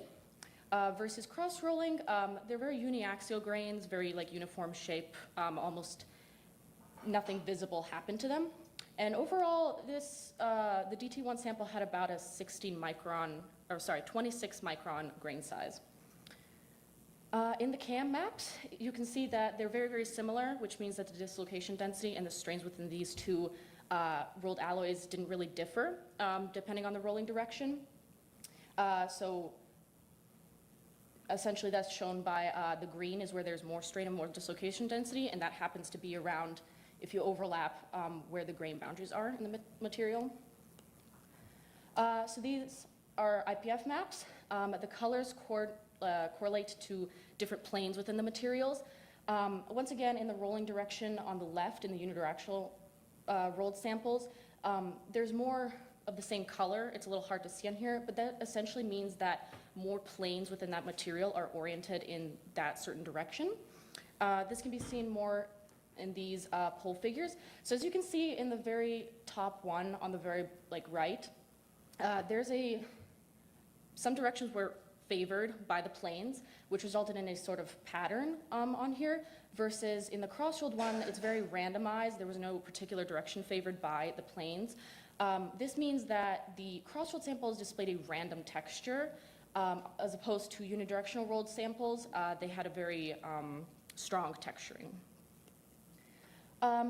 Comparing the two DT3 alloys, you can immediately see that the grain size is a lot smaller. This one is about 16 microns as opposed to 26. However, you will also see a grain elongation in the rolling direction once again in unidirectional rolled, and a very uniform uniaxial grain in the cross-rolled. In this map, you can see the two are very similar. However, there is more strain and more dislocation density in these as opposed to the DT1 samples. And then once again here, you can see that the cross-rolled exhibits a very randomized texture as opposed to the one-direction rolled, where the planes are more aligned. In this poor figure, you can see it a lot better. A very strong pattern shows that the planes favored some direction as opposed to very randomized. In conclusion, the yield strength of DT3 was a lot greater. It was about 1,000 megapascals, and in the ductility of DT1 was overall greater. Between the difference in rolled samples, ductility of the cross-rolled samples was a lot greater. Overall, the takeaway is the grain size refinement, specifically by the molybdenum, chromium segregation, and annealing twins were impacted the yield strength of the materials the most, and then the strain hardening and the texture are what determine the ductility of the material. Next steps, I came in at the very beginning of this project, so there's a lot left to do. Like I said, deformation twins were not able to be picked up by the SEM due to how small they are. So transmission electron microscopy, which is a much higher resolution, will hopefully be used in the future to detect those deformation twins. Future experiments might also increase the number of passes to see how the material deforms more, or add other elements to change the grain size of the material. These results will benefit commercial FCC alloys with high chromium segregations. So they'll improve the designs of those based on the results of this experiment. And once again, circling back, the NETL's mission is to make a more ductile alloy with a resistance to hydrogen embrittlement, because hydrogen embrittles the material, hence hydrogen embrittlement, and greatly decreases the ductility and the overall yield strength of the material. A thank you to my mentor and the team in Albany, and thank you to the whole MLEF team for this opportunity. Questions?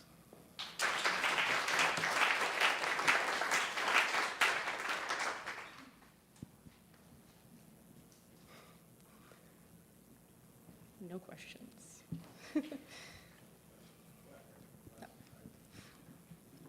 not a material scientist. So again, I'm in awe in these. So this is really a presentation about almost like material quality, isn't it? Is that what this is? Yeah, sort of.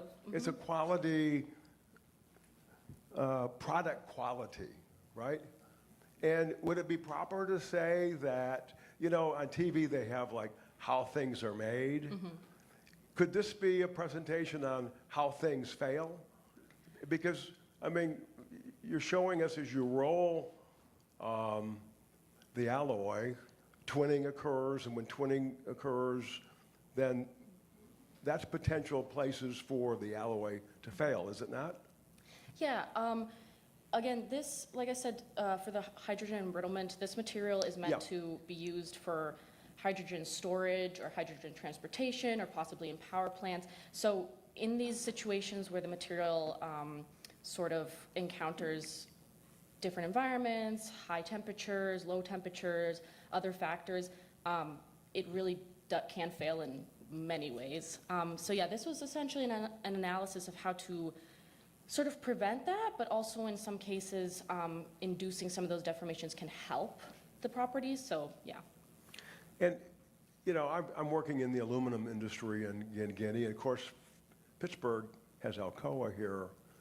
So are some of the techniques that you're using to analyze the material as you make this aluminum thinner and thinner, is this the same type of technique that's used in quality control, or is it a completely different type of technique for the steel industry, the copper industry, the aluminum industry? Yeah, I would say it's a similar thing. Rolling isn't an uncommon practice in materials. The team at Albany is actually messing around with like the rolling direction and the rolling temperatures, and they're planning on patenting it. But yeah, I'd say it's a pretty common thing. There's just differences in, again, rolling direction or temperature or, you know, what material it is, but yeah. Where are you going with this career of yours? What are your next steps? I mean, tell us, where are you headed with your, because you're a material scientist, so what are you going to be doing? My school doesn't require you to choose a specific material, but my concentration is metals. So hopefully in the future, like I said, I'd like to do a job that requires research and development, hopefully at a national lab, and that deals with particularly metals in extreme environments. But yeah, just improving materials overall for various uses, energy, nuclear, aerospace applications. Yeah, just making materials better. That was an excellent answer for the last person who's giving their speech, right? We're done, guys. Bravo. Well done. Thank you.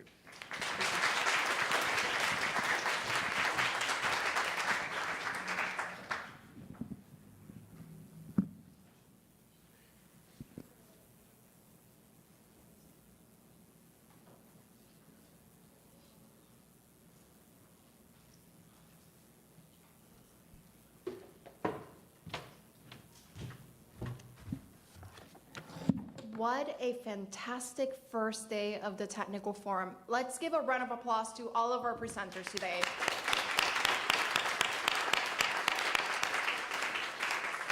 So, before we close out, some reminders and announcements for today.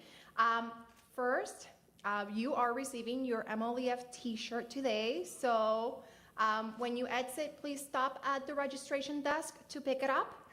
For those of you that have a poster that was printed at NETL, those are ready to be picked up. Once you pick up your t-shirt, please make your way to the Heinz room, and that's going to be passing the elevators down that hallway, and you can pick up your poster there. For those of you that are presenting tomorrow, if you want to do a podium check just to see how everything works, please meet Sam here right when we're finished, and she will go over the clicker, the timer, and all of that. For those of you that are attending the baseball game on Wednesday, be aware of the PNC Park bag policy. I have included that on Padlet for you to review, just making sure your bag, they don't allow you to go in because your bag is bigger than what it's supposed to. So please review that if you're planning to go to the game. For those of you that are attending the FECM NETL Carbon Management meeting tomorrow morning, you are excused for the morning sessions. Just make sure to come back in the afternoon. And then a quick reminder that some of our students will actually be presenting their posters at this event at the David Lawrence Convention Center. starting at 5:45 p.m. tomorrow. So if you can and if you're interested, please go there and support them. Make sure that you have your MLEF badge, since will be your ticket to enter the event. Before we finish for today, are there any questions? Alrighty, well, thank you everyone. I will see you all outside so you can pick up your t-shirts.